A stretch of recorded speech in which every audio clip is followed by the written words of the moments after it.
Chapter 888. Sea Bandits. Far away in the crystal ocean, Mutrad flew above the ocean with Michael. They were heading for the realm of sea folk under a magical starry sky. The only companion they had was the dazzling moon in the sky. Eventually, after flying for a full 5 hours, Mutrad slowed down. "It's here," Mutrad pointed at the open water to Michael. "You might feel a tingling," said Mutrad. With a nod, Michael agreed to Mutrad cast the spell needed to dive into the water and travel to their homeworld. Mutrad raised his hand as Michael noticed a translucent shield materialize around them both. "Shall we?" Mutrad asked as Michael nodded. Gradually they moved downwards and soon entered the ocean. Thanks to the shield around them, they didn't get wet and were able to breathe as though they were above the water. Michael calmly watched the clear blue ocean around him and the flocks of fish swimming past them. "Tell me about your world, Mutrad." "Start with how many kingdoms are there?" Michael asked Mutrad. "We don't have kingdoms ruled by kings and queens like the land walkers. Instead, my world is divided into 3 empires. Water God Hall, Sea Serpent Hall and Arctic Hall rule each." Michael knew the Water God Hall and the Sea Serpent Hall were part of the Great 8 clans. If what Gaia told him was true, these 2 clans were stronger than the Guardian Guild itself. Unlike the Guardian Guild, the Sea Folk clans waged way fewer wars and avoided meddling in others' affairs. Each of them is not a clan per se but an empire itself. Michael took a mental note of everything Mutrad said. The earthen who forged the medallion is in the Sea Serpent Hall. While Michael was flying with Mutrad, he learned a few things about the sea realm. For instance, the sea folk had 5 races: mermans, earthens, wraiths, inferiors and giants. Mutrad belonged to the wraiths kind, who could transform into humanoid form to walk the land. Apparently, the rest of the sea folk kind did not consider inferiors as their kind since they were technically land whalers. According to Mutrad, children who got lost in the sea would be taken by the sea realm and raised among other land walkers. Michael was surprised to learn that there were thousands of land walkers, including humans, elves, dwarves and beastmen, living in the sea folks as inferiors. They were raised from a little age to fight and die for the sea folk in wars. Luckily for them, sea folks hadn't entered into a large-scale war in thousands of years. However, if a war did arise, the inferiors had to fight in the front line and serve as cannon fodders to the rest. "Keep in mind, while you are in my world, you will be considered an inferior. Certain places are restricted for you from entering. And please try not to start any wars," Mutrad pleaded with Michael, only to see him chuckle. "I thought you loved wars. War is evil, but it is often the lesser evil, Dark Lord. I have no quarrel against your kind, Mutrad, even though they sent you after me. But if they had taken Harry, that's another matter entirely. I hope for everyone's sake it's not the case," Mutrad sighed. "Me too, Mutrad." "Me too." They continued to dive deeper into the ocean, and eventually, everything around them turned dark. Michael looked around the dark ocean in wonder, as this was the first time he had gone this much deep into the ocean. Without the shield around them, he could tell they would be crushed by sheer pressure. Obviously, the darkness made Michael feel stronger.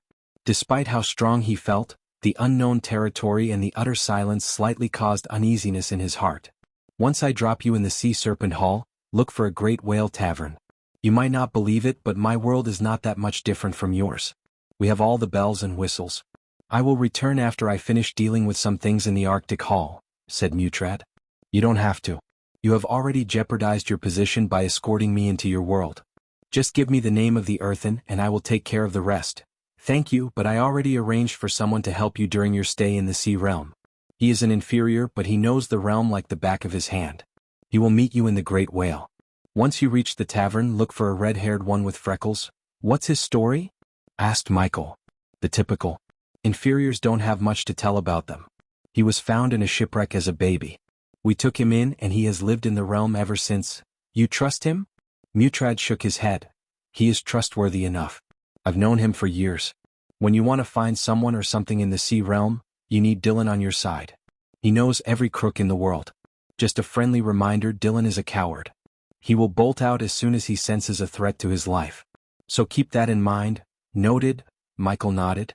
Even after almost an hour of diving down, Michael hadn't seen a single settlement in the water. In fact, he saw no bottom, as the ocean seemed bottomless. Except for the few luminescent jellyfishes, they had no light sources. Eventually, Michael grew a bit tired of doing nothing. "How long till we reach your world?" asked Michael. Mutrad looked at the golden compass in his hand for a moment before answering Michael. 10 minutes. Finally, Michael sensed several people in his environmental scanning. Michael was surprised to see these people slowly surrounding them as though they planned to ambush them. How about that? A welcoming party? Michael stretched his arms. What are you talking about? Mutrad was confused. He didn't arrange any welcoming party. In fact, Mutrad told no soul except Dylan about bringing another one to their world. A few moments later, Mutrad realized what the Dark Lord meant by a welcoming party. Shit, I should have expected this, Mutrad mumbled under his breath, thinking the Dark Lord wouldn't hear him. The sight of bandits annoyed Mutrad. He thought he could reach his world without coming across the bandits, but his bad luck brought the bandits right to them. What do we have here? Michael heard a voice. For the first time, Michael saw a sea folk man in his true form. Calling him a man would be a bit of a stretch considering the figure had no humanoid features except 2 hands. Each hand only had 3 fingers and was covered in thick scales. Holding a trident in one hand, the earthen moved toward them, a talking carp. Michael was amused by the earthen. This person immediately reminded Michael of carp fish as he looked exactly like one. His diamond-shaped scales radiated a dim golden glow. The others around Michael lacked the same glow as the one with the trident. If Michael had to guess, he would say the soul-refining cultivation might be the reason for the glow in his body. Nonetheless, Michael was not an expert in sea folk anatomy. Thus, he remained silent, waiting for Mutrad to make the first move. Something told Michael that Mutrad and the earthen were no strangers to each other. In the earthen's eyes, Mutrad stood beside just a weak body strengthening stage inferior. Since Michael didn't mimic a fusion stage warrior's energy radiation, the bandits naturally thought of him as an inferior who grew up in the sea realm. Anyone else, namely any outsiders, must be at the fusion stage to survive the pressure despite having a sea folk kind in their shield. The young master of House Halrid is trying to enter the sea realm through the back door. What a strange sight indeed, the earthen holding the trident said. Despite being in the water, Michael heard the earthen loud and clear. This does not concern you, Cato. Move away, Mutrad growled. I beg to differ, my friend, the earthen shook his head. Then he slowly started to circle around them. Michael watched the earthen and his underlings surround them without uttering a word. To be honest, Michael was amused by the talking fish and wanted to see where this was going. You are in my backyard. The last I checked, you didn't ask my permission to step into my backyard. So what should I do with you? Cato rubbed the strand of hair hanging from his chin. Cato, for your sake, leave us alone. We can settle whatever dispute we have later. Mutrad tried to save Cato from the Dark Lord's wrath. Although Mutrad was at the fusion stage, he wasn't strong enough to take on all the earthen around him. It was an earthen territory where they had the advantage of home ground. Most of Mutrad's spells wouldn't work in the water as they would in any of the 3 empires. Besides, if Mutrad went all in, it would certainly draw some unwanted attention or worse, the attention of the giants. Cato was surprised to see Mutrad, the arrogant young master of House Haldred, trying to talk his way out instead of battling. You and I both know how much I loathe the landwalkers. I killed my fair share of them. But recently, a human has inspired me. You must have heard of him, given you spent the last year among the landwalkers. They call him the Dark Lord. The moment Michael heard Cato talk about him, he was pleasantly surprised and shocked to see his reputation had reached some bandits in the sea realm. A year ago he took over those pesky pirates and united them under his rule. When me and my brothers expected him to pillage and wreak havoc among the merchants, he surprised us by not doing that. You know what he did? Cato paused and moved to meet Mutrad in his eyes. He put a rule that to conduct business in his waters safely, the merchants have to pay a percentage of what they transport. Now some of my brothers thought, why take a pie when you can have the whole pie? Do you know what I said? Cato waited until Mutrad shook his head. I said if you take the whole pie forcefully, the people will eventually stop bringing pie altogether. But if you take one piece from one pie, they wouldn't mind it and will keep bringing them. All we have to do then is do nothing and enjoy the tributes. What are you getting at, Cato? Mutrad snarled. Just like the Dark Lord, a silly name if you ask me. Cato laughed as Mutrad glanced at the Dark Lord, who seemed calm as usual. I want a piece of what you have. Cato's voice completely turned colder. Soon, his underlings summoned their weapons out and raised them against Michael and Mutrad. Hand over your space rings, both of you, Cato threatened them. Mutrad was abruptly cut short by Michael. When Cato saw the inferior move in front of Mutrad, he frowned. Let me ask you something, Cato. What do you taste like? Asked Michael as black lightning bolts began to crackle around his wrists. Chapter 889. The Reign of Terror begins. Cato stood before Michael, his small frame relaxed with confidence. He had no idea that the human before him was the Dark Lord in disguise. To Kato, the human was just another inferior, one that he could easily kill with a single stab. An inferior with some balls. You think you're powerful? You're nothing compared to me, Kato spoke with his chin held high and a smirk on his face. He looked around at his minions with a dismissive glance before settling his gaze on Michael. Are you daft or something, human? Kato scoffed, his eyes glinting with amusement. Take a good look around you. You're outnumbered, outmatched, and out of luck. Any one of us could tear you to shreds without even breaking a sweat. He pointed his fingers at his minions around Michael and Mutrad. You really thought you could take on a group of seasoned warriors like us? You must be either incredibly brave or incredibly foolish. Which is it? Kato then turned his gaze to Mutrad, who knew the situation had gone out of his hands. Instead of amusing Kato with words, Michael just narrowed his eyes, focusing all his power on the arrogant fool in front of him. The Dark Lord had had enough of Kato's antics, and he was ready to put an end to them once and for all. Floating outside the energy shield, Kato sensed the Dark Lord's approach and snarled, baring his razor-sharp teeth. But before he could raise a finger, the Dark Lord unleashed his power without hesitation. From his eyes shot powerful black dark beams, each one slicing through the water with deadly accuracy. Kato recoiled as the beams struck it, his scales sizzling and smoking from the intense heat. Since Michael wanted to prolong the battle for his own amusement, he didn't go all out in the battle. Thus, Kato survived the dark beams and shouted at his minions to strike them down. Break their shields and end them. Kato's scream echoed through the water. Despite the number of bandits around them, Michael held his ground. His power was overwhelming and he showed no mercy. Each time the Dark Lord fired, the laser beams penetrated the head of a bandit, ending their life. The water boiled and sizzled as the beams sliced through the water with deadly accuracy, leaving a trail of smoking corpses in their wake. The remaining bandits tried to dodge the beams but were too slow. As he continued to fire, the bandits fell one by one, their bodies jerking and convulsing as the beams struck their heads, leaving a bloody hole right between their eyes. Ding. Congratulations to the host for killing a core-strengthening stage earthen bandit. The reward is 200,000 experience points and 4,000 badass points. Ding. Congratulations to the host for successfully being a badass. The reward is 7,000 badass points. In a few blinks of an eye, Michael ended the lives of all 10 bandits except Kato. Michael didn't even leave Mutrad's energy shield. All he did was stand his ground and fire dark beams. Considering the power gap between them, the bandits had no chance against Michael. As Michael slowly floated toward Kato with Mutrad, his eyes glowed in an ominous black. The water around them seemed to darken as the energy from his body rippled through the water. Kato's eyes widened in terror as he realized the full extent of the Dark Lord's power. The bandits who had once surrounded them were now motionless, their bodies still floating in the water. Their swords and spears lay forgotten at their sides, their lifeless eyes staring blankly into the distance as blood reddened the dark water. Kato's mind raced as he watched Michael approach. He knew he had to act fast if he was to stand any chance against this dark force. He tried to swim away but the Dark Lord was too fast. Once again Michael fired his dark beams, which sliced through the water with unrelenting force, striking Kato's body and causing him to scream out in agony. Arga!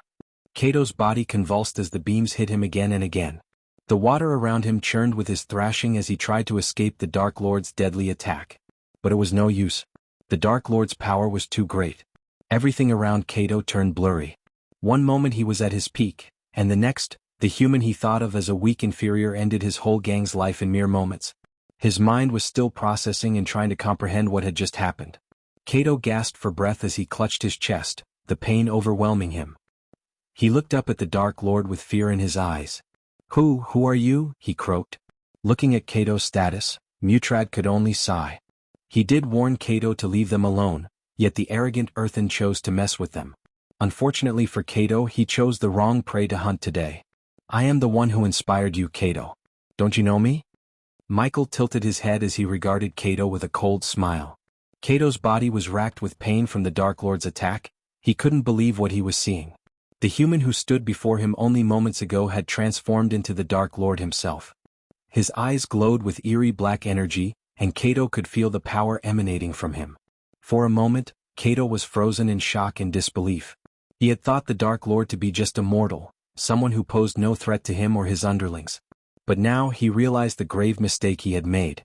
Kato struggled to move to defend himself, but the pain was too much. He could only lay there and watch in horror as the Dark Lord loomed over him. The shock of the situation made it hard for him to think or react, and he felt helpless before the Dark Lord's power. Kato coughed weakly, his strength rapidly fading. "Please, help me," he begged. "I don't want to die." "You had a choice, Kato. You could have walked away. But you chose to stand against us. And now you are at death's doorstep." As the Dark Lord spoke, his voice echoing in the water, Kato could feel his grip on life slipping away. The shock of his mistake had turned to fear, and he knew there was no escaping the Dark Lord's wrath. Michael slowly put his hands through the golden shield and grabbed Kato by his neck. He pulled Kato's head inside the shield and looked him in the eyes. The Dark Lord regarded Kato with a hint of amusement.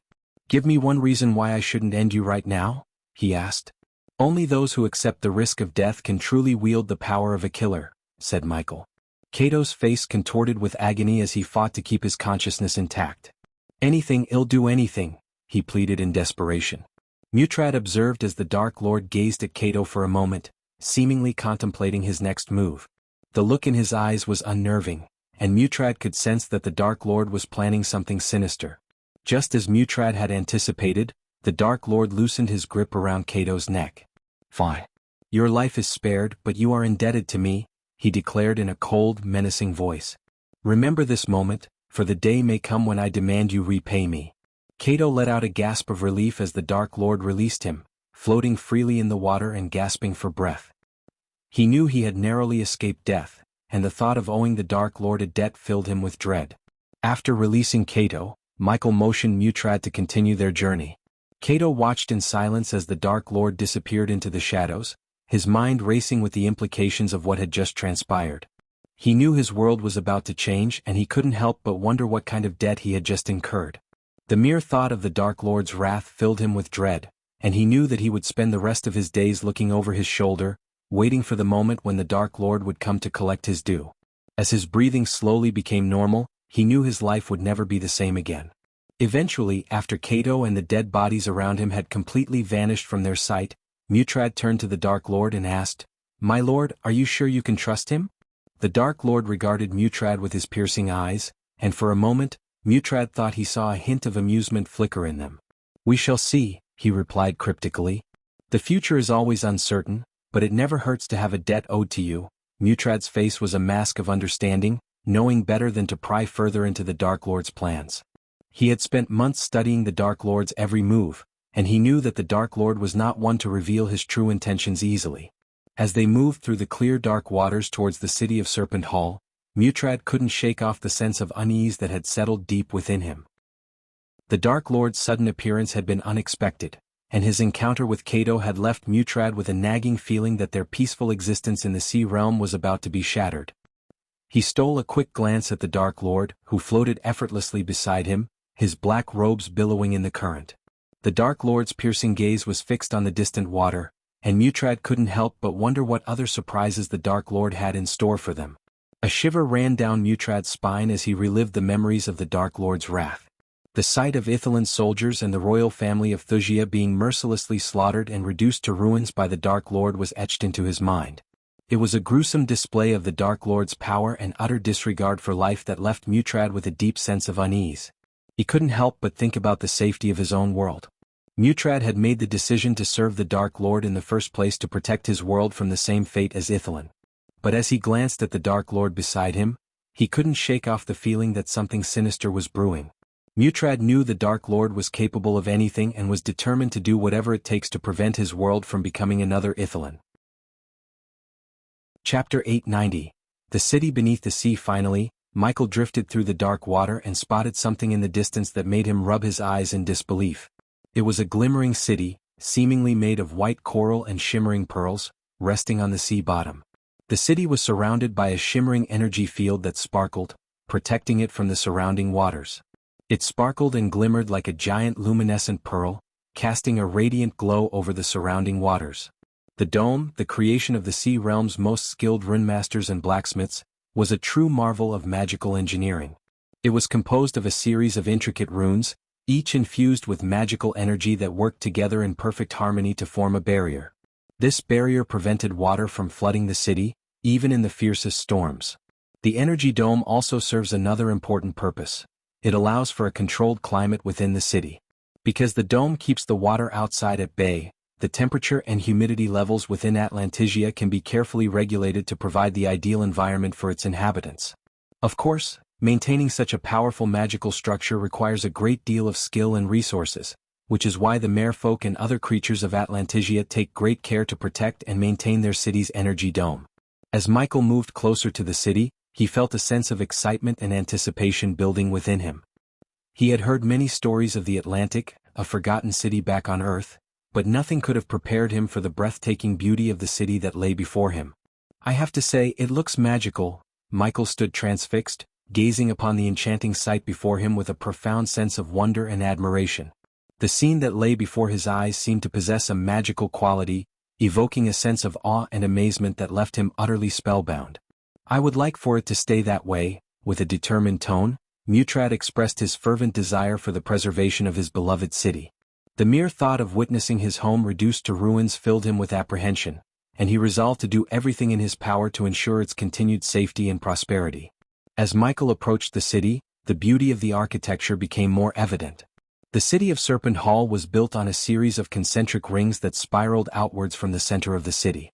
These rings were composed of towering spires and elegant domed buildings that rose out of the ocean depths, each one more exquisite than the last. The outermost ring of the city was adorned with aquatic gardens filled with exotic sea plants and colorful fish that swam among the coral reefs. As one moved inward, bustling marketplaces, grand palaces, and towering temples were home to the city's most powerful and influential residents. At the heart of the city lay the Royal Palace, a towering structure of gleaming white coral and iridescent pearls that served as the residence of King Serpent, the leader of the Sea Serpent Hall and his court. The palace was surrounded by a series of walls and gardens and was accessible only by a series of grand underwater archways that led into its hallowed halls. Overall, the city was a stunning example of the beauty and ingenuity that could be achieved when magic and advanced engineering came together to create something truly extraordinary. In stark contrast to the cities Michael had traversed in his past travels, the absence of imposing guards patrolling the city streets and extorting entrance fees came as a pleasant surprise. It was a rare and refreshing sight to behold, one that fostered a sense of trust and security in the hearts of those who called this place home. "Look!" exclaimed Mutrad, extending his hand towards a magnificent aquatic garden in the near distance. "The tavern is right next to the garden over there." The garden was a sprawling oasis of vibrant aquatic life, teeming with a myriad of colorful fish and exotic plant species. The tranquil atmosphere, punctuated by the gentle sounds of bubbling water and rustling foliage, imbued the surrounding area with an aura of peace and serenity. "I guess this is where our paths diverge," said Michael. In response, Mutrad nodded understandingly and made his way toward the shimmering energy shield. Hovering above the ground, he lowered himself gently, allowing Michael to pass through the barrier and onto the solid ground beyond. Before bidding Michael farewell and departing the city, Mutrad offered a gentle reminder, urging him to exercise caution and refrain from causing any unnecessary disturbance or chaos in his wake. "Take care not to create any mess," he advised, his voice tinged with a hint of concern as he turned to make his way out of the city limits. Upon entering the city, Michael was greeted by cautious inhabitants, and the first few people Michael saw inside the city were Earthans. Just like Cato, their bodies bore a striking resemblance to the graceful forms of carp or catfish, complete with shimmering scales that glimmered in the light. Despite their aquatic features, each of them had 2 arms, each with 3 fingers, allowing them to manipulate objects and interact with their surroundings in ways that defied their aquatic origins. Some of these creatures were also gifted with small feet that allowed them to walk on land with surprising agility, while others floated effortlessly above the ground, gliding with the grace of a dancer. Then Michael noticed another kind. "They must be mermans," mumbled Michael. The mermans were the oldest race in the sea realm, whose appearance was a unique blend of the terrestrial and the aquatic. Their upper bodies were akin to that of an elf, possessing an ethereal beauty that captivated the hearts and minds of all those who beheld them. Some among them did not have legs like humans and instead floated gracefully above the ground, defying gravity with their mystical powers. However, there were others who were gifted with legs and walked with a grace that was reminiscent of the elven kind. As Michael continued to stare at the people before him, he noticed a peculiar sight: humanoid creatures walking upright on 2 feet, appearing to be human at first glance. Yet, upon closer inspection he realized that something was amiss. Had he not known Mutrad, he would have been convinced that these beings were indeed humans. But as it turned out, they were wraiths, shapeshifters who had taken on the form of humans with an uncanny resemblance that made it difficult to distinguish them from the real thing. The wraiths were an enigmatic and elusive race of shapeshifters whose powers of transformation knew no bounds. Though their origins were shrouded in mystery, it was widely believed that they were ancient aquatic creatures gifted with the ability to take on the guise of any form they desired. Despite their mastery of the art of transformation, the wraiths possessed several unique features that set them apart from other shapeshifters. Their aquatic nature was still apparent in their true form, with their skin bearing a translucent quality and shimmering with an ethereal glow. Their eyes were large and luminous, with a piercing gaze that seemed to penetrate deep into the soul of any who met their gaze. In their true form, they had long, slender tails that trailed behind them, and their movements were fluid and graceful, akin to that of a fish. When they took on the form of other beings, they retained their otherworldly aura, which was unmistakable to those with the ability to sense such energies. They were known to possess a deep understanding of the forces of nature and magic and were said to be gifted with the power of telepathy, enabling them to communicate with others on a level that transcended the limitations of language. Michael walked through the enchanted garden, his senses overwhelmed by the sights and sounds around him. The garden was a fantastical haven adorned with mermans gracefully gliding through its lush flora, their tails shimmering like jewels in the ethereal light emitted by the glowing orbs that dangled from the branches. Wraiths flitted about the garden, their features shifting and changing with every passing moment. Earthants scurried among the flowers and trees, their scales gleaming in the dappled light. The air was filled with the fragrance of blooming flowers and the sweet songs of exotic birds. Everywhere Michael looked, there were new and wondrous sights to behold. Each corner of the garden seemed to hold a new secret, a new marvel to behold.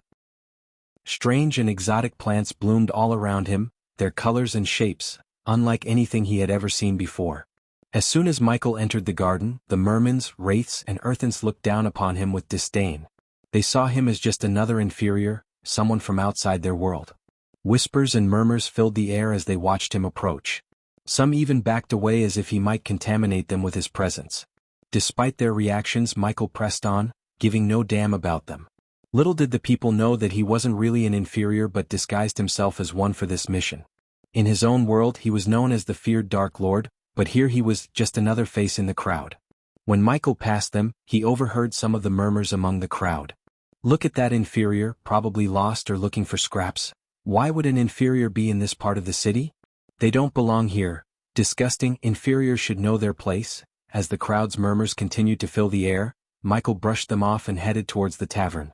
Above the entrance he spotted a board with the words "Great Whale" etched onto it. It looked warm and inviting, with the soft glow of luminescent orbs casting a welcoming light upon its wooden exterior. Michael couldn't help but be intrigued by the lively sounds emanating from within the tavern, despite his concern for Harry. He wondered if any of the patrons had seen or heard anything about his son's whereabouts, although he very well knew it was unlikely. The scent of spiced seafood and ale wafts out into the street, tantalizing passers-by with promises of delicious food and drink. Michael stepped into the Great Whale and was greeted with a vibrant scene. The interior was brightly lit with candles and lanterns, casting a warm glow on the faces of the patrons.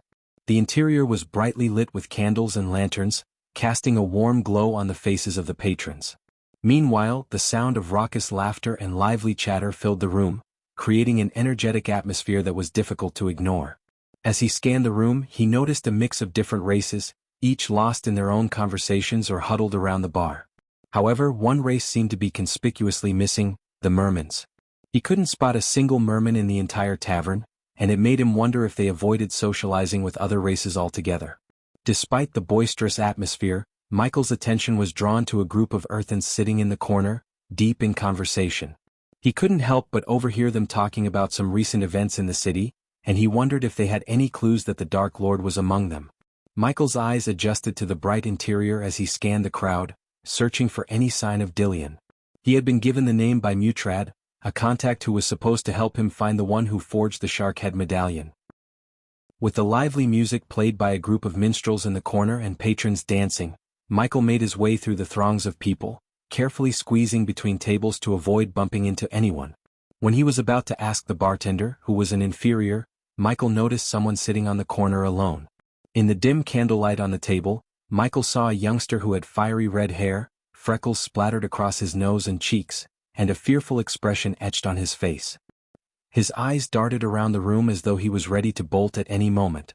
Michael sensed this was not the type of person to go on adventures or willingly involve themselves in risky situations. Instead, he looked like he spent a lot of time in shady places, surrounded by unsavory characters. Michael was certain that the red-haired youngster he saw was Dillian, as he matched the exact description provided by Mutrad. There was no mistaking it. Upon Michael's approach, Dylan's eyes narrowed slightly as if sizing him up with a quick once-over. However, after a moment, he seemed to relax and offer a small smile, conveying that he wasn't entirely hostile to Michael's presence. "You must be Dillian," said Michael before pulling back a chair and taking a seat opposite him. "Do you know who I am?" After Michael took a seat opposite Dillian, he asked the young man. In response, a sudden glimmer of shock and fear emerged in Dillian's eyes, causing Michael to notice how his body stiffened and recoiled slightly at the sound of his voice. A bead of sweat formed on Dillian's forehead, and his eyes darted around the room as if searching for an escape route. It was evident to Michael that Mutrad must have warned Dillian about him and perhaps even told him that Michael was the notorious Dark Lord. Dillian nodded slowly, his body still tense with fear. "I know you must be scared, Dillian," Michael said in a calm and reassuring tone. "But I'm not here to harm you. Mutrad sent me to find you. He said you could help me with something." Chapter 891. A meeting in the tavern. As Michael and Dylan chatted in the dimly lit corner of the tavern, an earthen waiter approached their table. The waiter had a sleek and streamlined body with shimmering scales that glinted under the tavern's flickering lights. Her face was elongated and tapered, and her large eyes glowed with an otherworldly luminescence. "Hello, gentlemen. What can I get for you?" the server asked, her voice carrying a faint hint of an accent that Michael couldn't quite place. Dylan grinned at him, revealing a mouthful of freckles. "He'll have my usual," he said, winking at the waiter. Dylan's lack of experience in the world outside of the sea realm meant that he wasn't too intimidated by Michael. Once Michael assured him he meant no harm, Dylan relaxed and resumed his usual demeanor. The server rolled her eyes playfully. "You know I can't serve you that here," she said, shaking her head. Dylan chuckled. "Fine then. How about a pint of your best ale?" The server scribbled something down on her notepad before turning to Michael. "And for you, sir?" "We'll just have fruit juice, please." "No booze for me," Michael said, offering a polite smile. The server nodded, jotting down his order. "Coming right up," she said before heading back towards the bar. Dylan looked at Michael, a curious expression on his face. "No booze, huh? You're a cautious one, aren't you?" he said, taking a sip of the ale in his mug. Michael shrugged. "I just prefer to keep a clear head," he said. Dylan nodded, taking another sip of his ale. "Can't say I blame you. This place can be dangerous if you're not careful," he said, his voice lowering to a whisper. Michael raised an eyebrow. "Dangerous? What do you mean?" he asked. Dylan leaned in closer, his freckled face growing serious. "There are a lot of unsavory characters who come through here. Criminals, smugglers, that sort of thing. You never know who you might run into," he said, his eyes scanning the room. "One of these unsavory characters happened to cross my path," Michael said calmly. Dylan became wary of Michael's words. As someone who prided himself on knowing every scoundrel in the city of Serpent Hall, he couldn't help but become curious when Michael mentioned encountering one of them. "Do you know who he is?" Dylan asked, his curiosity piqued. He hoped that Michael's response would shed some light on the type of person he was dealing with. "Cato, I believe," said Michael calmly. As soon as Michael mentioned the name Cato, Dylan nearly spat out his ale. Cato was one of the most feared criminals in the waters outside the city, and Dylan couldn't believe that Michael had dealt with him and came out unscathed. Suddenly, Dylan felt a wave of fear wash over him as he realized just how little he knew about this mysterious stranger sitting across from him. "What did you do?" Dylan asked, his voice slightly trembling with fear and curiosity. "He's still alive if that's what you're asking. But I can't say the same for his minions," Michael replied, his tone casual and unconcerned. Dylan let out a sigh of relief, realizing that Michael had dealt with Cato without killing him. As much as Dylan despised Cato for his despicable deeds, he knew that his demise could create a power vacuum in the criminal underworld, inviting even more dangerous and ruthless individuals to take his place. The last thing the city needed was another gang leader, causing chaos and destruction. "Just be careful, okay? You don't want to get mixed up in anything you can't handle," Dylan said, a hint of concern in his eyes before taking another long sip of his ale. As Dylan took another sip of his drink, Michael reached into his pocket and pulled out the shark head medallion that caught Dylan's eye. "I've heard you can help me locate the individual who crafted this medallion. From my analysis of the runes inscribed on it, I can tell it holds significant power. There can't be many like it, so I need to find the craftsman and ask who they were made for," Michael explained to Dylan, holding up the medallion for him to see. Dylan peered closely at the medallion, inspecting its intricate details. "I could possibly assist you," he replied after a moment. "But why do you seek the craftsman?" asked Dylan. "Let's just say that the medallion holds a clue to find someone I care for." Dylan raised an eyebrow but didn't press for more information. "Okay, I'll help you out. But it won't be simple. The craftsman you're searching for is known to be extremely private and doesn't accept just any customers. Does he have a name?" Michael asked. Dylan took a sip of his ale before answering Michael. "So, the craftsman you're looking for is Eric. He's an elder of one of the most powerful noble families in the city. Merman through and through, so be careful not to offend his pride." Michael raised an eyebrow. "Merman? I've heard they're quite reclusive and rarely socialize with other races." Dylan nodded. "Yeah, they're proud of their heritage and don't take kindly to outsiders. But Eric's the best at what he does. He's the one who crafted that medallion you're holding, and there's a good chance he knows who he gave them to." "I see," said Michael, taking another look at the medallion. "Well, I appreciate the warning. Do you know where I can find Eric?" Dylan typically didn't offer his services without a fee, but he made an exception for Michael. This was no ordinary job. Mutrad had personally instructed Dylan to do whatever Michael asked. Knowing that Mutrad would owe him a favor was worth more to Dylan than any amount of money. Dylan reclined in his seat, pondering for a moment. "Actually, I think I know where to find him," Dylan said, rubbing his chin thoughtfully. "Eric's nephew is the best place to start. Lucky for you, I know where to find the young lad. Only one problem though, they are not very fond of outsiders either. Well, we'll see about that. But first, let's find this nephew of Eric's." Dylan rubbed his chin thoughtfully. "Eric's family runs a dance house in the city. It's quite exclusive, and only the most affluent clientele are allowed in. But Eric's nephew often visits the place. If we're lucky, we might be able to catch him there. Just one thing you should know, they don't usually welcome inferiors like us." As Michael was about to ask Dylan to finish his drink and lead the way to the dance house, the wooden door of the tavern creaked open, causing Dylan to turn his head in the direction of the entrance. His eyes widened in shock as he saw the group of mermans entering the establishment. Among them was a young man with an air of confidence who led the group, and Dylan recognized him immediately as Eric's nephew. Dylan couldn't believe his luck. Just as he was about to lead Michael to find the young man, he had walked right into the tavern. Dylan's surprise was evident on his face, and he quickly leaned over to Michael and whispered. Excitement surged through Dylan as he leaned over to Michael, his whispered words betraying his astonishment. "That's Eric's nephew," he said, his eyes widening in disbelief. "The very one we were just about to search for. We don't even have to leave this tavern now. Either you're incredibly lucky or he's incredibly unlucky." Michael was taken aback to see Eric's nephew in the same tavern as him. He was used to having to perform tiresome tasks before getting what he wanted, but this time it seemed as though luck was on his side. Upon turning around, Michael saw a merman who stood tall and proud, exuding an air of arrogance. His sharp, piercing eyes seemed to size up everyone in the room, while chiseled, defined facial features only added to his commanding presence. With high cheekbones and a strong jawline, his face appeared sharp and angular. Jet black hair, styled in a sleek, sophisticated manner, was slicked back from his forehead and fell in a glossy wave at the nape of his neck. Despite his unpleasant demeanor, it was undeniable that he was undeniably handsome and had a regal bearing that demanded attention. The young merman's commanding presence drew the eyes of everyone in the room, leaving little doubt that he was used to being the center of attention. While observing the young merman, Michael couldn't help but wonder why he had chosen to enter this particular establishment. It didn't appear to be the kind of place that a proud merman would frequent. Regardless of the reason behind his presence, Michael knew that he needed to speak with him as soon as possible in order to meet Eric. One of young Master Turda's minions strode up to the tavern owner with a haughty expression on his face. "Young Master Turda's requires a table," he said imperiously. The tavern owner looked nervous but managed to stammer out a response.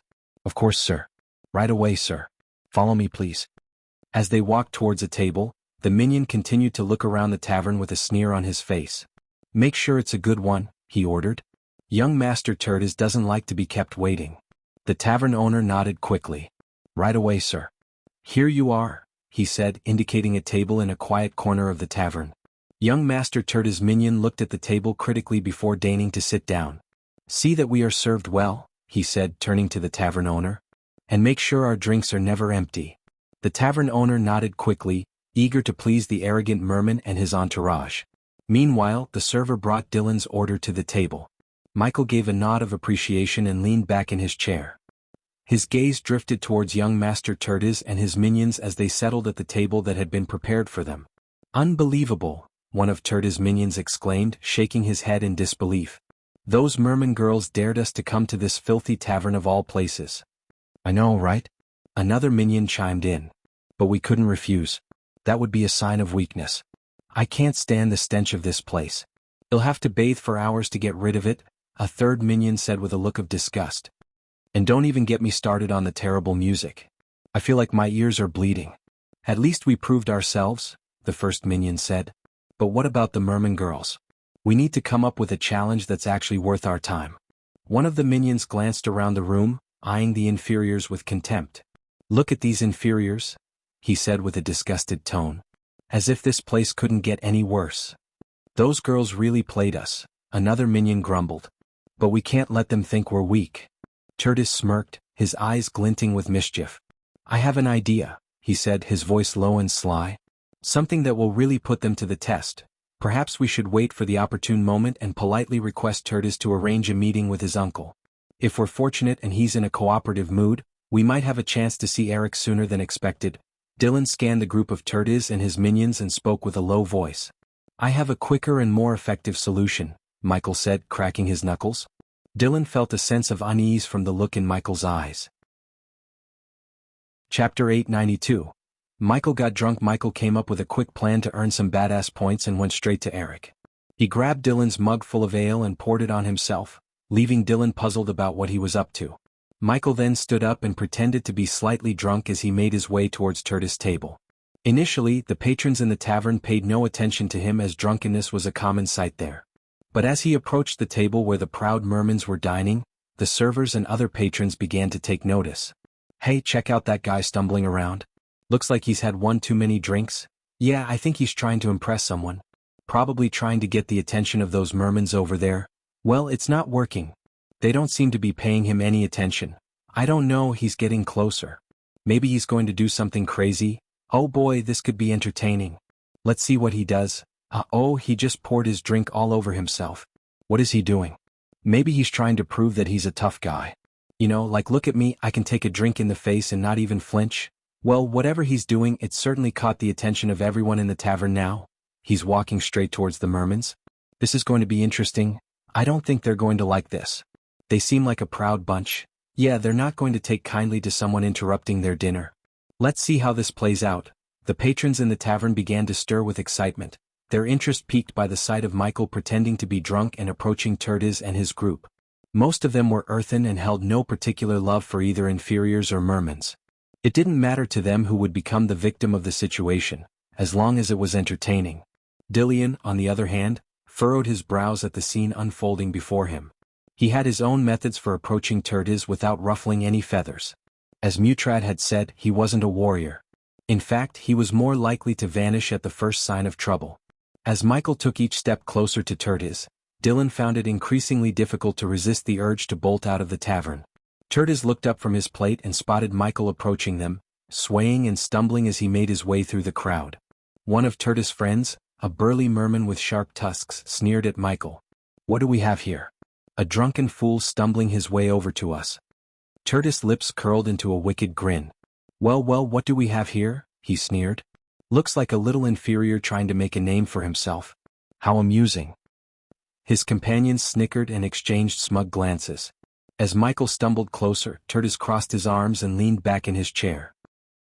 "What do you want, inferior?" he spat, his voice dripping with disdain. "Do you think you can just waltz over here and demand our attention?" The patrons in the tavern watched in stunned silence, their eyes flickering nervously between the two groups. A few muttered under their breath, casting nervous glances at the door. It was no secret that the mermans looked down on the inferiors, and few dared to challenge their authority. As Michael got closer, the servers and other patrons in the tavern began to whisper and point. Some even laughed at the sight of him. Michael stumbled up to their table, nearly knocking over a nearby chair. He slurred his words as he spoke. "Hey there, you guys look like you're having a good time. Mind if I join in?" Tertiz and his group exchanged disgusted looks as Michael stumbled towards them, swaying and belching. Tertiz narrowed his eyes in anger, feeling insulted that an inferior would even attempt to approach their table. "Come on guys, lighten up," Michael slurred, grinning foolishly. "I just wanted to have a little fun." "Fun?" Tertiz sneered. "You think this is fun? Trying to weasel your way into our company like some kind of pathetic stray?" Michael's grin faded, replaced by a look of confusion. "What are you talking about? You're an inferior boy," Tertiz spat. "A lower being. We don't associate with your kind. Now leave before we make you." The other mermans at the table chuckled cruelly, and a few of them began to stand up. Michael's eyes widened in fear as he finally realized the gravity of the situation. "I'm sorry," he stammered, taking a step back. "I didn't mean any harm. We'll just go." "You're damn right you will," Tertiz growled, and the other mermans advanced on Michael menacingly. "And if we catch you trying to pull any more stunts like this, you'll regret it." Michael knew that causing this scene was just a small part of his plan to earn badass points and gain access to Eric. So he kept riling them up instead of leaving, maintaining his composure even under their insults. "You're just afraid to let me join because you know I'll outdrink all of you," he slurred, slyly responding to their jeers. The mermans sneered and laughed at Michael's remark, but their disdain only fueled his determination. He needed to find a way to impress them and prove his worth, even if it meant playing the fool for a little while longer. Dylan muttered to himself, watching the fury grow in Tertiz and his cronies' eyes.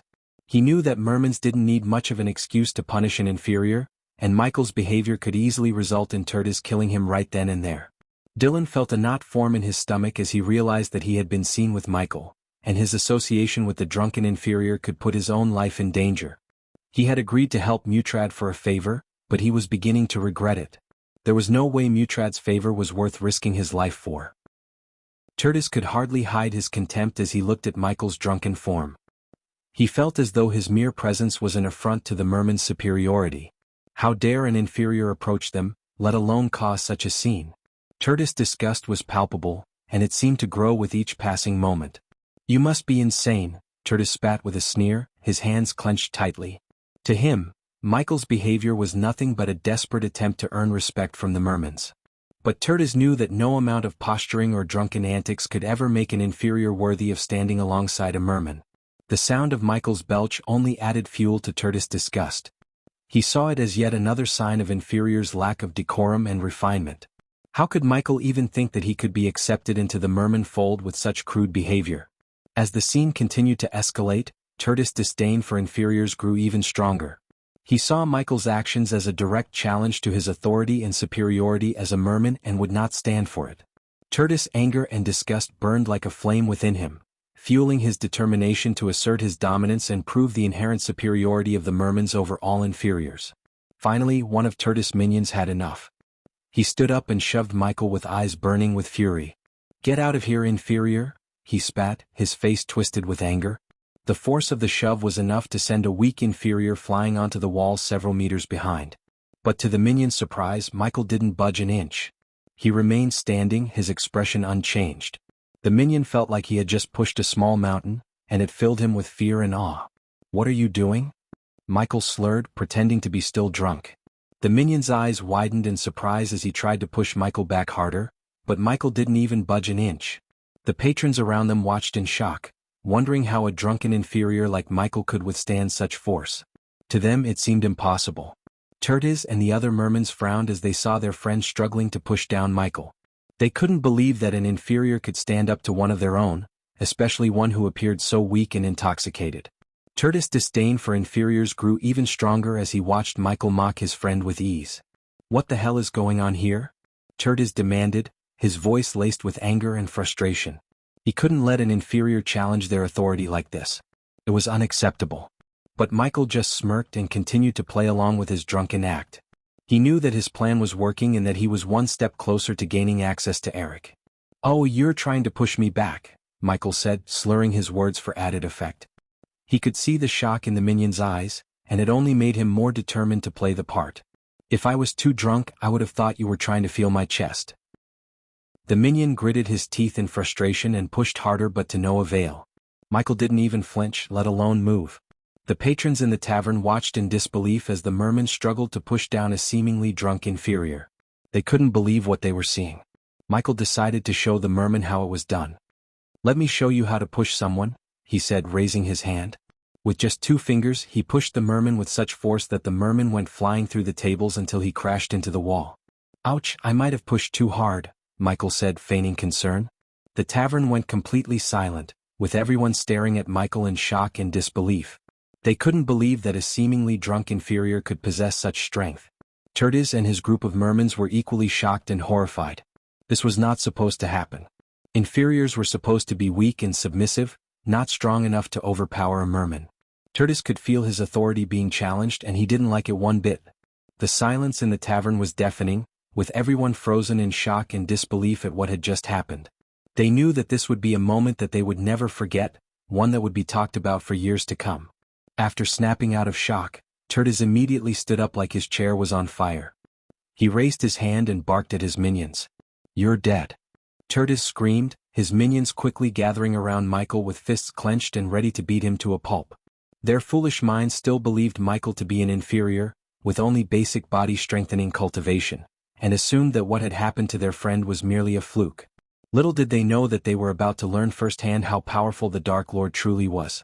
As the minion dashed towards Michael, he attempted to grab him from behind, but Michael was one step ahead. Without turning around, Michael quickly grabbed the minion's hand and pulled him forward.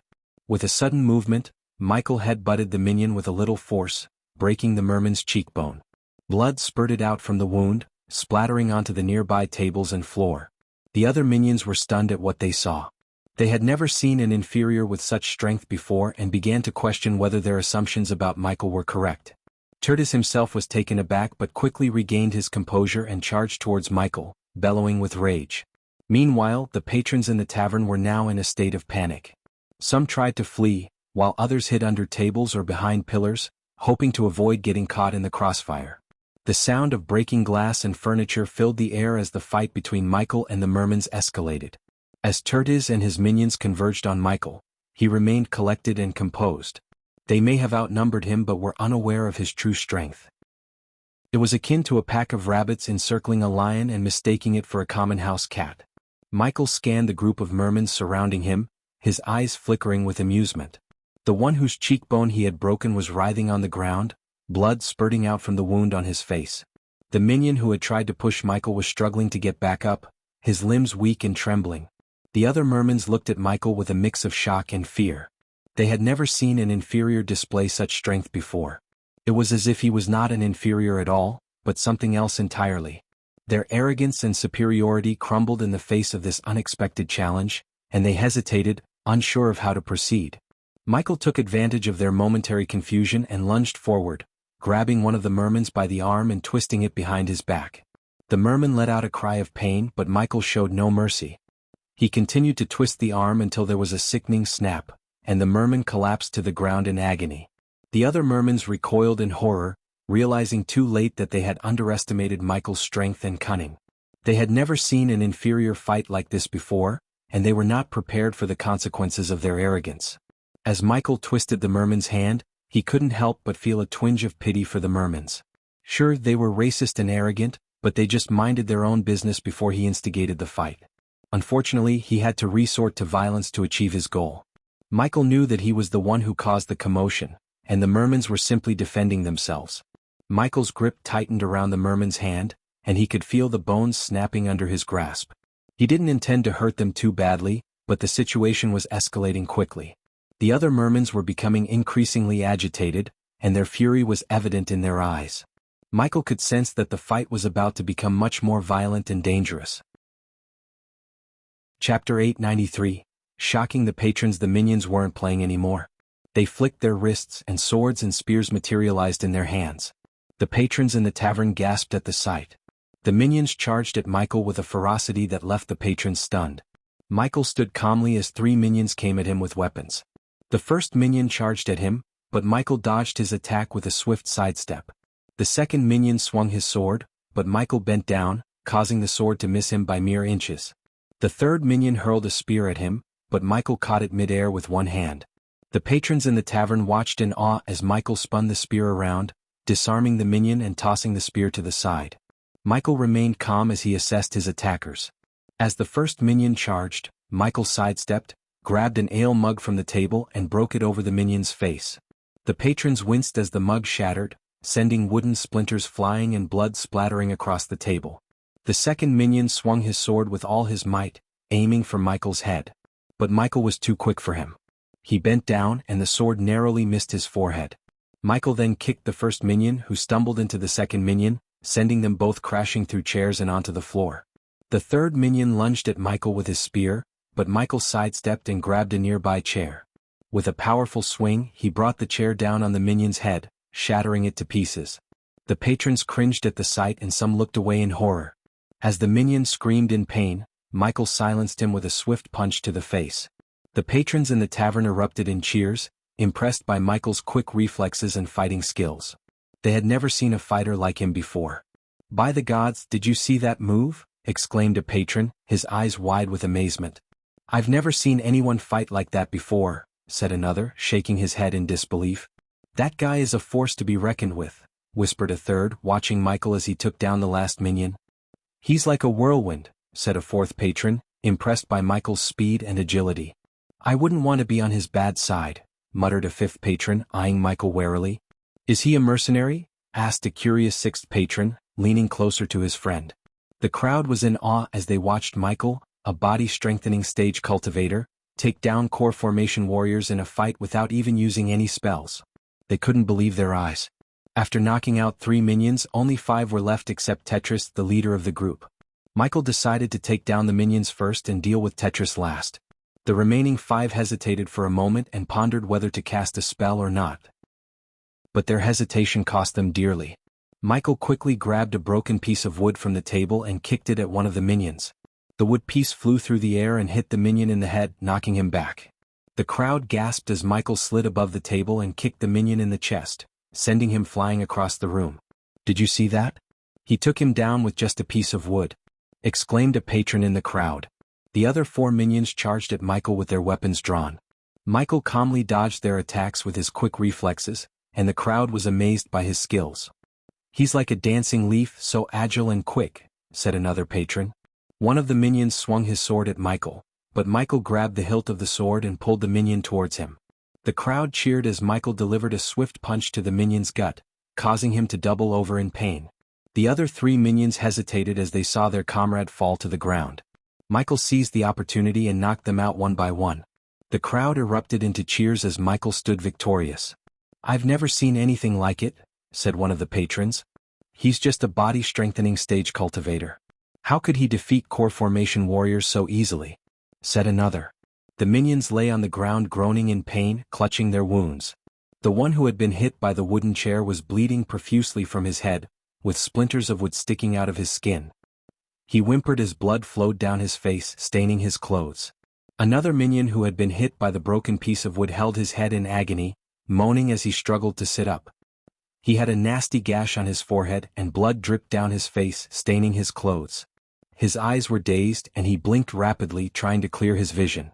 The third minion, who had been kicked in the chest, lay on the ground gasping for breath. He clutched his chest, trying to ease the pain as he struggled to get up. But he couldn't muster the strength and groaned as he lay there, helpless. The smell of blood hung heavy in the air, and the patrons could taste the metallic tang on their tongues. They watched as Michael kicked and punched his way through the minions, leaving them battered and bruised on the ground. It was a scene of pure chaos and destruction, and the patrons were left shaken and disturbed by what they had witnessed. Bones cracked and flesh tore as Michael battled the minions, the sickening sounds mixing with the clashing of metal. Some patrons turned away, unable to stomach the sight of the wounded minions lying on the ground, groaning in pain and clutching their injuries. The smell of blood hung heavy in the air, and the patrons could taste the metallic tang on their tongues. They watched as Michael kicked and punched his way through the minions, leaving them battered and bruised on the ground. It was a scene of pure chaos and destruction, and the patrons were left shaken and disturbed by what they had witnessed. Inferno burst. With a raised hand, Tertius uttered the incantation for his signature spell, Inferno Burst. As he did so, the air around him crackled with energy, and a bright orange glow began to emanate from his fingertips. The light grew brighter and brighter until it reached a blinding intensity, causing some of the patrons in the tavern to shield their eyes. Suddenly, with a burst of energy, a fiery explosion erupted from Turtis' hand, engulfing everything in its path. The flames were intense and scorching hot, disintegrating anything they touched. The patrons gasped and screamed as they watched in horror. Michael, however, remained calm and collected. With lightning-fast reflexes, he grabbed a nearby round table and held it up as a shield. The intense heat of the flames caused the wood of the table to start smoking, but Michael remained unscathed. He simply stood there, holding the table steady until the flames dissipated. The patrons watched in awe as Michael emerged from the flames unharmed. They had never seen anything like it before. Some of them applauded, while others looked on in disbelief. Turtis, on the other hand, was stunned. He had never encountered anyone who could so easily withstand his signature spell. "That was impressive," said one of the patrons, shaking his head in disbelief. "I've never seen anyone block Inferno Burst with a table before." Michael simply nodded and lowered the table, ready to face whatever else Turtis had in store for him. After the flames faded away, leaving a black scorched mark on the table, Michael threw the smoking table aside. Fear started to clench Turtis' heart as he threatened Michael. Turtis was livid with anger, his face contorting into a mask of fury as he glared at Michael. His whole body was trembling with rage, and his eyes blazed with intense killing intent. "You have no idea what you have done," he snarled, his voice low and dangerous. "We will skin you alive." But Michael was not intimidated. He knew that Turtis was all talk and no action. Besides, Michael had a plan and was confident it would work. He had noticed some of the patrons leaving the tavern when he knocked out the second minion, and he knew that backup would arrive soon. As he faced Turtis, Michael remained calm and collected, his eyes focused on his opponent. He knew he had to rough up Turtis a bit to get the information he needed, but he also knew he couldn't go too far. He had to keep Turtis alive long enough for the backup to arrive. Turtis, on the other hand, was seething with anger. He could feel his blood boiling with rage, and his hands were shaking with the desire to strike out at Michael. He had never been humiliated like this before and was determined to make Michael pay for what he had done. The patrons in the tavern watched nervously as the two men faced off against each other. They could feel the tension in the air and knew that something big was about to happen. Some of them had already left, not wanting to get caught up in the violence that was sure to come. Others stayed, their eyes fixed on the two men, waiting to see who would emerge victorious. The aftermath of the fight left the tavern in shambles. Tables and chairs were overturned, and broken pieces of wood were scattered all over the floor. The air was thick with the smell of blood and smoke from the fire spell. Burn marks and scorch stains marred the walls and floor, evidence of the intense battle that had just taken place. Michael nonchalantly reached into his pocket, maintaining the facade of drunkenness, and retrieved the shark-headed medallion, making sure Turtis could see it. "No hard feelings, Turtis," he said, studying Turtis' expression closely to see how he would react to the medallion. Just as Michael expected, Turtis looked changed when he laid his eyes on the medallion. Where did you get it?" Turtis' question came out in a stutter as his eyes locked onto the shark-headed medallion in Michael's hand. He couldn't believe that his uncle, who held a high position in the hierarchy, would give his creation to a mere inferior. His face twisted in a mixture of shock and anger, his nostrils flaring as he gritted his teeth. He looked as if he had been struck by a bolt of lightning, his body tense and ready to pounce. Michael approached Turtis with careful steps, feigning drunkenness, but as he neared him, he stumbled on a loose wooden board and crashed to the ground. Turtis lunged forward, grabbing a nearby wooden mug and smashing it on Michael's head before he could react.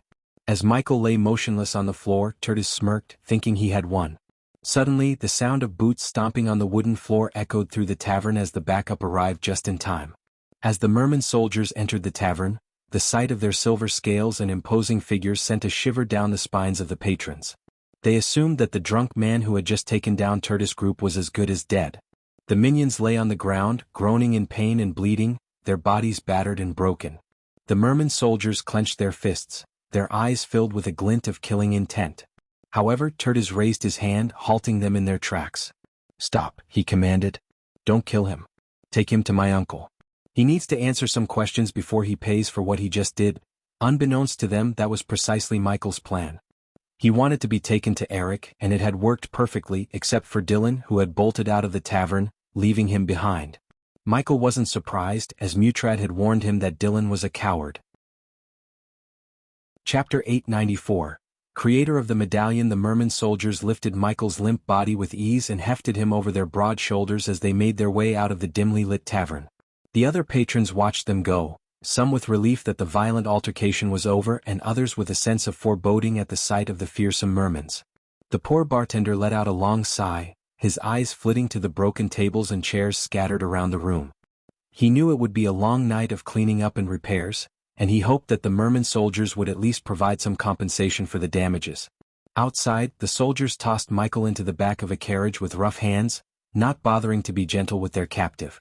The carriage itself was a sturdy, well-crafted vehicle with dark wood paneling and ornate carvings.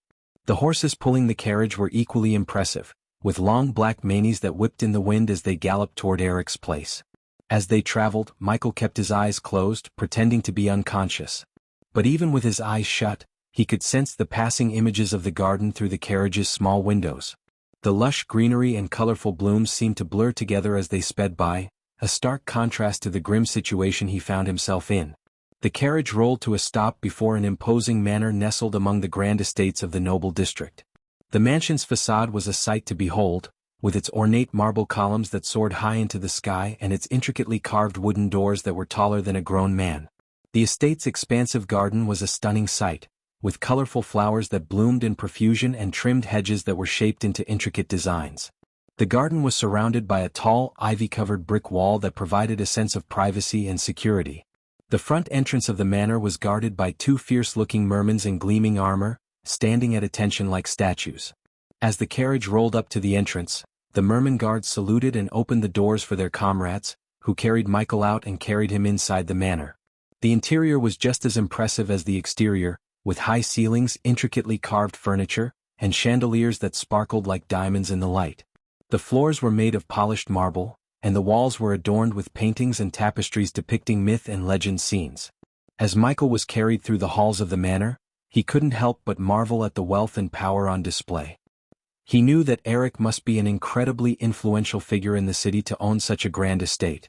He remained still pretending to be unconscious, biding his time until he could make his move. Tertis' eyes blazed with pure anger as he led them into the manor. One of the maids serving the lord of the manor whispered to another, "What could have happened for them to bring in such a beaten man?" Another maid, who seemed to know more, replied in hushed tones, "It seems like they're taking him to Lord Eric." As Michael was dragged through the halls of the manor, he overheard a conversation between two guards. "I heard Tertis was angry as hell, swearing to make that guy pay for messing with him." "Good," replied the other guard.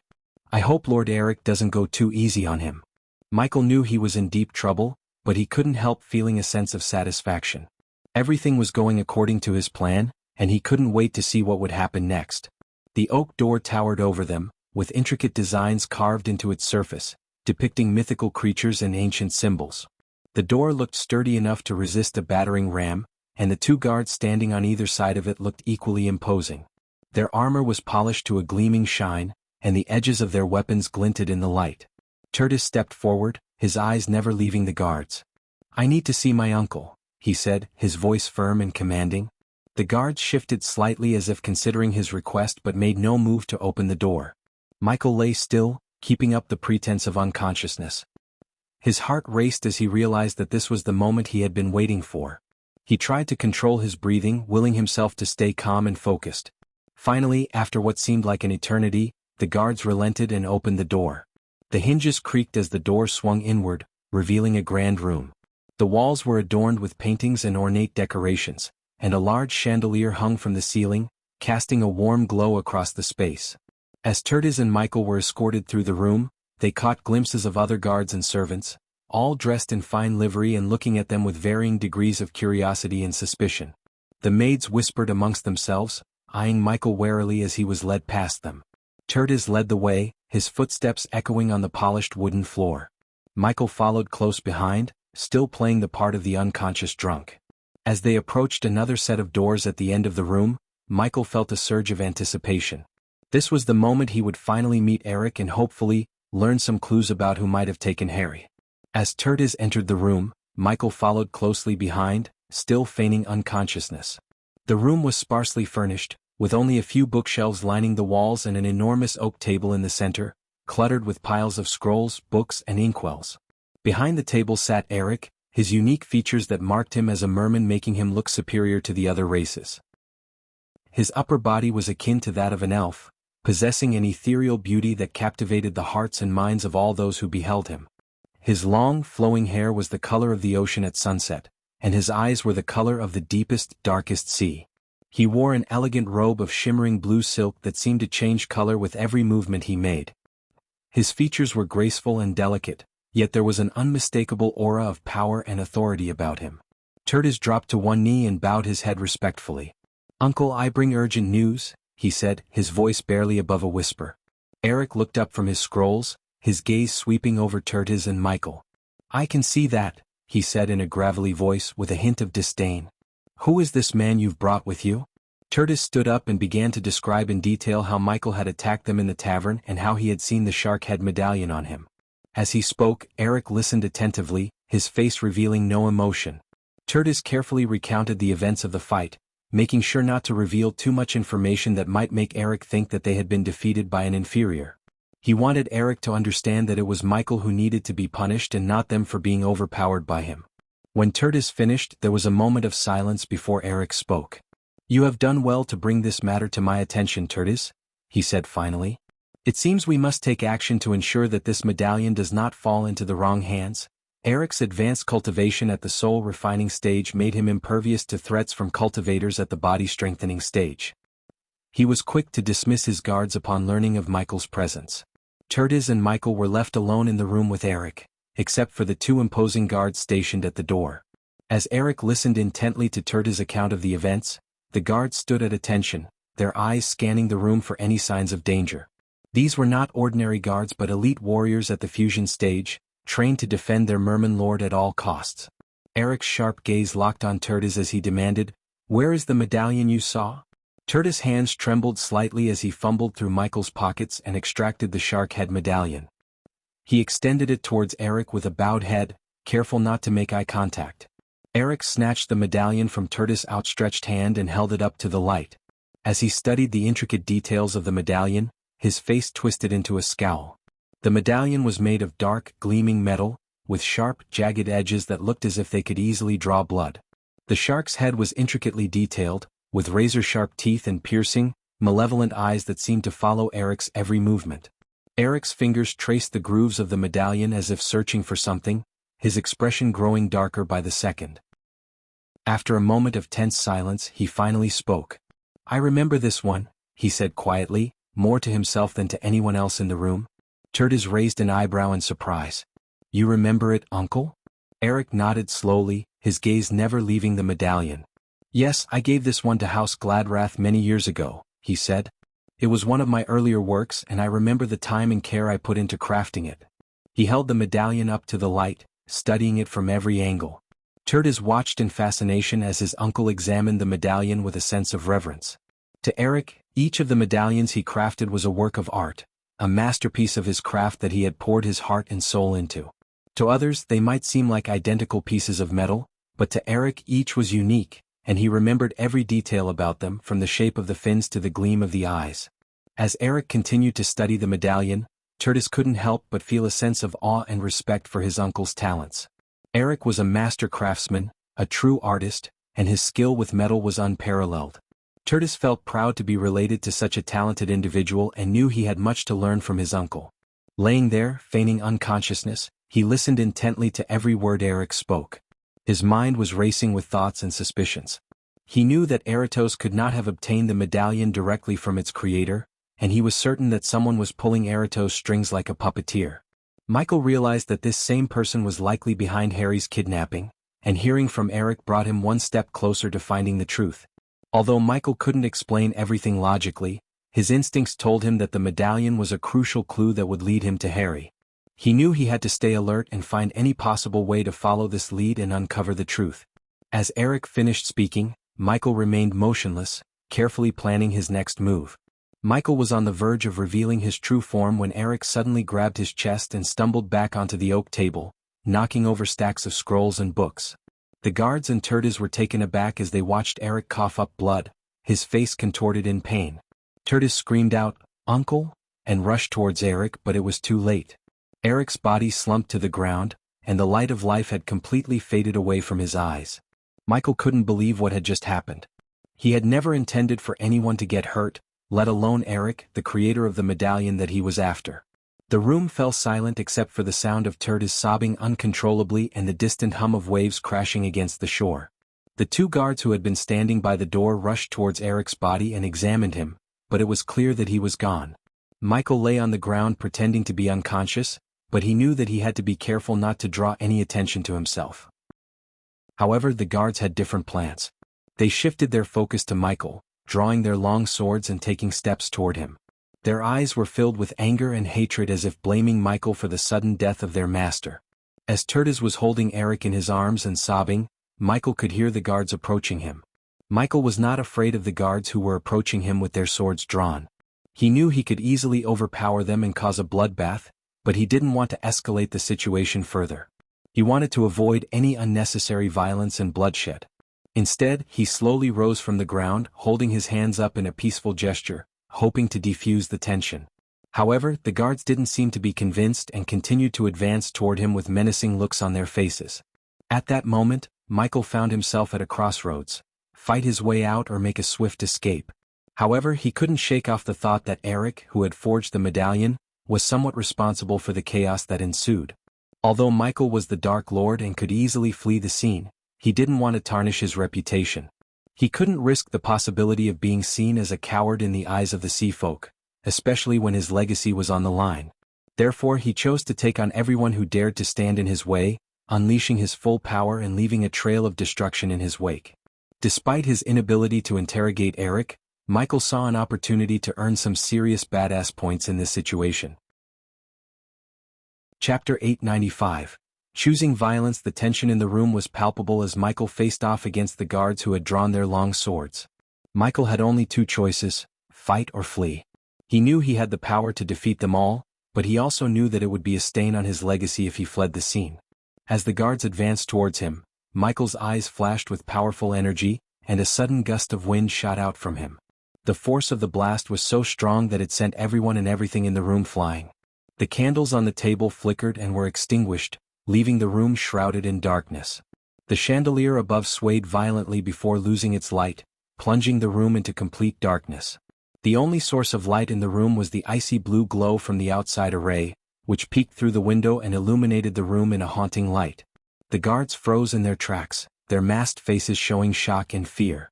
The sudden darkness and the force of Michael's power had taken them completely by surprise. As they stood there, uncertain of what to do, they suddenly noticed movement on the floor. It was the drunk man who had been lying there all along. The guards took a step back in fear, wondering what kind of power this man possessed. As Michael's body lifted off the ground, the room was suddenly engulfed in a dense, black mist. The guards could barely see anything as the mist crept around them, and their fear and confusion only grew.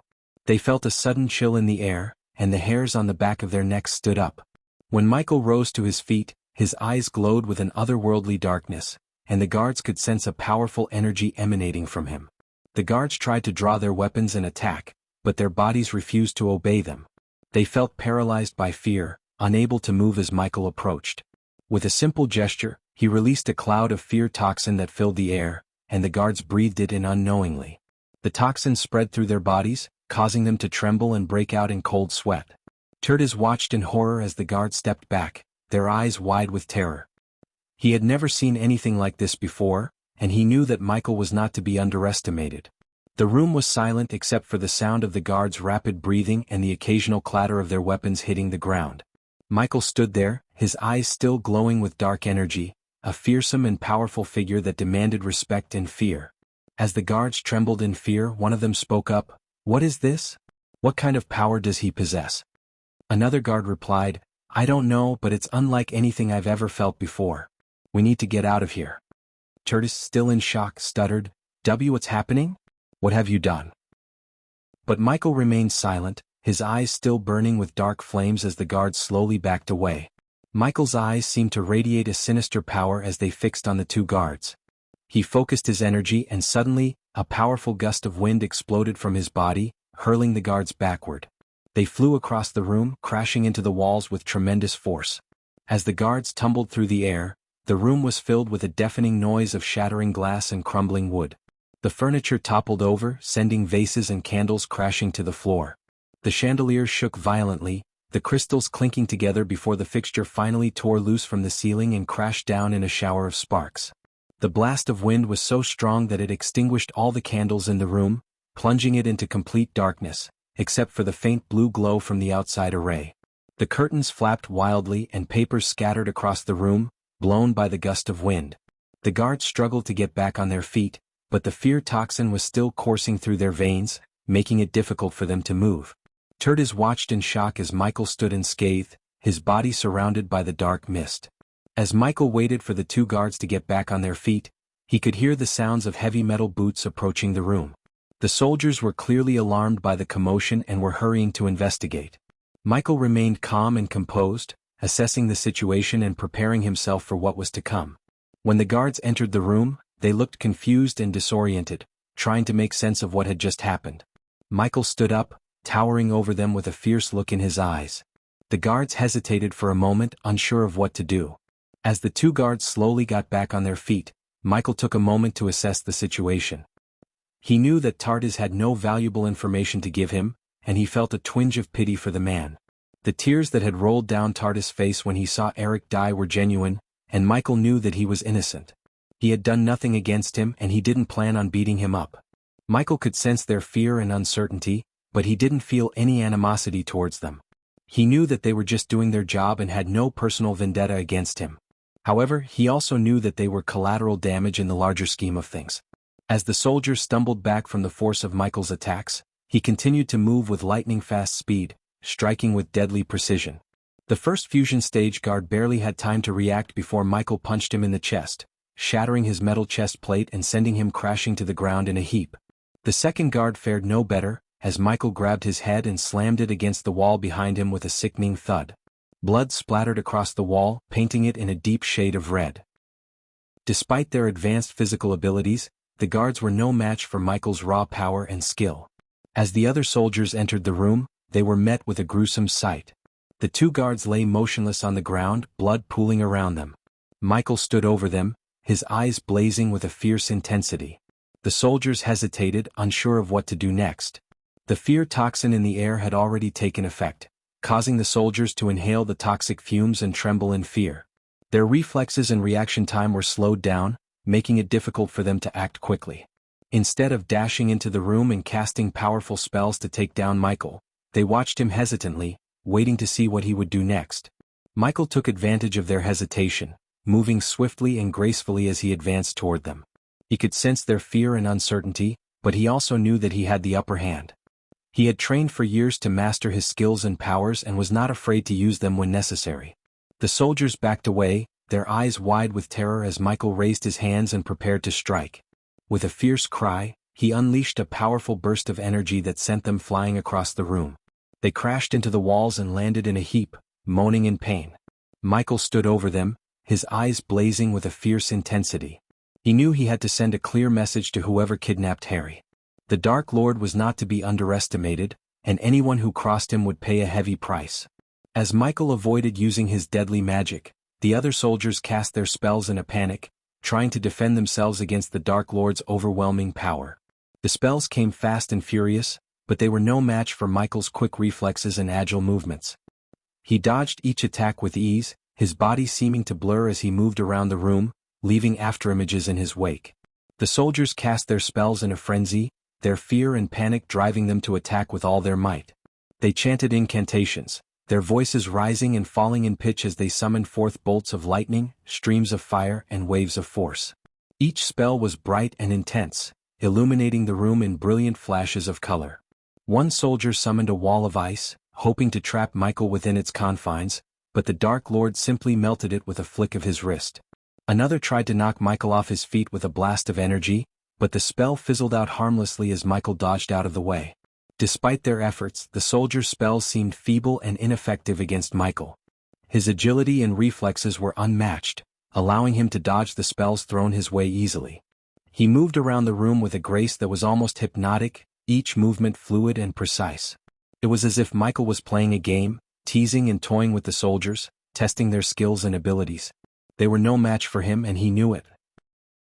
His confidence grew with each passing moment, and he began to taunt the soldiers, mocking their feeble attempts to take him down. But beneath the surface, Michael was seething with rage. He knew that someone had kidnapped Harry and was determined to find out who was responsible. The soldiers were merely a distraction, a means to an end. He would take them down if he had to, but his ultimate goal was to find Harry and make whoever was responsible pay for their actions. Michael's movements were fluid and graceful, as he darted between the soldiers with incredible speed and agility. His figure was a blur as he weaved through the chaos of the room, delivering blows that shattered metal armor and sent soldiers flying. With each strike, the sound of bones snapping echoed through the air, mingling with the metallic clang of broken armor. The soldiers fought back with all their might, casting spells and swinging their weapons in a desperate attempt to take down the Dark Lord. But Michael seemed almost invincible, effortlessly dodging every attack and striking with deadly precision. The air crackled with energy as spells flew back and forth, but none of them managed to even touch Michael. "What the hell is he?" cried one of the soldiers. "Get back! Get back!" shouted another as he stumbled backward, tripping over his own feet. As Michael approached them, they screamed and begged for mercy, but he was relentless. "Please, spare us," they cried. "He's not human. He's a monster," exclaimed a third soldier. As the battle raged on, Tertius watched in horror as the soldiers fell one by one, their bodies battered and broken. The room was filled with the stench of blood, and the air was thick with the sounds of battle. The last soldier stumbled back, his eyes wide with fear as he saw his comrades fall one by one. He raised his hands in surrender and pleaded, "Please spare me. I didn't want any of this. I was just following orders." The soldier could feel the immense power radiating from Michael and knew he was no match for him. He fell to his knees, trembling and crying, hoping that Michael would spare him. But Michael was not in a merciful mood. He lifted the soldier by his neck, his powerful grip like a vice that tightened around the soldier's throat. The soldier struggled to breathe as Michael's dark flames glared into his eyes. With a sudden burst of strength, Michael slammed the soldier against the wall with a deafening impact. The walls shook and the floors trembled as the soldier's body left a human-shaped hole in the wall. The soldier's armor clattered to the ground as he slumped to the floor, gasping for air. Michael showed no signs of mercy as he grabbed the soldier by his legs and threw him like a doll across the room. The soldier went crashing through broken tables and chairs before coming to a halt, unconscious and defeated. The room was unrecognizable from its previous grandeur, now resembling a war-torn battlefield. The ornate furnishings that once adorned the space were now smashed into splinters, scattered across the floor like confetti. The walls were cracked and chipped, and in some places holes were punched through them, revealing the bricks beneath. The carpet was stained with blood, and broken glass littered the ground, reflecting the shattered chandelier above. The once peaceful atmosphere was replaced with the heavy silence of destruction. The air was thick with the metallic scent of blood, and the sound of groaning soldiers mixed with the faint crackling of flames that had been sparked during the fight. Tertius stood there, trembling with fear, staring at the scene before him, feeling sick to his stomach at the sight of so much destruction. Michael stood tall and still like a statue of death, his eyes glowing with a dark, eerie fire. His presence alone was enough to fill the room with an unsettling aura. It was a scene of complete and utter chaos, with destruction and violence dominating every corner. Chapter 896. More soldiers to beat. After Michael defeated the guards, an alarm began to ring throughout the manor, indicating that backup was on the way. However, Michael remained calm and collected, not showing any signs of distress. He was still receiving badass points for his actions, and his total count had reached almost 700,000, even after he had settled his debt with the system.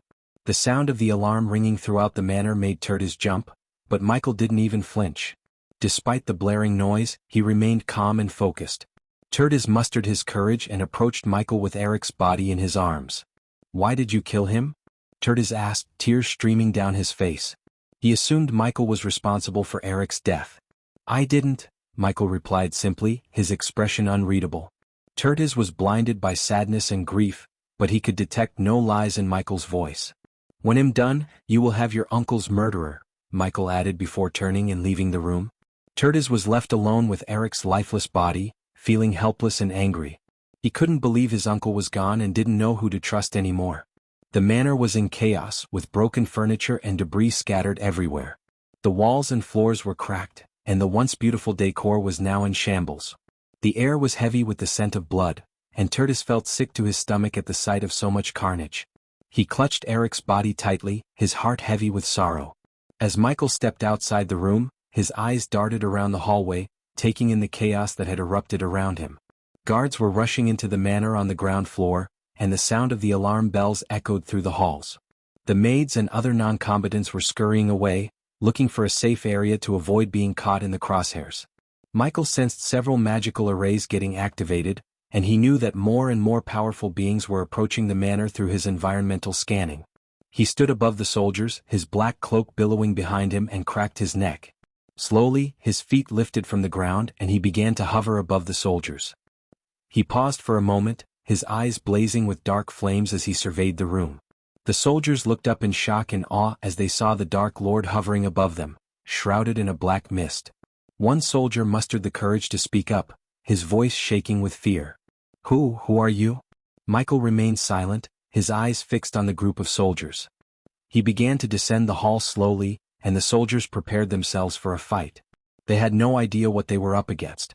Michael was still hiding his true power. No soldier could gauge his true strength. They all thought they could take him down, but they had no idea how sorely mistaken they were. As the roof exploded, dust and debris filled the air, making it difficult to see.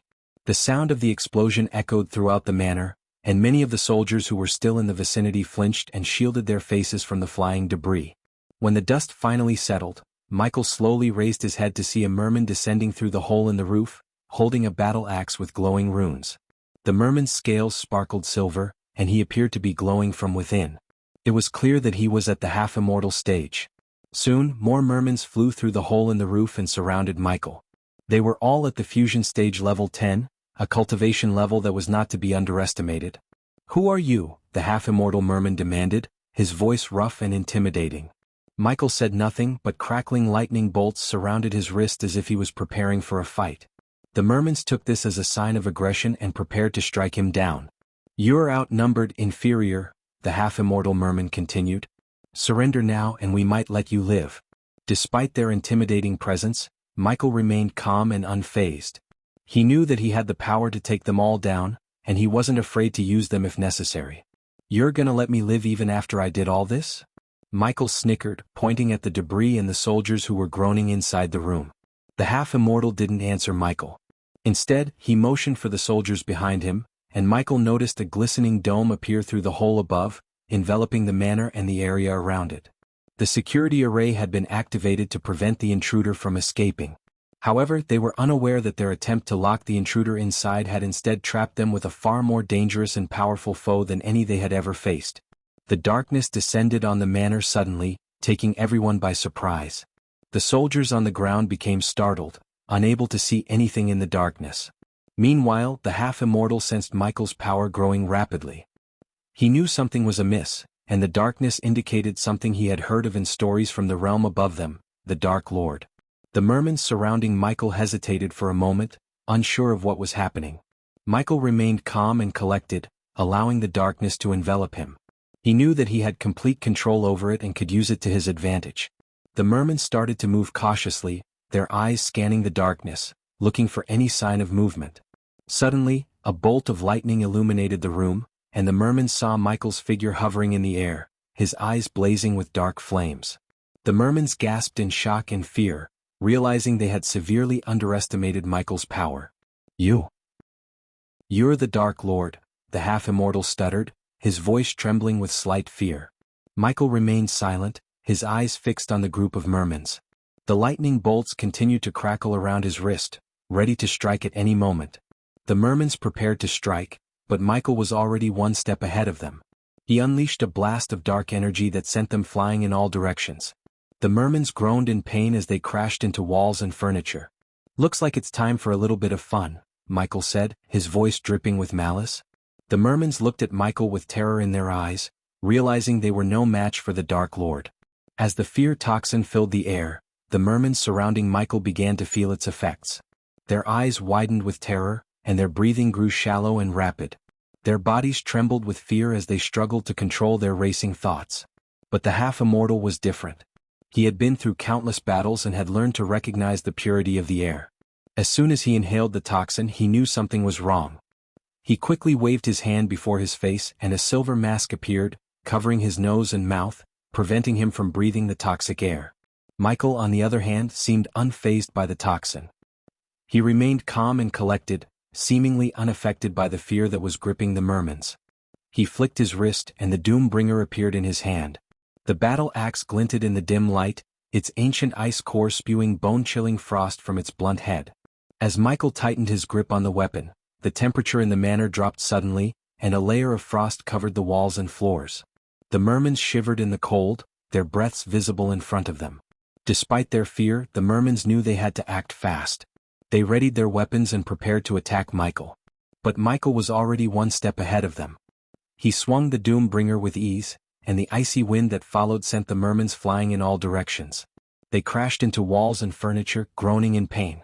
Michael stood in the center of the room, his eyes blazing with dark flames. He knew that the mermans were no match for him, and he reveled in the power that he held. The Doombringer hummed with energy as Michael prepared for the next wave of attacks. With a fierce determination to stop the intruder, the half-immortal charged towards Michael, his battle axe gripped tightly in his hands. He failed to notice the frost forming around the Doombringer's blunt head as Michael swung the weapon in his direction. When the two battle axes collided, sparks flew, and a deafening sound echoed throughout the manor. The ancient ice core infused within the Doombringer spewed forth a bone-chilling frost that spread throughout the room, forming a layer of ice above the soldiers on the ground. They slipped and slid on the frozen floor, struggling to maintain their balance. As the clash subsided, the half-immortal attempted to block the Doombringer's strike with his own weapon, but the sheer force of Michael's attack was too much to handle. The Doombringer's ability to summon frost added to the half-immortal's problems, as the cold air numbed his fingers, causing his grip to weaken. The impact sent shockwaves through the half-immortal's arms and body, causing him to stagger backward and crash into the wall with a resounding thud. The clash of weapons shook the manor to its core, causing debris and rubble to fall from the ceiling. As the temperature continued to drop, the frost energy from the Doombringer spread, coating everything in a layer of ice. The soldiers still standing watched in awe as Michael stood tall and menacing, his eyes fixed on the half-immortal lying on the ground, groaning in pain.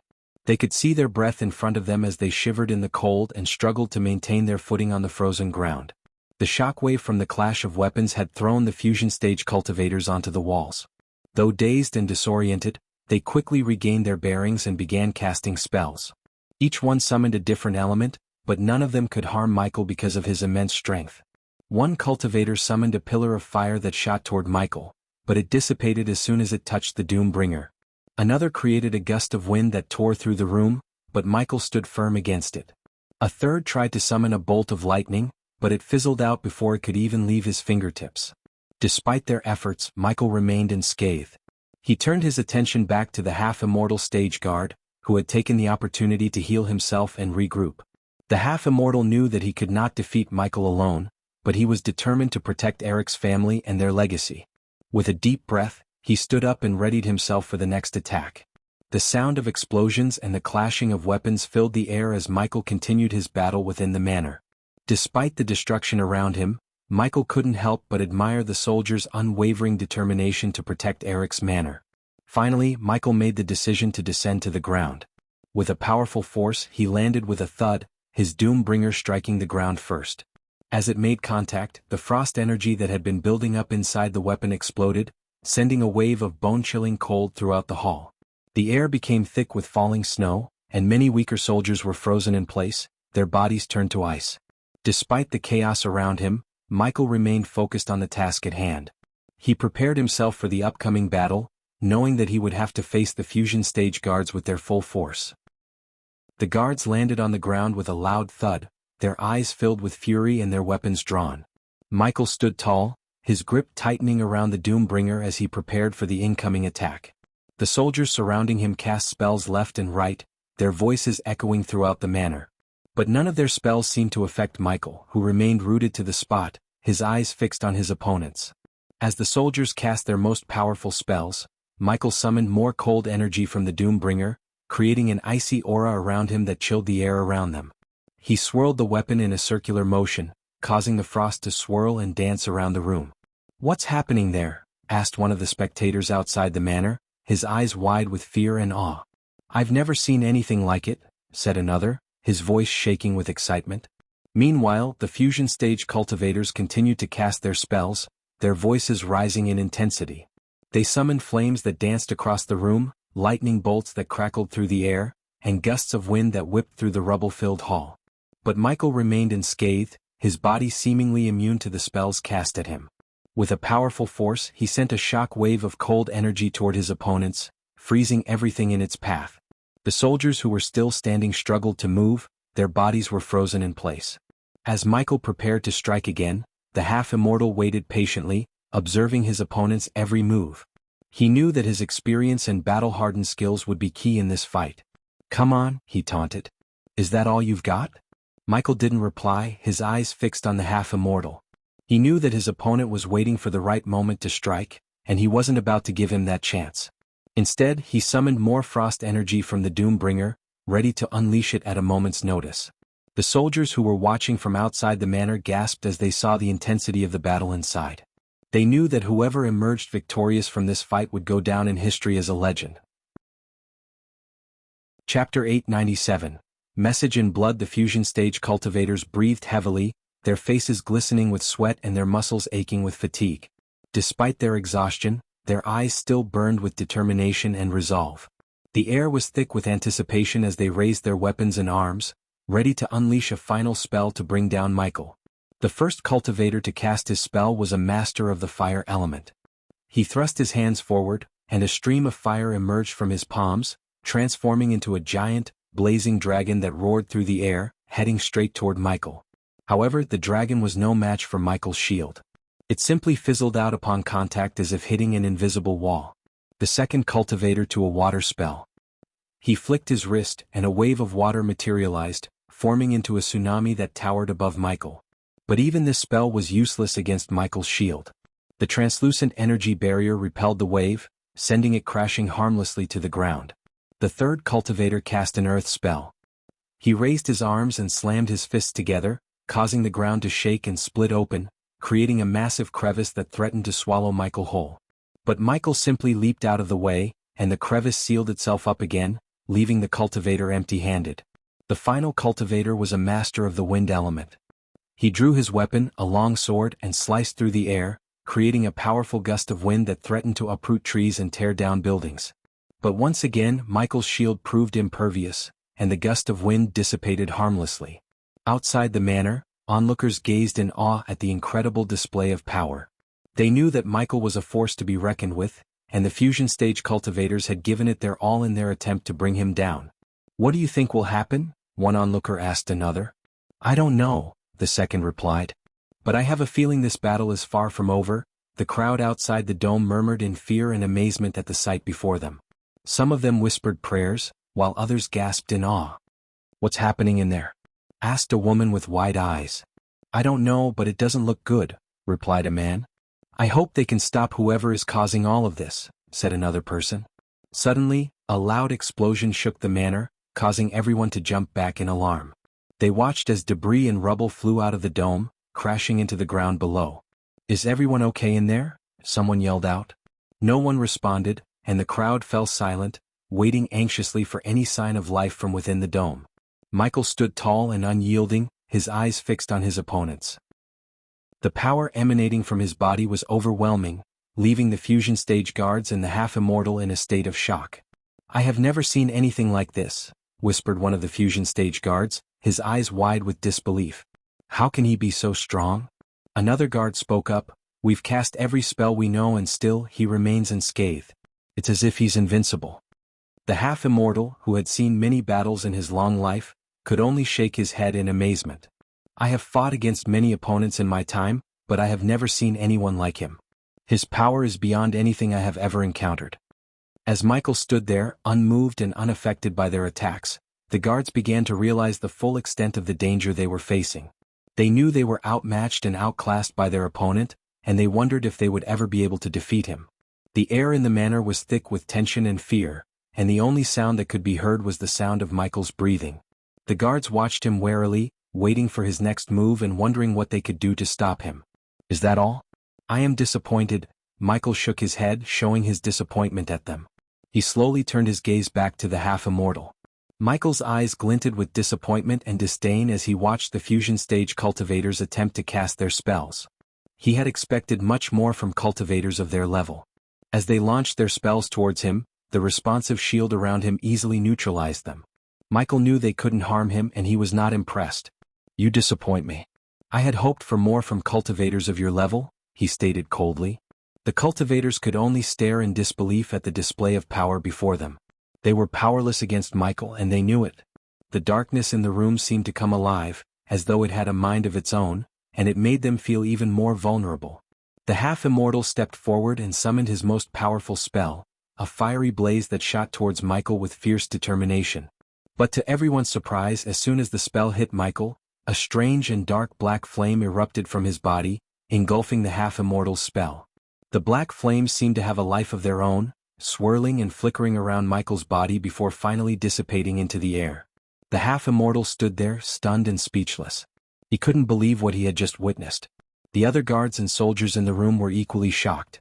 They had underestimated Michael's power and now realized that they could never defeat him. Michael stepped forward, his cold eyes fixed on the half-immortal. You have failed, he stated. Now it's time for you to pay the price. The half-immortal tried to cast another spell, but Michael was too quick. With a swift motion, he swung the Doombringer, unleashing a shock wave of cold energy that froze the half-immortal in place. The other guards and soldiers could only watch in horror as Michael approached the frozen half-immortal with a cold, menacing grin on his face. The darkness in the room seemed to thicken as though it was drawn to Michael's power. The cultivators could feel its presence and it made them feel even more powerless. They were shocked and intimidated, unable to beg for mercy as they knew there was none to be found. They were at the mercy of Michael's power, and there was nothing they could do about it. One of the cultivators spoke up, his voice shaking with fear. I have never seen anything like this before. He is too powerful, he said, his eyes wide with disbelief. Another cultivator added, we have underestimated him. We had no idea he was this strong. The rest of the cultivators stood there in stunned silence, their mouths hanging open as they watched Michael approach the frozen half-immortal. They knew that they were no match for him, and they felt helpless and vulnerable in his presence. He's not an inferior, whispered one of the cultivators, his voice barely above a whisper. He's something else entirely. The darkness in the room seemed to press in on them, and they felt as though they were suffocating under its weight. They knew that they were at the mercy of Michael's power, and they could only hope that he would spare their lives. Now it's my turn, said Michael with a cold voice. He could sense their fear and desperation but didn't let it affect him. With a quick motion, he cracked his neck and knuckles, preparing himself for what was to come. Then, a powerful gust of wind, mixed with intense cold, shot out from Michael, sending debris flying and shattering against the walls into a million pieces. With bone-crushing force, the guards were thrown back and hit the ground hard, bouncing and rolling before finally coming to a rest in twisted and unnatural positions. The room filled with the sound of breaking bones and groans of pain as the guards lay motionless and defeated. Michael stood amidst the chaos, his cold and unfeeling eyes surveying the scene. The air was thick with the smell of blood and dust, while the darkness in the room seemed to grow thicker as if drawn to Michael's power. The once majestic manor now lay in ruins, a mere shell of its former glory. The walls were cracked and crumbling, and the roof had caved in, leaving debris and rubble scattered everywhere. Broken furniture, shattered glass, and charred wood lay strewn about, giving the scene an eerie, apocalyptic feel. The gardens that once surrounded the manor were no more. Trees were uprooted and the flowers were trampled, leaving only mud and dirt in their wake. The pond that had once been a serene oasis was now murky and stagnant, with dead fish floating on the surface. Smoke still rose from the smoldering ruins, casting an acrid odor in the air, and the only sounds were the faint creaking of loose timber and the occasional screech of a bird. The manor was now a haunted, lifeless place, a testament to the power of the battle that had taken place within its walls. Michael, however, was not yet finished. With a flick of his wrist, the darkness in the air surged forward, enveloping the unconscious fusion stage cultivators and lifting them off the ground, drawing them towards Michael. He stood before them, an imposing figure with his black cloak billowing around him. As he raised his hand, a dark sword materialized in his grip. The blade was black as night, and tiny crimson-red lightning bolts crackled around it, imbuing it with an eerie and ominous aura. The cultivators hovered in the air before him, helpless and at Michael's mercy. He surveyed them with a cold, unfeeling gaze, and then with a swift and precise motion, he cut open one of their arms with the dark sword, drawing blood. The blood dripped from the wound, staining the ground below with its dark and viscous fluid. Michael seemed to take no pleasure in this act, as if it were merely a necessary step in his grand plan. As though it was alive, the darkness in the air seemed to pulse with energy and responded to Michael's will. The air itself seemed to thicken as if it were trying to suffocate the cultivators. Then Michael began to write a message on the wall in blood. Michael's message was a chilling sight, written in bold, jagged letters with their blood. The deep red color of the blood contrasted starkly with the ashen color of the wall, making the message stand out even more. The letters were large, each one nearly a foot in height, and looked as though they had been carved into the wall with a sharp blade. As Michael finished writing, he stepped back to admire his handiwork. The message was clear and ominous, a warning to anyone who dared to cross Layla or her son. The blood had already begun to dry, leaving a dark, almost black stain on the wall, making the message even more ominous. The cultivators who still had some consciousness could only stare at the message in horror, their fear and helplessness growing with each passing second. They knew that Michael meant business and was lucky to be alive. They could feel the darkness in the room, thick and suffocating, as though it was a living entity, surrounding them and reminding them of their vulnerability. As the darkness slowly dissipated, the dim light of dawn began to filter through the shattered windows and broken walls of the ruined manor. The air was thick with the smell of blood and dust, and the groans of injured guards could be heard from all around. Michael was nowhere to be seen, having vanished into thin air as quickly as he had appeared. The only evidence of his presence was the message he had written on the wall in blood. Chapter 898. The Dark Lord's message. The next day after the battle, the manor lay in ruins. Debris and rubble were scattered everywhere, and the walls were crumbled and broken. The once beautiful garden was now a mess of uprooted plants and shattered ornaments. As word of the attack spread, people began to gather in the nearby towns to discuss what had happened. There were rumors and speculations about who the stranger could be and why he had attacked the manor. Some believed he was a rival cultivator of Eric, while others thought he might have been hired by a jealous competitor. Despite the chaos and destruction left in the aftermath, people could not help but feel a sense of awe at the power displayed by the mysterious attacker. The guards who had survived the battle were hailed as heroes, and there was talk of rebuilding the manor even better than it was before. As for the one who attacked them, no one knew what had become of him. Some whispered that he was a demon, while others dismissed him as a madman with too much power. But no matter what they thought, the memory of his attack would remain etched in their minds for years to come. The guards, armed and ready, stood in a tight perimeter around the ruined manor, their eyes darting around nervously as they scanned for any sign of danger. Meanwhile, the sounds of cracking wood and collapsing debris echoed through the air, serving as a haunting reminder of the fierce battle that had taken place there just hours before. As the guards remained on high alert, a group of mermans appeared out of nowhere, their bodies gracefully gliding through the air as they approached the perimeter. At the forefront of the group was Gleelis, a striking figure with large, expressive eyes and a fish-like mouth that twisted into a small smile as he surveyed the destruction around him. The mermans descended upon the hall with ease, their movements fluid and graceful as they maneuvered through the debris and broken roof of the manor. Gleelis' hands, which boasted thin skin between the fingers, allowed him to move through the ocean with unparalleled speed and dexterity. He used these same abilities to navigate the chaotic scene before him. As the mermans floated through the ruins of the manor, the guards watched with a mix of curiosity and trepidation, unsure of what to make of these powerful mermen's elders who had arrived so suddenly. They whispered amongst themselves, discussing the oddity of the situation and speculating about the identity and motives of the mysterious stranger who had attacked the manor just hours before. The moment Gleelis landed on the ground, his sharp eyes scanned the ruined manor, taking in the destruction that had been wrought. The wall with the ominous message in blood caught his attention, and his eyes furrowed in confusion and concern. The mermans who had accompanied Gleelis shared his shocked expression, their fish-like mouths agape as they looked upon the scene before them. Slowly, Gleelis floated over to the wall, studying the message written in blood with a sense of growing unease. "I know whoever took him will read this message," Gleelis read aloud, his voice low and grave. "So if you are the one responsible for taking him, you have a full day to return him to where you took him. If you fail to do so, this will be only the start of the destruction that's going to fall upon your world." The mermans murmured amongst themselves, their thin-skinned fingers ringing nervously. "What does this mean?" one of them asked, looking to Gleelis for answers. "It means trouble," Gleelis replied, his large eyes narrowing. "This message is a threat, and whoever wrote it is not to be taken lightly."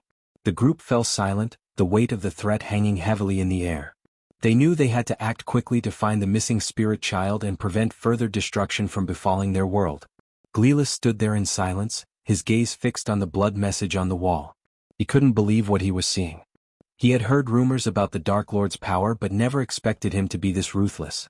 The mere thought of what the Dark Lord could do to their world sent shivers down Gleelis' spine. He knew that the kidnapping of the spirit child was a grave mistake, but he never thought it would lead to this. As he looked around at the destroyed manor, he could see the physical and emotional damage the attack had caused. The guards were shaken and their wounds would heal, but the trauma they had experienced would stay with them for a long time. Gleelis knew that the Dark Lord could have easily killed them all, but he had left them alive as a warning. A warning to anyone who dared to cross him. The mermans who stood around Gleelis were perplexed and worried about the situation. Their large eyes darted around as they tried to process the meaning of the message written in blood. They had no clue who could have done something so heinous and why they would kidnap the spirit child. The merman who had spoken to Gleelis was clearly agitated and demanded answers. "Lord Gleelis, who could have done this? This message makes no sense." The merman's fish-like mouth gaped open in confusion and frustration. Gleelis remained silent for a moment, lost in his own thoughts. He envied the merman's innocence, for they had no knowledge of the Dark Lord or the prophecy that had been foretold. He wished he could be like them, free from the burden of knowing what was to come. When he recalled how they had eliminated Eric, Gleelis felt a twinge of guilt and regret. He had been a loyal servant of the sea folk, and his death was a necessary sacrifice to keep the secrets of the Shark Medallion safe. But Gleelis couldn't help but wonder if there was another way. He couldn't shake off the feeling that they were becoming more like the Dark Lord in their methods. But he pushed those thoughts aside and focused on the present situation. He turned to the guard who had asked him the question and spoke in a serious tone. "We don't know who the attacker is yet, but we must find him before it's too late. And we must be careful not to jump to conclusions or make assumptions." As Gleelis and his men were investigating the manor, another group arrived at the scene. But this time they weren't mermans but wraiths. Gleelis quickly identified them, despite their shape-shifting abilities, as their distinct features gave them away. The wraiths had long, sleek bodies that seemed to move with a fluid grace. Their eyes were large and unblinking, and their skin had a slight iridescent sheen that shimmered in the light. Among the group of wraiths stood a sturdy man with a muscular body, a thick beard and long black hair. He wore luxurious robes that were embroidered with intricate designs and radiated a powerful aura, making it clear that he was a leader among the wraiths. Mutrad was also present among the wraiths, standing slightly behind their leader. Mutrad stood amidst the ruins, his mind racing as he took in the devastation before him. Memories of the destroyed Ithilien island flooded his thoughts, and he felt a chill run down his spine. He had joined forces with the Dark Lord to prevent his own world from suffering a similar fate, but now it seemed like that fate might be inevitable. The fear that gripped Mutrad was palpable. His hands trembled as he tried to steady himself, and his heart felt like it was about to burst out of his chest. He had never felt this level of dread before. The thought of the Dark Lord turning his wrath towards his own world was almost too much to bear.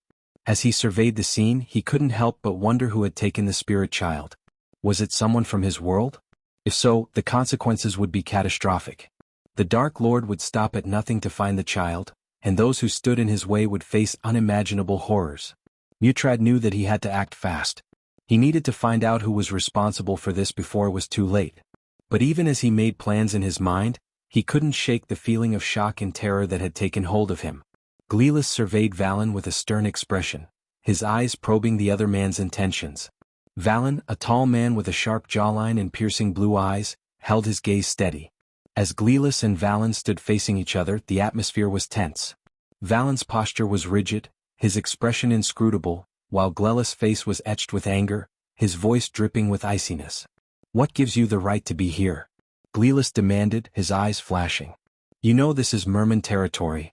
Valen's voice was even, betraying no emotion. "I'm here to investigate the attack just like you. And we both know who's responsible." As Gleelis saw Valen, a member of the House of Halrid, he felt a wave of contempt and hostility wash over him. He had always harbored a deep-seated hatred for the members of Howrid, and Valen's presence only served to reinforce those feelings. But as he took in the destruction around them and the message scrawled in blood, his anger was momentarily replaced by a sense of fear and urgency. Valen, on the other hand, remained calm and composed. He knew that the members of Gladrath and Howrid had a long-standing feud, but he had put his loyalty to his house aside in the face of a greater threat. He was focused on finding the one responsible for the destruction and stopping them before it was too late. Despite their mutual animosity, Gleelis and Valen acknowledged each other with a nod of their heads, a silent recognition that they both had a common goal. Gleelis' cold tone reflected his discomfort at working with someone from Howrid, but he knew that they couldn't afford to let their differences stand in the way. Meanwhile, Valen spoke with a level-headedness that betrayed no hint of resentment towards Gladrath. Both men knew that their collaboration was necessary if they were to have any chance of catching the Dark Lord, and as they set off together to investigate the source of the destruction, they put their differences aside and focused on the task at hand. The message on the wall was written in blood, a clear sign of the Dark Lord's involvement. Gleelis' eyes darted to the message before returning to Valen. Despite their animosity towards each other, they both knew that they needed to work together if they had any hope of stopping the Dark Lord. "You're right," Gleelis conceded after a moment's pause. "But we need to find out quickly. If his attention is truly on this world, we're all in danger." Valen locked eyes with Gleelis, his intense gaze almost tangible. "I concur. It's unlikely we'll discover anything of value here. Let's convene at the Coral Crown and share all the information we have on him," he stated succinctly. Valen was a man of few words and preferred to cut to the chase. Chapter 899. The Missing Emerald Scepter. Valen's meeting with Gleelis was intense, with both men exchanging information about the Dark Lord. Valen revealed that his family had learned that the Dark Lord was responsible for slaughtering hundreds of soldiers during his war with Ithilin, leaving Gleelis feeling uneasy about the task ahead. After their conversation, Valen made his way back to the Empire of Arctic Hall. Just like the city of Serpent Hall, Arctic Hall was a glistening underwater city that sparkled like a diamond in the depths of the sea. The city was composed of towering spires and elegant domed buildings that rose out of the ocean floor, each one more exquisite than the last. As Valen made his way back to the city, the energy shield surrounding it slowly began to dim, revealing the bustling metropolis within. The streets were alive with the sounds of wraiths, the primary residents of Arctic Hall, as they went about their daily business. The glow of the city's lights cast a warm, inviting glow across the ocean floor, drawing Valen ever closer to his destination. The architecture of Arctic Hall was breathtaking, with each building more impressive than the last. The wraiths who lived there had created a city that was truly awe-inspiring in its beauty and majesty. As Valen passed through the city shield, he was greeted by the sight of wraiths bustling about their daily routines. Some of them floated effortlessly above the ground, their shimmering forms almost ethereal in the glow of the city's lights, while others walked upright on 2 feet, their skin bearing a translucent quality that shone in the light. Despite the impressive surroundings, Valen's thoughts remained on the task ahead. He knew that the Dark Lord posed a grave threat to the peace and prosperity of their world and that they needed to act quickly to prevent any further damage. As he made his way back to the compound of the House of Howrid, Valen's mind was racing, trying to formulate a plan of action that would allow them to apprehend the Dark Lord before it was too late. The grand compound of the House of Howrid was a sprawling estate that spanned a vast expanse of the ocean floor. The compound was built on a series of elevated platforms, connected by a network of walkways and bridges that arced gracefully over the shimmering waters below. Each platform was adorned with elegant towers, grand halls and intricate gardens that added to the estate's grandeur. As one approached the compound, the first thing that caught the eye was the massive gate that guarded the entrance. The gate was composed of gleaming silver metal and was emblazoned with the sigil of the Howrids, a fierce dragon with wings outstretched, ready to take flight. Beyond the gate lay a grand courtyard, framed by soaring archways and lined with lush gardens. The courtyard was alive with activity, with servants hurrying to and fro, carrying out their duties with swift efficiency. The sound of fountains and waterfalls filled the air, adding to the tranquil atmosphere that pervaded the estate.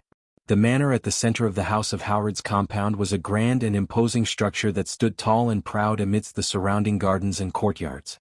It was a magnificent edifice, made of polished white stone and embellished with intricate carvings and delicate filigree work that adorned every surface.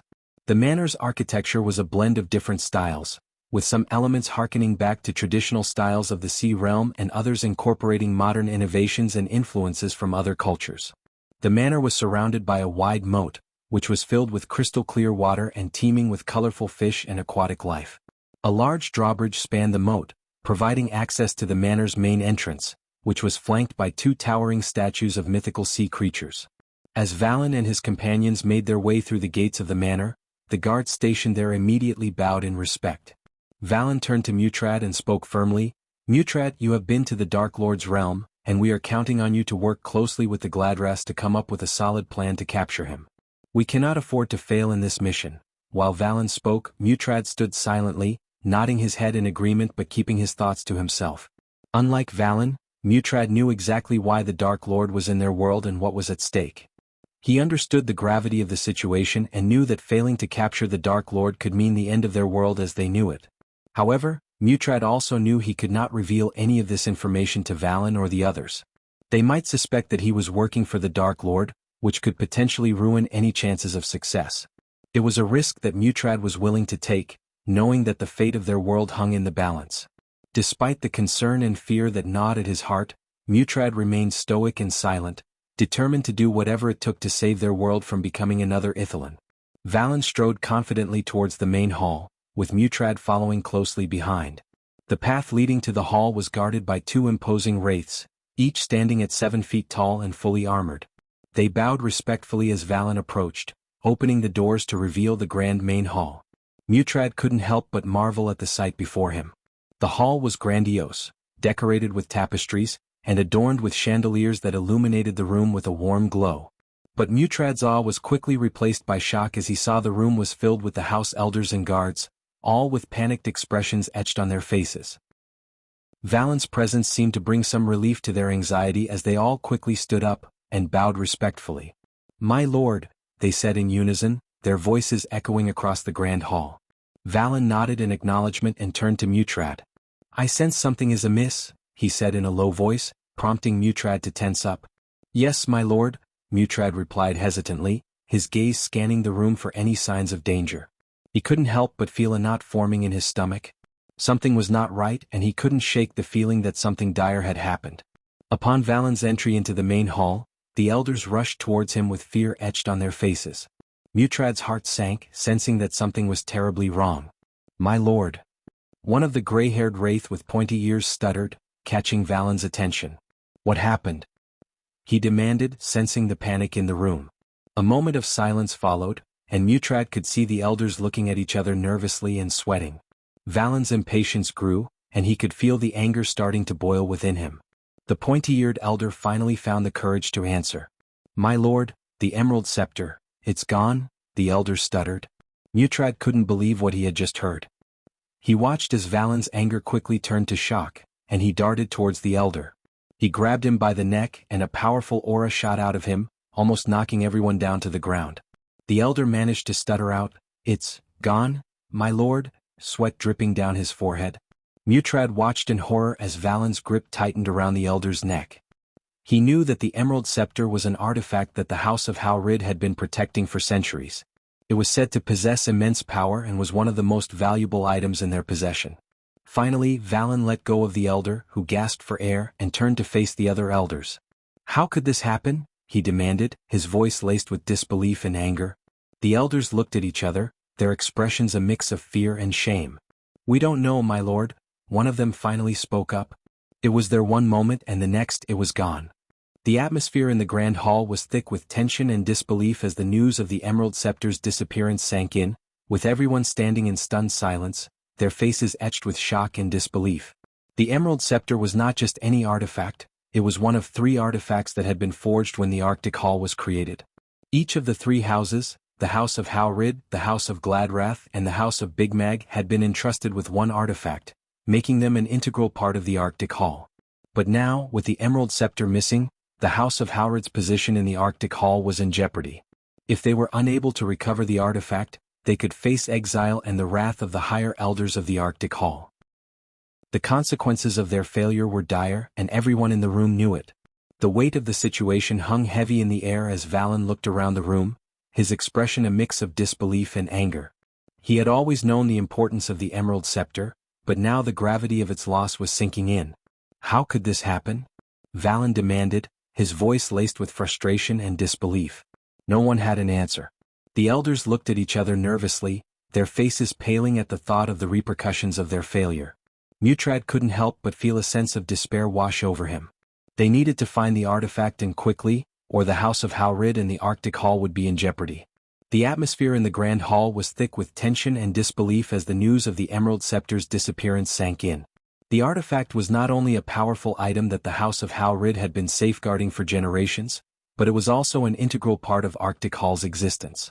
Mutrad knew the gravity of the situation as he watched the elders and guards exchange glances of shock and horror. The Emerald Scepter was one of 3 artifacts that were forged when Arctic Hall was created. Each of the 3 ruling houses, House of Howrid, House of Gladrath, and House of Big Mag, was entrusted with one artifact, and together they symbolized the unbreakable bond between the 3 houses that made up the great underwater city. Losing the Emerald Scepter not only meant losing a valuable and powerful artifact, but it also meant jeopardizing the House of Howard's place in the Arctic Hall. The thought of being exiled from Arctic Hall and facing the wrath of the higher elders was enough to make Mutrad's blood run cold. The loss of the Emerald Scepter was a grave matter that required immediate action. He could see Valen's mind racing as he tried to figure out what had happened and who could have taken it. Mutrad knew that finding the artifact was crucial not only for the House of Howrid but for the entire Arctic Hall. Valen's voice was still fragile as he spoke. "I need to see it with my own eyes." He walked through the crowd of stunned elders and guards, making his way to the end of the Grand Hall. There, he faced a wall of glass that looked out into an empty ocean void of any life forms. Valen placed his hand on the glass, and magical runes glowed as a golden bubble appeared in the empty ocean. As he stared at the empty bubble, Valen couldn't help but shiver. The bubble was supposed to contain the Emerald Scepter, one of the most powerful artifacts the House of Howrid had been protecting for centuries. It was hard to believe that it was gone. Valen examined the area around the bubble, and his eyes widened in shock. Powerful arrays and runes were placed all around the bubble, and a giant was guarding it. How could someone have stolen the Emerald Scepter with all of these protections in place? Valen turned to face the elders, his voice laced with anger and disbelief. "How could this happen? Who is responsible for this?" he demanded. The elders looked at each other, their expressions filled with fear and uncertainty. None of them could provide an answer. The Emerald Scepter was not only a valuable artifact, but it was also a symbol of their connection to the Arctic Hall. Losing it could mean being exiled from the hall and facing the wrath of the higher elders. Valen's shock was quickly replaced by an overwhelming fury, and he slammed his fist into the glass with a force that nearly shattered it into pieces. The room was filled with a deafening crack, and everyone could feel the vibrations pulsating through the air. The elders were frozen in fear, not daring to move as Valen's murderous aura engulfed the room. The air was thick with tension, and even breathing felt like a difficult task under the weight of his anger. As Valen turned to face the elders, his eyes blazed with fury, and his voice was low and menacing. "Whoever is responsible for this will face the full wrath of the House of Howrid," he growled, his words like a death sentence. The elders trembled, many of them dropping to their knees as if an invisible mountain had just fallen on their shoulders. They knew that Valen's wrath was not to be taken lightly, and the consequences of losing the Emerald Scepter could be dire for them all. The silence in the hall was finally broken by one of the elders. "My lord, it must be the Dark Lord," he said, his voice quivering with fear. The others nodded in agreement, their faces filled with dread. Before Valen had arrived, they had all come to the conclusion that the Dark Lord was responsible for taking the scepter. After all, he was known for his desire for power and his disregard for the lives of others. But to Mutrad it didn't add up. He couldn't shake the feeling that this was not the work of the Dark Lord. The Dark Lord was here to find the Spirit Child and had no reason to take their artifact. He had no interest in the power the scepter held. "My lord," Mutrad spoke up, drawing Valen's attention. "With all due respect, I don't think it was the Dark Lord." Mutrad had to speak up and stop the elders and Valen from pursuing the Dark Lord. Mutrad felt a sense of urgency as he watched Valen and the elders jump to the conclusion that the Dark Lord was responsible for the theft of the Emerald Scepter. Despite Valen's order to work with the Gladrath to find the Dark Lord, Mutrad knew that revealing the Dark Lord's true mission could have disastrous consequences. If the entire House of Howrid believed that the Dark Lord was the culprit and pursued him without investigating the actual thief, it would lead to chaos and destruction. Mutrad knew he had to speak up and stop them from making a costly mistake. The other elders looked at Mutrad with surprise and disbelief. "What do you mean?" one of them asked. Without paying heed to the panicking elder, Mutrad held Valen's gaze firmly. "My lord, consider this," he began, his voice low and measured. "The Dark Lord left a message in blood, indicating that he's here to search for someone. If that's the case, why would he risk stealing the scepter without even knowing if it's the item he needs? Moreover, the location of the scepter was only known to a handful of people, including us. It simply doesn't make sense." Valen's expression softened slightly as he pondered over Mutrad's words. It was true that the Dark Lord's actions seemed inconsistent with his goal. But who else could have taken the scepter? Chapter 900. Underwater Slaughter. In the sea realm, the absence of a sun made it impossible to have a day and night cycle like the one experienced in the realm above. However, the ingenious energy dome surrounding the empires had a remarkable feature that simulated a semblance of day and night. As the glow of the energy dome dimmed, the entire city came alive with shimmering luminescent orbs that emitted a captivating radiance. After concluding his discussion with Valen, Mutrad bid his personal guards farewell and embarked on a journey to the Sea Serpent Hall. Instead of venturing into the buildings within the energy shield, he chose to explore the vast open underwater landscape. The tranquil and serene environment, with its crystal-clear waters and an endless expanse of flora and fauna, was a feast for his eyes. As he moved through the cool waters, Mutrad was mesmerized by the kaleidoscope of colors that greeted him at every turn. Schools of brightly colored fish darted around him while delicate coral formations swayed gently in the currents. The majestic Sea Serpent Hall loomed in the distance, its imposing structure a testament to the ingenuity and craftsmanship of the Sedwelling inhabitants. Silent and swift, Mutrad navigated the murky waters of the ocean depths until he came upon a spectacular coral formation. The soft glow of bioluminescent fish flickered around him, illuminating his path. As he drew near, a hidden cabin within the massive coral structure came into view. It was Mutrad's secret sanctuary, known to no one but himself. Casting a watchful eye around him, Mutrad approached the cabin with slow and deliberate steps. He paused before the door, checking for any signs of danger before tentatively knocking. The sound echoed eerily through the underwater silence, and to his surprise the door creaked open on its own, revealing the dimly lit interior of his hidden refuge. As Mutrad cautiously stepped inside the cabin, he was immediately enveloped in darkness. The only source of light was a small, flickering candle on a rickety old table. The air was musty and filled with the scent of dampness and decay. The sound of water droplets could be heard echoing through the hollow space, a reminder of their deep underwater location. Mutrad's eyes slowly adjusted to the dim light, and he saw the Dark Lord sitting before a large marble table. The table was covered with an array of strange contraptions that emitted an eerie glow, casting shadows that danced ominously on the walls.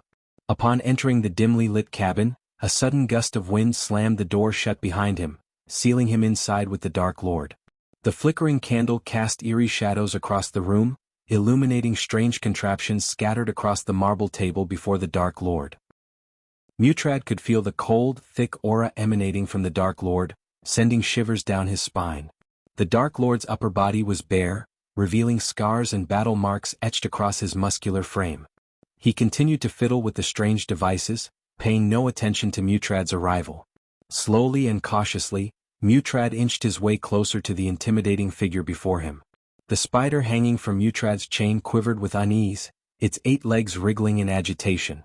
From the spider, the Dark Lord had seen everything that Mutrad had seen, including Valen's conversation with Gleelis and the theft of the Emerald Scepter.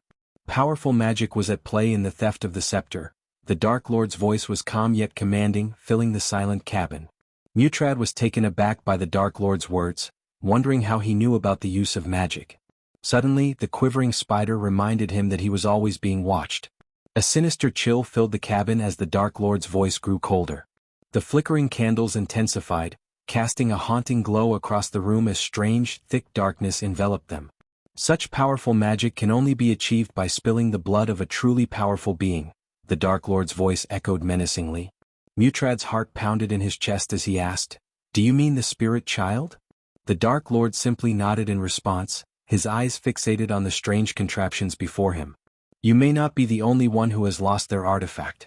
Investigate both the Gladrath and Big Mag houses to see if they too have suffered a similar loss." The one who still possesses their artifact likely stole the others, advised the Dark Lord with a sharp gaze. Mutrad stood there, stunned by the Dark Lord's revelation. As he tried to wrap his head around the situation, the Dark Lord flicked his wrists, summoning 2 dark swords from the shadows. They flew through the air before landing on the marble table with a clang. The Dark Lord picked up a sharpening stone and began to brush it expertly against one of the blades, causing crimson-red lightning bolts to dance and crackle along the black surface.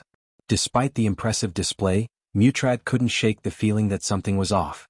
The cabin was oppressively silent, except for the sharpening stone's sound against the blade. The Dark Lord seemed to be waiting for something, and Mutrad's nerves began to prickle with anxiety. Mutrad was taken aback by the Dark Lord's statement. "That cannot be possible, Ghost. The artifacts are protected by giants. It is impossible for someone to take them without alerting the Guardians," Mutrad argued, his voice laced with concern. He couldn't bring himself to address the Dark Lord by his title, especially when he was so disturbed by what he had just heard. The Dark Lord remained unperturbed. "Yet someone did," he replied calmly. Mutrad could feel his unease growing. The cabin was eerily silent, with only the sound of the Dark Lord sharpening his blade breaking the stillness. He couldn't shake off the feeling that something was amiss. "I suspect it's either the House Gladrath or the House Big Mag who took the artifact. You didn't agree to serve me out of loyalty but to save your world.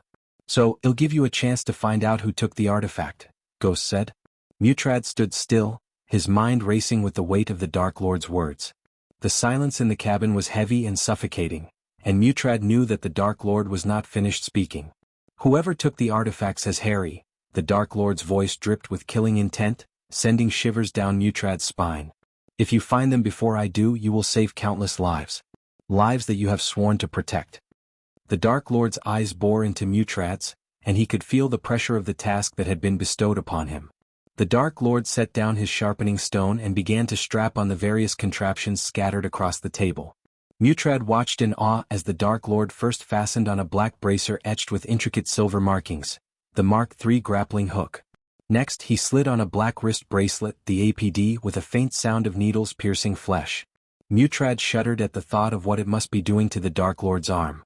Finally, the Dark Lord selected a larger wrist bracelet, the Olympus, which resembled a wristwatch with a hole in the center to hold an arch-energy crystal. Mutrad knew better than to ask questions and simply observed in silence as the Dark Lord prepared himself for whatever lay ahead. Mutrad's eyes widened as he watched the Dark Lord prepare for battle.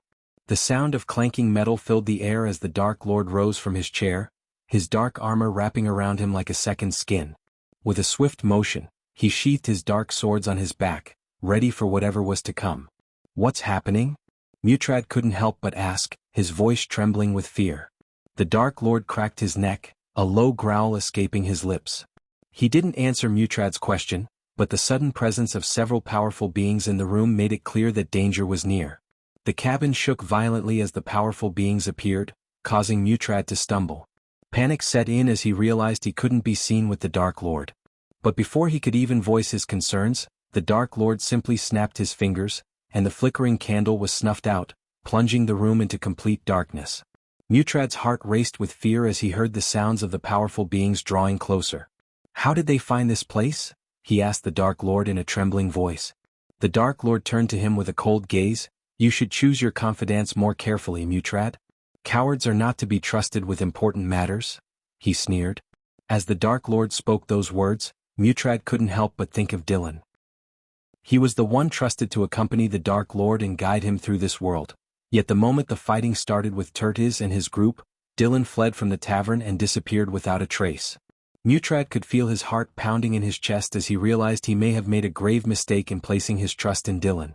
He was the only other person who knew about the cabin's existence and the Dark Lord's presence there. The realization hit Mutrad like a ton of bricks. Dylan had betrayed him. Mutrad's fists clenched with anger as he thought about the coward who had betrayed him in a time like this.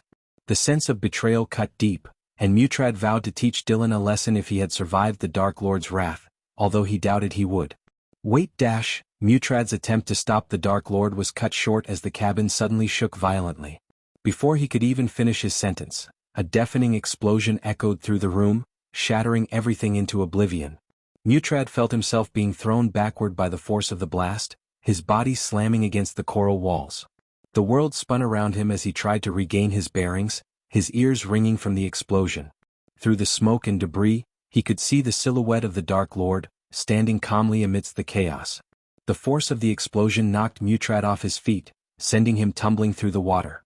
As the sea water rushed in, Mutrad struggled to maintain consciousness. His vision blurred as he felt the cool embrace of the water surround him. Suddenly, a strong hand gripped his shoulder, pulling him upwards. Mutrad winced as he felt a sharp sting in his shoulder, like a needle piercing his skin. The pain quickly faded and Mutrad's vision cleared, allowing him to see his surroundings clearly. Mutrad's vision slowly cleared as he found himself floating beside the Dark Lord in the midst of the dark, endless sea. He realized with a start that a crimson-red, translucent shield surrounded them, protecting them from the crushing pressure of the deep waters. The shield shimmered with a pulsating energy, creating an eerie glow that illuminated their surroundings. Mutrad couldn't help but feel a sense of awe mixed with fear as he gazed upon the shield's power, wondering how the Dark Lord managed to create such a powerful spell. As Mutrad gazed out through the crimson shield, his heart sank at the sight that greeted him. Dark, ominous figures shrouded in a thick, black mist floated menacingly in the water around them. The mist was so thick that Mutrad couldn't see their faces or even determine their race. Amidst them, he spotted 3 individuals whose aura radiated an immense and sinister power, indicating that they were at the pinnacle of the immortal stage. Their eyes burned with a fierce intensity, and their bodies rippled with otherworldly energy that made the water around them churn and boil. The group's sheer power and malevolent intent were palpable, sending shivers down Mutrad's spine. Their sole purpose seemed to be to kill the Dark Lord, and Mutrad knew that they wouldn't hesitate to crush anyone who stood in their way. Chapter 901 Underwater Slaughter. Mutrad strained his ears to listen to the whispers of the figures looming outside the protective barrier, their voices like the hissing of serpents in the darkness. He couldn't make out their features, but the way they spoke made his scales prickle with unease. These were no ordinary beings, and their intentions were clear: to slay the Dark Lord and anyone else who dared to stand in their way. Traitor! Their voices grew louder and more menacing with every repetition of the word. Mutrad couldn't help but feel a twinge of guilt as he thought of his own past transgressions. Had he not served the Dark Lord in his quest for power, would he have become like these figures outside the barrier, lost in their thirst for vengeance? "We will deal with you after we slay the Dark Lord," they said in unison, their voices carrying an ominous threat. Mutrad knew that Michael was powerful, but these beings were at a whole different level of strength. It was like trying to take down a dragon with a wooden sword. But Michael was not one to be intimidated by threats. In fact, he seemed to relish the challenge. "No, you will not," Michael replied, his voice cool and collected. "You will be all fish food when I'm done with you." The figures outside the barrier let out a low, mocking chuckle. "We'll see about that," one of them growled. As Michael unsheathed his dark swords, the figures outside the barrier began to move towards them, their movements slow and deliberate in the deep, dark waters. Michael's blades glinted menacingly in the dim light, casting an eerie glow on his face. "You should have stayed in your kingdom, Landwalker," one of the figures sneered. "The sea is no place for you." Michael remained silent, his focus solely on the task at hand. He had faced many foes in his time, but never in such an unfamiliar environment. The pressure of the sea might be working against him, but the darkness strengthened him. Mutrad watched with apprehension as the figures unleashed their spells, their movements fluid and graceful in the water. He could feel the energy in the water shift, the currents growing stronger and more chaotic as the spells were cast. It was a mesmerizing and terrifying sight, as the figures seemed to be in perfect harmony with the water, bending it to their will like a master conductor leading an orchestra. Suddenly, the water around Michael erupted in a dazzling display of light and energy. Beams of energy, bolts of lightning, and explosions of fire erupted around him, illuminating the surrounding waters in a brilliant display of colors. Despite the ferocity of the spells, Michael remained calm and composed, his body moving with the fluid grace of a predator in the water. The spells collided with an invisible barrier around Michael, casting a shower of sparks and energy that crackled in the water. The impact of the spells sent shockwaves rippling through the water, distorting the surrounding currents and causing the sea floor to tremble. Michael stood firm, his dark swords drawn and at the ready. His eyes glinted with a cold, calculating light as he scanned his opponents, searching for weaknesses and vulnerabilities. The figures continued to cast spells, their movements growing more frantic as they realized that Michael was not an easy target. The onslaught of spells from the black mist figures was relentless. The responsive shield struggled to hold up against the powerful magical attacks, and Mutrad watched in horror as cracks spider-webbed across its surface. But just when it seemed like the shield was about to shatter into a million pieces, Michael acted. With a wave of his hand, Michael unleashed the death range, and the world around them was plunged into darkness. Mutrad felt the power in the air shift, and she knew that Michael had just entered the half-celestial stage. In the darkness, Michael's power was amplified, and his enemies were left vulnerable. The cracks in the shield rapidly disappeared as Michael channeled his newfound strength, and the black mist figures were momentarily caught off guard. Mutrad's eyes widened in astonishment as Michael defied the odds and dashed straight through the crimson-red shield without a second thought. Mutrad himself had been born and raised in the sea realm, and his body had adapted to the immense pressure over time. However, even he knew that the deepest parts of the sea realm were impossible to survive without proper preparation. And yet, here was Michael fearlessly fighting the black mist-covered hostiles on their own turf. Mutrad watched in amazement as the Dark Lord's movements became a blur, his swords flashing through the water with lightning speed. The pressure of the water seemed to have no effect on him as he weaved in and out of his opponent's attacks. As the black mist-covered hostiles cast their spells at Michael, Mutrad watched in awe as the spells took shape in the water. One of them cast a spell that created a whirlpool of bubbles that rushed toward Michael, trying to ensnare him. Another cast a spell that created a stream of water spears that shot toward Michael with deadly precision. Yet another created a massive wave that crashed down toward Michael, threatening to engulf him. But Michael was ready for them. With a swift movement, he unsheathed his dark swords and sliced through the spells with ease. The whirlpool of bubbles dissipated as his swords cut through it. The water spears shattered into harmless droplets as his swords passed through them. And the massive wave split in two as his swords carved a path through it. The spells cast by the hostiles were specifically designed for underwater battles. The bubbles in the whirlpool created a disturbance in the water that made it difficult for Michael to move. The water spears were perfect for piercing through the water and hitting a moving target, while the wave was meant to be an overwhelming force that could crush any opponent. Despite the formidable nature of the spells, Michael was able to cut through them with ease. His dark swords were specially designed to cut through anything, including spell or magic, and he had honed his skills to perfection. When Michael wielded the dark swords, they emitted a menacing glow that illuminated the dark waters. The swords were encased in a fierce aura of crimson-red lightning, crackling and surging around them like miniature bolts of energy. Michael deftly sliced through the spells cast by his opponents while the lightning around the swords intensified, illuminating the area around him with flashes of red light. The water around him seemed to distort and warp in the wake of the sword's movements, as though the energy of the lightning was warping the very fabric of reality. The dark swords themselves appeared almost alive in Michael's hands, writhing and twisting as though they were eager to slice through anything in their path. Their edges were razor-sharp, glinting ominously in the red light of the lightning surrounding them. Michael cut through the spells cast by his opponents with ease, as if he and the dark swords were one, moving in perfect unison to slice through the threatening magic. His opponent's powerful spells had no effect on him as he remained unfazed, confident, and skillfully maneuvering through the underwater battle. The spells cast by Michael's opponents created brilliant flashes of light that illuminated the surrounding waters. Still, they were no match for the all-encompassing darkness that blanketed the ocean depths. In fact, the more the light shone, the more the darkness seemed to grow, as if it were feeding off the energy released by the spells. And as the darkness intensified, so did Michael's power. His body seemed to absorb the darkness like a sponge, and with each passing moment he became more formidable, more invincible. It was as if the darkness was a part of him, empowering him to effortlessly slice through the spells that threatened him and the dark swords that crackled with crimson-red lightning. After effortlessly cutting through the spells, Michael locked his intense gaze on one of the half-immortals among the group. His eyes began to glow with a fierce intensity, as he summoned a dark energy from within. The energy flowed through his body and concentrated in his eyes, which then emitted two laser-like black beams that shot through the water with incredible speed. The beams were so powerful that they vaporized the surrounding water, creating a momentary cloud of steam, and penetrated the figure through the black mist. The half-immortal screamed in agony as the beams burned through their body, leaving the half-immortal in pure agony. The half-immortal's screams of pain echoed through the water, but it was abruptly silenced as Michael dashed towards him. The black mist surrounding the figure did nothing to slow Michael down as he swung his dark swords with deadly precision. The swords sliced through the water with ease, leaving behind a trail of crackling red lightning. In a split second, Michael's swords made contact with the half-immortal's neck.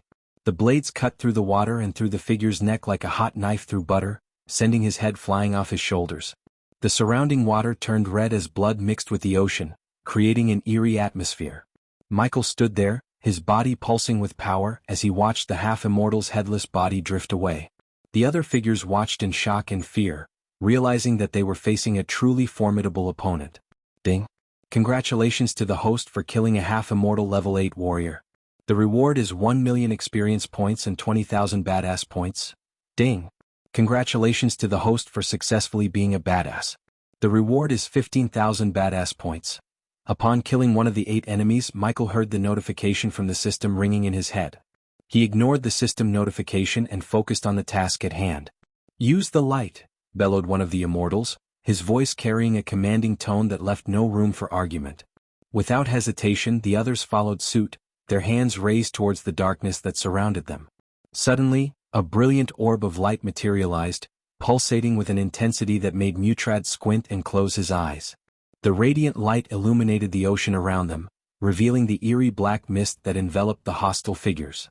The pulsating energy emanating from the orb was so strong that Mutrad could feel the pressure increasing around him, almost suffocating him.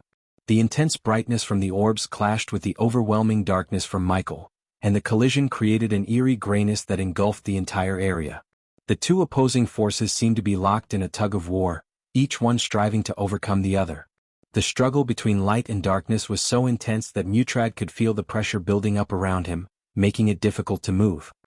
He watched in awe as the two powerful forces pushed and pulled against each other, neither one giving in. The pulsating orbs of light emitted a powerful energy that Michael could feel even from a distance. As the wielder of the dark flames, he was intimately familiar with the energy of primordial flame, but the energy emanating from the orbs was completely different, yet somehow familiar. It was as if the energy of the light orbs was the opposite of the dark flames but still connected in some way. Michael could feel the opposing forces trying to cancel each other out, but the balance between them remained fragile and uncertain. As the orbs of light pulsated with immense energy, Michael's body began to feel the strain of the opposing force. He could sense the energy from the orbs, a kind of primordial flame that was completely opposite to his own dark flames. The collision of the two energies resulted in a strange grayness that seemed to swallow everything around them. Light flames, Michael muttered, his forehead creasing with concentration.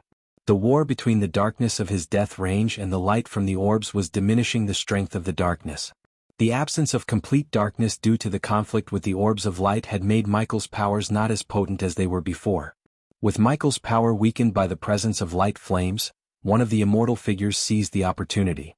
He swiftly conjured a ball of energy, his movements fluid and precise, while the others watched intently.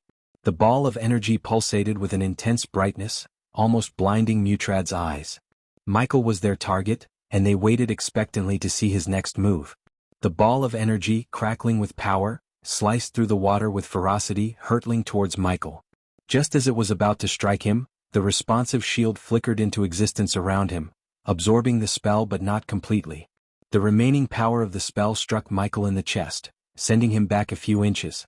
The force of the impact reverberated through his body, and a tiny drop of blood oozed out of the corner of his mouth, mixing with the water and creating an eerie red cloud around him. Michael smirked as he emerged from the blast, seemingly unfazed by the spell. "Is that the best you can do?" he taunted, his voice carrying through the water. The energy from the spell had hit him, sending him back a few inches, but Michael stood tall and resolute. He knew he was far more powerful than these beings who had dared to challenge him. Even with the power of the light flames on their side, they were no match for him. Chapter 902 Underwater Slaughter. The figures shrouded in mist noticed the impact of their light flames orbs on Michael's power and seized the opportunity to strike him with a barrage of spells. The first one was a beam of concentrated light that shot toward Michael like a bolt of lightning. As it hit the responsive shield around him, the beam dispersed into a shower of glowing particles that fizzled out harmlessly. Next, one of the immortals cast a spell that conjured up a whirlpool of swirling water around Michael. The current became stronger, but Michael remained unfazed, his dark swords cutting through the water with ease. Another figure raised his hand and summoned a cluster of sharp icicles, which hurtled toward Michael at a frightening speed.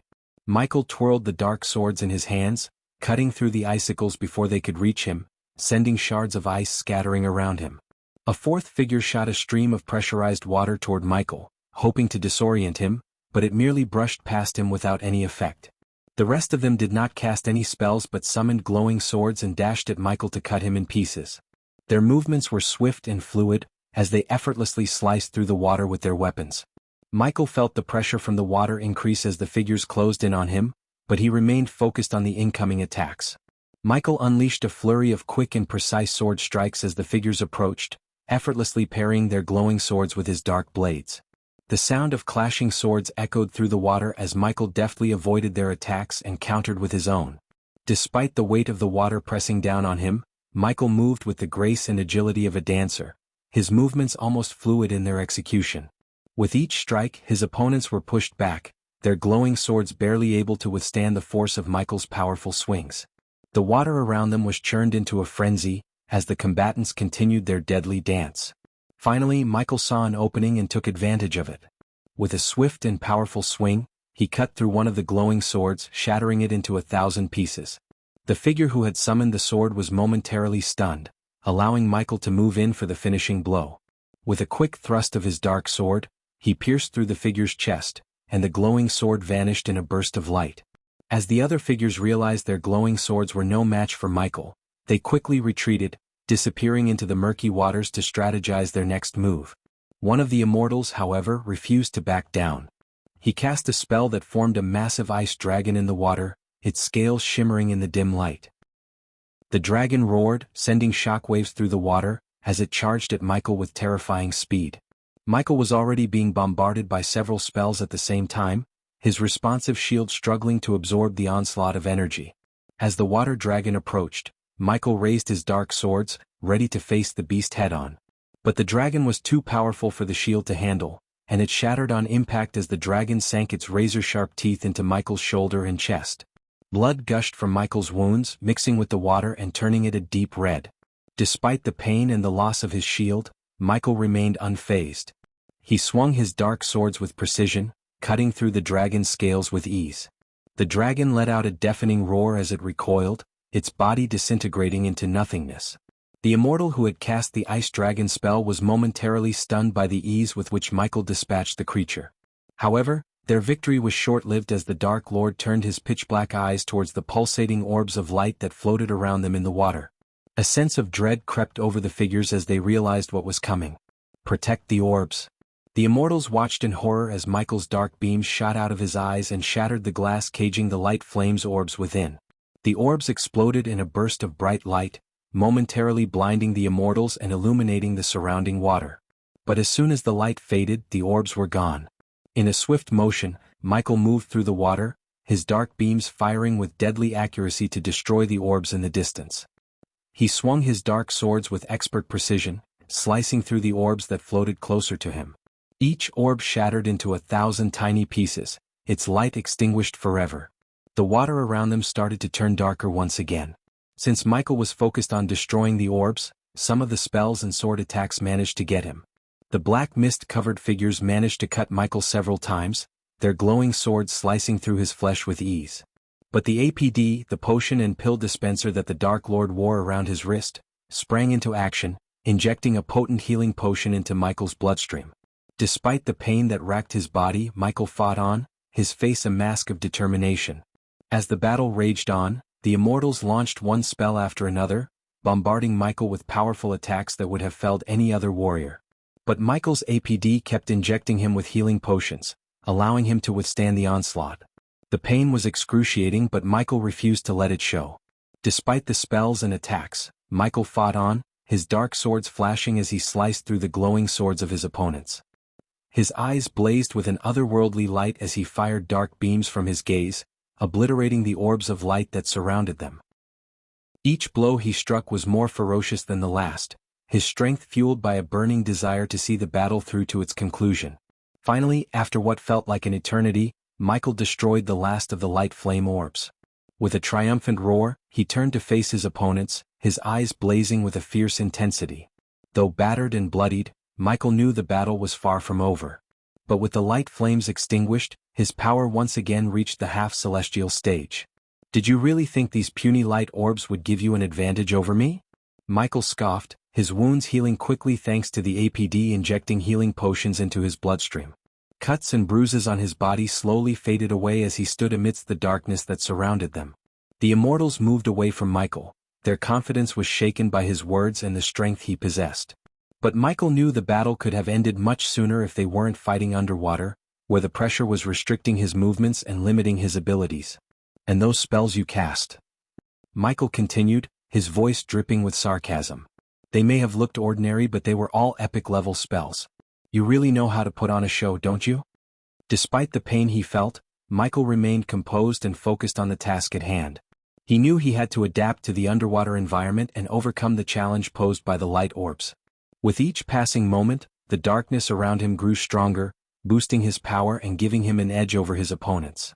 The complete darkness of the death range enveloped the area, and Michael rose to the half-celestial stage once again, just as he had been before the light orbs had interrupted his power. "Prepare yourselves to witness the true power gap between us." Michael's voice boomed in the utter darkness, sending chills down their spines. Mutrad, who had been observing the battle from a safe distance, felt the pressure around him increase as he braced for what was to come. The remaining immortals and their half-immortal underlings frantically tried to cast their strongest spells, but they had no idea what was about to hit them. Suddenly, the water around them began to boil due to the intense heat emanating from the Dark Lord, while the ear-deafening crackling of lightning filled the air. As if that wasn't enough, the water began to swirl around them, forming a powerful vortex that threatened to crush them from all sides. As the darkness intensified, the two immortals could feel the water moving around them, and an eerie silence descended upon the scene. Suddenly they felt a sharp pain in their throats as if a hot blade had been thrust through them. They tried to speak, but their voices were choked by the presence of a dark sword piercing through their necks. Blood oozed out of the wounds, staining the water around them, but in the pitch-black darkness, no one could see the blood or the dark swords. Just then, a half-immortal summoned a swarm of glowing piranhas, hoping to illuminate the Dark Lord floating behind the immortals for a moment. But their hopes were short-lived, as the darkness enveloped the swarm of piranhas like an invisible hand and crushed them into oblivion, leaving the half-immortals stunned and defenseless. When Michael unleashed the ring of fire, the water around them began to heat up, and the half-immortals felt their skin start to melt. Despite being underwater, Michael's ring of fire burned with such intensity that it melted through the half-immortal's skin. The black mist surrounding them was no match for the power of the dark flames. While the half-immortals writhed in agony, the dark beams shot through the water like two bolts of lightning, penetrating their chests. They gasped in pain as they felt a strong surge of water around them. Before they could even begin to defend themselves, they felt a sharp pain in their necks as Michael delivered the final blow. The water around them churned violently as the half-immortals' lifeless bodies sank to the ocean floor. Michael, now the victor of the underwater battle, let out a triumphant laugh as the darkness began to recede. As the darkness faded away, Mutrad's eyes widened in shock as he saw the Dark Lord floating in the water, his body unscathed despite the intense battle that had just taken place. The bodies of the defeated foes slowly sank to the ocean floor, a silent testament to the power of the Dark Lord. The water around them glowed with an eerie light, the residue of the spells and attacks that had been exchanged. Mutrad couldn't help but feel a sense of unease as he looked around, wondering what impact their battle had on the delicate ecosystem of the ocean. The thought of the potential devastation sent shivers down his spine. Just when Mutrad thought the battle was over, the Dark Lord turned his gaze towards him and disappeared from his sight in a blur of motion. Mutrad stood there, stunned, with 1,000 questions racing through his mind. A few moments later, the Dark Lord reappeared at the spot where he had slain the immortals and half-immortals, an earthen struggling and squirming in his hand. Despite its feeble attempts to escape, the Dark Lord tightened his grip around the earthen's neck, raising it up as his menacing eyes glinted in the dim light. Mutrad could feel the intensity of the Dark Lord's rage and power emanating from him, and he couldn't help but feel a sense of fear and awe in his presence. Mutrad noticed the glowing icy blue crystal in the earthen's hand as he approached. The Dark Lord's gaze also fell upon the crystal, and he swiftly snatched it away from the creature's grasp. The crystal shimmered in his palm as he infused it with a sliver of energy, bringing the recorded battle to life. Watching the playback of the intense underwater battle, Mutrad felt a sense of awe at the power that was displayed. The crystal captured every moment of the battle in vivid detail, from the clash of spells to the fierce sword fights. It was as if they were reliving the battle in real time, only with a clearer view of the action. Intriguing. Now who hired you? The Dark Lord questioned with a chilling tone.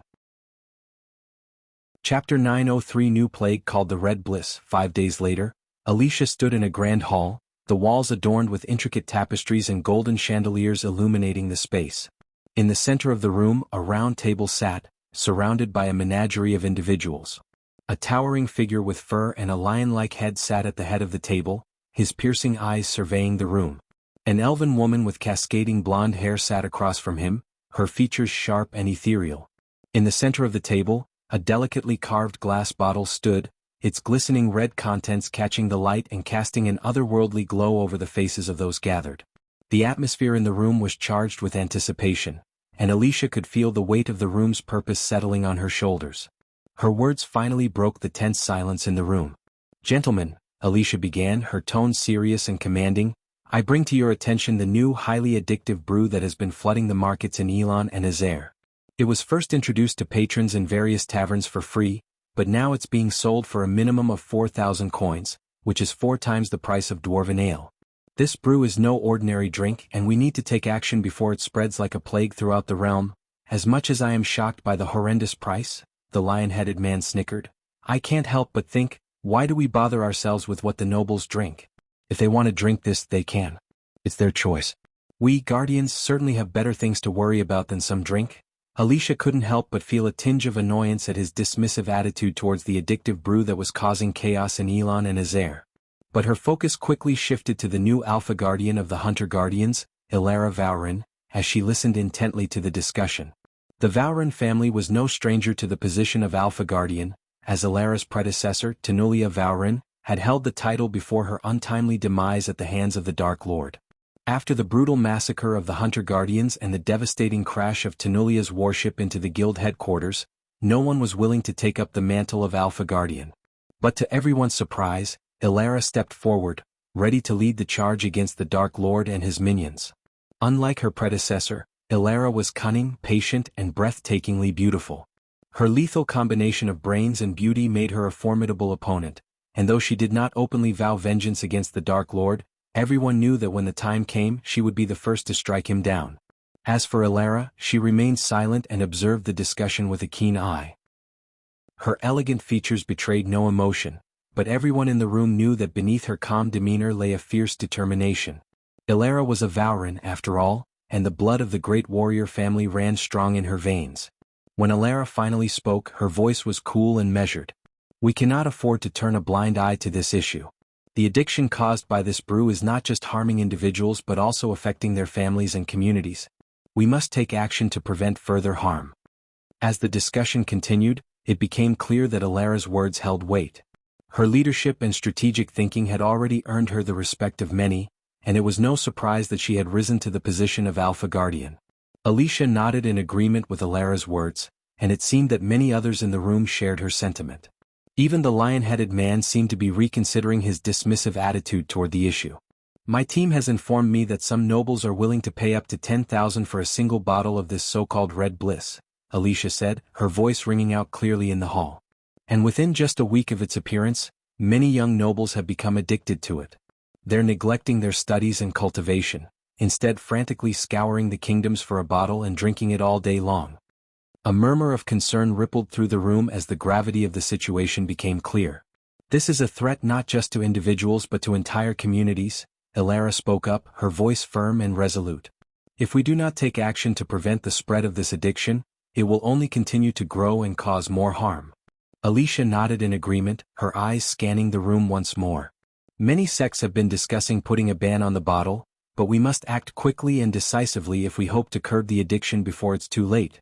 The Guardians exchanged worried glances, the weight of the situation heavy on their shoulders.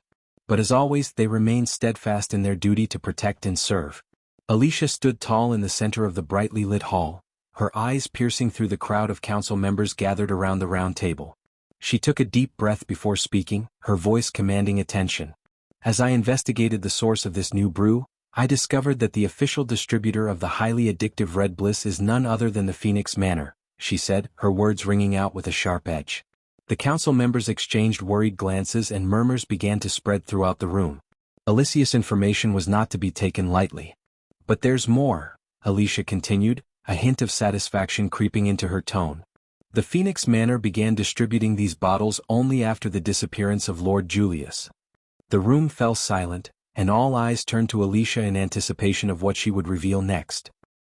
She savored the moment before continuing, her words calculated for maximum impact. One of my informants inside the Phoenix Manor informed me that Lord Julius was approached by the Dark Lord's minion. It's rumored that Julius ordered the man to be hanged, and 3 days later, he disappeared without a trace. The room fell silent as everyone processed Alicia's words. It was clear that she was leading them toward an uncomfortable truth. Now, why would they do that? Alicia continued. If Lord Julius had no problems with the Dark Lord? The lion-headed man scowled, his voice laced with anger. Are you saying that the Dark Lord is behind Lord Julius' disappearance? Alicia's eyes narrowed as she leaned forward. I may not have concrete evidence, but it's highly likely that the Dark Lord had a hand in Lord Julius' disappearance. Consider the facts. Lord Julius refused to accept the Dark Lord's offer, and within 3 days he vanished without a trace. And then, a cunning fox by the name of Zod took his place as the distributor of red bliss. It seems far too coincidental to me. The Dark Lord always has his fingers in every pie, and I wouldn't be surprised if he orchestrated this whole thing to start the distribution of the red bliss. She crossed her arms and said. Ilara's voice rang out clear and steady. Think you may be onto something, Alicia. It's no secret that the Dark Lord values his coins above all else. And after the Supreme Guardian shut down the Majestic and Hades, his 2 biggest sources of revenue, it's likely that he would look for new ways to fill his coffers. Alicia nodded in agreement. Exactly. And what better way to do so than by addicting the nobles to a highly profitable substance? Ilara paused for a moment, her piercing gaze sweeping across the room. As for Lord Julius' disappearance, I believe it is no coincidence that it occurred just as the distribution of the red bliss began. The Dark Lord is known for his ruthless tactics, and he would not hesitate to eliminate anyone who stood in his way. A murmur of agreement rippled through the room, and Ilara continued. Furthermore, we must not forget that the Dark Lord has always been drawn to coins and wealth. It is not beyond the realm of possibility that he saw an opportunity to profit from addiction. The weight of Ilara's words hung heavy in the air, and the room fell into contemplative silence as the gravity of the situation settled in. An end to this red bliss, we need real evidence. Until then, we might have to push for unofficial bans 00:17 among the sections. But even to do that, we need to have casualties. Alicia sighed deeply, the room fell into a momentary silence before the lion-headed Alpha Guardian spoke up again. If this is true, then the Dark Lord has truly sunk to new depths, he growled, his tone filled with anger and disgust. Ilara nodded in agreement. Indeed. But we cannot act without concrete proof, she said, her voice calm and measured. All eyes turned to Alicia, who seemed to be the most knowledgeable about the situation. She cleared her throat and spoke up. The merchants involved in the distribution are unlikely to admit working for the Dark Lord, but we do know that the red bliss is produced somewhere in the southern continent and brought to Elon and Azair through cargo ships. The lion-headed man rolled his eyes. Isn't that convenient? It's no secret who controls most of the southern continent. The Dark Lord is likely working on subduing the rest somehow, taking advantage of our weakened presence there. Ilara furrowed her brow in thought. Gathering real proof about the red bliss in the southern continent won't be easy, she said, but we must try. Until then, perhaps banning the red bliss throughout Elon and Azair like we did with the Majestic and Hades is the best course of action. We cannot, Alicia said firmly, shaking her head. As much as I would like to put a stop to everything the Dark Lord does, we have no concrete proof. The rules and laws prevent us from meddling in the affairs of the merchant guilds. If we want to put an end to this red bliss, we need real evidence. Until then, we might have to push for unofficial bans among the sections. But even to do that, we need to have casualties. Alicia sighed deeply, her expression troubled. Ilara's brow furrowed in concern. Casualties? Alicia nodded grimly. Yes. We need to show the severity of the situation to the people. The addiction caused by this brew is not just harming individuals but also affecting their families and communities. We need to gather evidence of the harm it's causing, even if it means some must suffer. The lion-headed Alpha Guardian snarled in anger. This is unacceptable. We can't wait around for casualties to happen before we can act. There must be another way. Ilara placed a calming hand on the Alpha Guardian's shoulder. I understand your anger, but we must act within the confines of the law. We need to gather more information and find a way to stop this distribution without causing unnecessary harm. The room fell into a tense silence as they all contemplated the gravity of the situation. The Dark Lord's insidious plans were spreading like a disease, and they needed to find a way to cut it off at the source before it consumed them all. What about the Sunrise Sect? The lion-headed Alpha Guardian of the Beast Guardians asked, his voice seething with anger. That fucker has a special connection with them. Are the disciples in the Sunrise Sect getting addicted to the Red Bliss? I'm sure they wouldn't even sell this thing in Bradford. Alicia took a deep breath and spoke. Believe it or not, some taverns are selling the Red Bliss. But fortunately, the Sunrise Sect has a law in place preventing their disciples from drinking any type of booze. This rule was enforced after seeing their one-star disciple, Ghost, who abstained from drinking. The law has been in place long before the Red Bliss came into existence. Ilara nodded her head in agreement. That makes sense. The Sunrise Sect has always been strict with their rules and discipline. The lion-headed man's eyes narrowed with anger. So, what you're saying is that the Dark Lord's plan is to use the Red Bliss to create addiction among disciples of other sects, ultimately leading to their downfall, while the Sunrise Sect remains unaffected. Alicia nodded grimly. That seems to be one of the outcomes. Ilara spoke up, her voice calm and measured. We cannot allow this to happen. We must find a way to stop the distribution of the Red Bliss before it causes irreparable damage to the other sections. The lion-headed man let out a low growl. Agreed. We need to take action and fast. We cannot let the Dark Lord win this battle. Alicia nodded in agreement. Like I said, we need to gather concrete evidence against the Phoenix Manor and their involvement with the Dark Lord. We cannot act without proof or we risk starting a war. Ilara spoke up again. We need to be careful and strategic in our approach. Let us gather information and evidence, and only then can we move forward with a plan to stop the distribution of the Red Bliss. Chapter 904 New Income and the Two Armor Pieces. The sky was engulfed in a tempestuous maelstrom of black clouds, illuminated by a frenzied barrage of lightning strikes.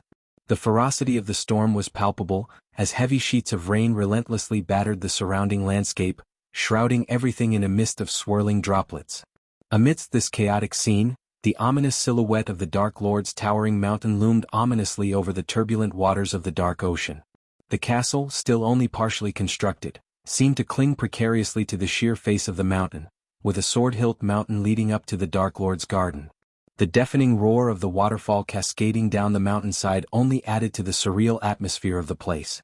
Despite the inhospitable conditions, a group of vampires dressed in the deepest shade of black could be seen darting through the air with effortless grace, their vigilant patrol never faltering, even in the midst of the raging storm. An empty hall was eerily quiet inside the castle, with only the sound of Gaia's breathing and the occasional clink of gold coins breaking the silence. The piles of gold coins glimmered and shone in the dim light, casting a warm, inviting glow on Gaia's face. Her raven-black hair was perfectly coiffed, framing her stunning features, and her bright eyes sparkled with unbridled joy. Unable to contain herself, Gaia let out a high-pitched squeal of delight and threw herself onto the stack of gold coins, letting them scatter around her like a shower of glittering rain. She rolled around in the piles of coins, her laughter filling the room as she reveled in her newfound wealth. The stack of gold coins before her contained a staggering 4.5 million gold coins, the result of just 1 week's sales of the Red Bliss. The sheer amount of wealth was overwhelming, and it was clear that business was booming for the Phoenix Manor. As Gaia was rolling around in the pile of gold coins, she couldn't help but let out a childish giggle. The glint from the gold illuminated her face, making her look almost angelic. But as Azazel appeared in the room, her expression turned serious. Azazel couldn't help but be taken aback by the sight before him. The Dark Queen, the most feared person in the Dark Castle, was playing like a child in a pile of gold coins. He cleared his throat to get her attention, and when she heard him, she immediately stopped her play and turned her gaze toward him. "Tell me everything you learned," Gaia demanded, her tone serious. After the Phoenix Manor gave out free batches of the Red Bliss to entice the nobles and sold 1,500 bottles in the first week, Gaia ordered Azazel to gather information from Sadie about how the nobles were reacting to the new brew. Azazel took a deep breath before speaking. "It seems the nobles are highly addicted to the Red Bliss, my queen. They are willing to pay up to 10,000 gold coins for a single battle after getting a taste. Many sects have started discussing putting a ban on the bottle, but it's not easy as the Phoenix Manor is the official distributor." Gaia raised an eyebrow. "And what about the kingdoms? How are they reacting?" Azazel paused for a moment before continuing. "The kingdoms are worried. They fear the addiction will distract their young nobles from their studies and cultivation. There's even talk of imposing a kingdom-wide ban, but nothing has been decided yet. Gaia nodded thoughtfully. I see. Keep gathering information, Azazel. We need to know everything there is to know about the Red Bliss and how it's affecting the kingdoms and sects. Gaia stood up from the pile of gold coins, her expression turning serious. Azazel, take some bottles from the next batch and send them to the ministers. We need to make sure they have a taste for the Red Bliss. Otherwise, they won't hesitate to ban it, she said with a firm tone. Azazel nodded, his face betraying a hint of concern. But what about the prices for the next batch, my lady? I've heard rumors that some taverns are plotting to hide the bottles from the nobles so they can raise the prices up to 15,000 gold coins. Guy let out a scoff. Those greedy fuckers. We can't let them create a void in the distribution line. If the nobles and the rich get what they want, they'll drink and won't cause problems. But if they're denied what they want, their addiction will make them do something foolish. We have to keep the crime rate from rising as much as we can, or the Guardian Guild will have a strong case for pushing the ban even harder. Azazel nodded in agreement. They'll make sure to handle it, my lady. And what about the Guardians? What if they start to suspect something? Gaia's eyes narrowed and she let out a humorless chuckle. Those fools should have already suspected our involvement. But for now, we need to focus on keeping the flow of the Red Bliss steady and making sure our customers are satisfied. Any disruptions in the distribution can be disastrous for us. Azazel's crimson-red eyes glinted with bloodlust, causing Gaia to feel uneasy. It had been a long time since she had seen that side of him. As a result, the Dark Lord had ordered Azazel to control himself and meditate in order to calm his nerves, especially after the incident where he almost lost control and wreaked havoc among their enemies. Gaia knew that the demon inside Azazel was slowly awakening, and she would have to address the issue when the Dark Lord returned from the Sea Realm. Azazel's question took Gaia by surprise and she raised an eyebrow. No need, she replied, her tone firm. Just inform Zod about these tavern owners. He will take care of them. Gaia knew that Zod, the current leader of the Phoenix Manor, was more than capable of handling the situation. His cunning and resourcefulness had played a significant role in the success of the Red Bliss distribution thus far. Gaia also knew that Zod was loyal to them and would not hesitate to take care of any threats to their operation. Azazel nodded understanding and left the room, his bloodlust slowly subsiding. Gaia watched him go, a sense of unease still lingering in her mind. She knew that she would have to keep a close eye on Azazel in the future. Azazel bowed and left the room, leaving Gaia alone with the stack of gold coins. As she looked upon the shining pile, she couldn't help but feel a sense of wonder and awe. It wasn't that Gaia had never seen such an amount before, but the fact that they had almost gone bankrupt after Noah, the Supreme Guardian, closed down the Majestic in Hades made the stack before her all the more valuable. The Dark Castle had suffered greatly from the closure of their two biggest establishments. It was only after the arrival of the Red Bliss that they had regained their financial footing. Gaia couldn't help but think how quickly fortunes could change.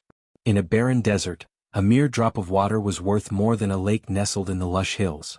She reached down and scooped up a handful of coins, feeling the cool metal against her skin. The weight of them in her palm was satisfying, and she relished in the sensation. Gaia was lost in the weight of the gold coins when Azazel rushed into the room, his furrowed brow revealing the urgency of his news. What now? Gaia asked, her eyes fixed on the demon. My lady, he said, Lord Saber has made a discovery. He claims to have found not one but two pieces of the Dark Lord's armor. Gaia's eyes widened in surprise. The Dark Queen strode into the surveillance room with the aura of power emanating from her. The sound of her footsteps echoed in the vast room as she made her way toward the center. Her black cloak billowed behind her like the wings of a dark angel, and her raven-black hair was tied back into a ponytail, revealing her sharp and defined facial features. Azazel, the demon butler, stood by the entrance with his crimson-red eyes flickering with the reflection of the magical runes etched into the mirrors surrounding the room. The ambient lighting in the room was a mixture of darkness and blue, with the flickering light of orbs casting a dim glow. The dwarves were yet to finish building the surveillance room, and the dark forest still served as their main hub of surveillance. But they planned to have a better and bigger surveillance room in the dark castle. As soon as Gaia entered, Azazel raised his hand, and the individual mirrors, each showing a different spider feed from various parts of the castle, flickered out of existence. In their place, a single mirror formed in the center of the room, displaying Saber's face. Greetings, my lady, Saber said with a respectful bow, his eyes locked onto hers. You found the armor pieces? Gaia's heart raced with anticipation as Saber's words sank in. They had been searching for the Dark Lord's armor pieces for months and now, finally, they had found them. She couldn't help but feel a sense of relief wash over her. With Lord Tiberius' assistance, I was able to track down Quintus and locate the armor pieces. My lady. Gaia's eagerness was palpable as she leaned forward and asked, "Where is he?" Her mind was racing, wondering what Quintus was up to now and why he had resurfaced after all this time. Saber hesitated for a moment, his expression unreadable. Gaia could sense his hesitation and wondered what he could possibly say that would worry her. Finally, Saber spoke, "He's in Nagaland, my lady."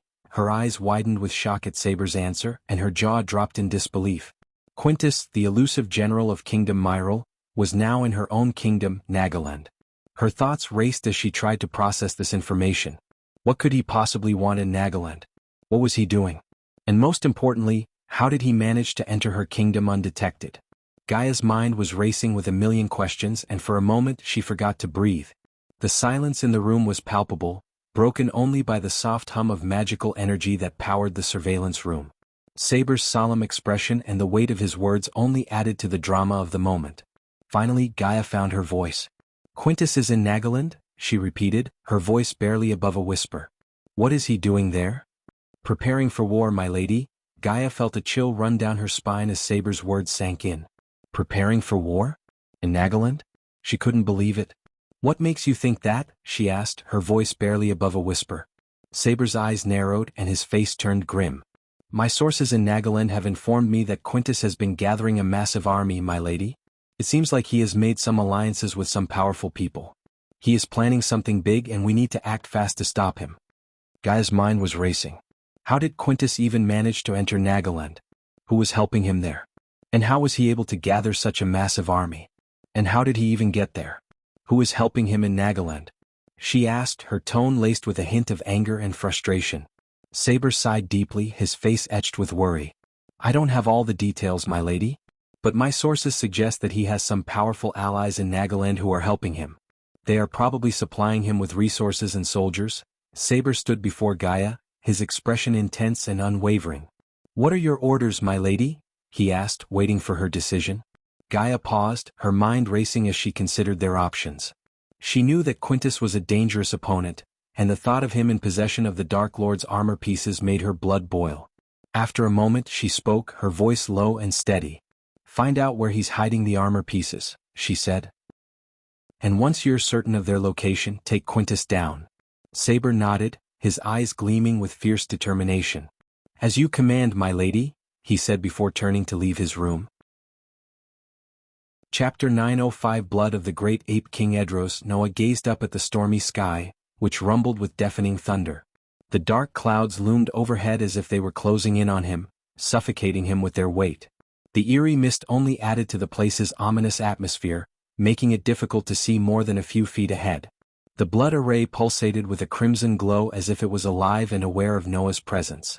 The treacherous ocean looked just as dangerous and foreboding as the last time he visited. The sky was shrouded in dark clouds that rumbled with thunderous force, and lightning crackled through the air, illuminating the eerie mist in violet flashes. Noah knew that the area was infamous for its powerful and strange mist, which could suppress all senses and even create illusions. He had to be extra careful in this place, where danger lurked at every turn. Despite the danger, Noah steeled himself and took a deep breath, ready to face whatever challenges lay ahead. He knew he had to help Norvin reach his full potential and couldn't let anything stand in his way. As they journeyed through the barren land, Noah couldn't shake off the feeling of being watched. Andreas materialized out of nowhere as if summoned by Noah's mere presence. He appeared in an ethereal form, his white robes billowing in the wind as he led the way through the barren land. His long white hair flowed freely behind him, creating an almost ghostly effect. Despite his ethereal form, Andreas' eyes shone with deep wisdom and intelligence, radiating a sense of calm and reassurance to Noah. Suddenly, Andreas, who had been silent for most of the journey, spoke up. "Be on your guard, Noah. We are drawing close to Idros' blood. The power emanating from it is immense," said Andreas, his voice low and serious. Noah nodded, his heart pounding with anticipation and fear. He knew that the Ape King's blood was no ordinary substance and that absorbing it came with great risks. While they trudged through the eerie mist, the sound of thunder grew louder and more frequent. The sky rumbled with such intensity that it felt like the world itself was shaking. Andreas looked up at the sky, a frown marring his features. We need to hurry. The storm is growing stronger, and it won't be long before it becomes too dangerous to continue. Noah gritted his teeth and quickened his pace, his eyes fixed on the pulsating crimson glow of the blood array in the distance. He knew that he had to reach it before the storm unleashed its full fury. As Noah and Andreas approached the blood array, the air grew thick with the essence of ancient power. Noah could feel his heart racing with excitement and anticipation as he approached the source of the legendary Ape King's power. Standing before the array, Noah could almost sense the ghostly presence of Edros, the mighty beast king who had once ruled over the beast clan with an iron fist. His power and legacy were still alive, and the fact that Norvin was his descendant only served to add to the sense of awe and reverence that Noah felt. Noah was taken aback upon discovering that Norvin was a descendant of Edros, the great ape king. He had heard many legends about Edros and his mighty rule over the beast clan, but he never expected to meet his descendant. A sense of awe and wonder washed over him as he realized the importance of his mission to help Norvin unlock his true potential. He couldn't believe he was standing in front of the blood array, a place where Idros' power still lingered and where Norvin would absorb his ancestors' blood to become stronger. Noah's heart raced with anticipation as he wondered what kind of beast Norvin would become. Taking a deep breath, Andreas stepped forward and began to chant the incantation that would activate the blood array.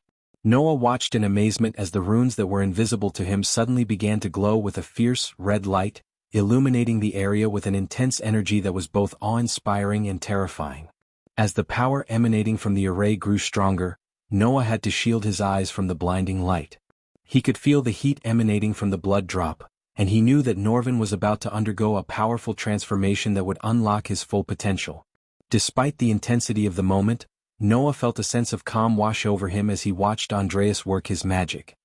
He knew that they were on the brink of something truly amazing, and he could feel his heart racing with excitement at the thought of what was to come. When Noah turned to survey his surroundings, he felt a sudden presence next to him. It was Norvin, but something was wrong. Norvin's eyes were closed and he was unresponsive. Noah's heart sank as he saw Norvin in a state of coma. He felt a wave of sadness and helplessness wash over him as he looked at the golden Babaru lying still. But Noah was not one to give up.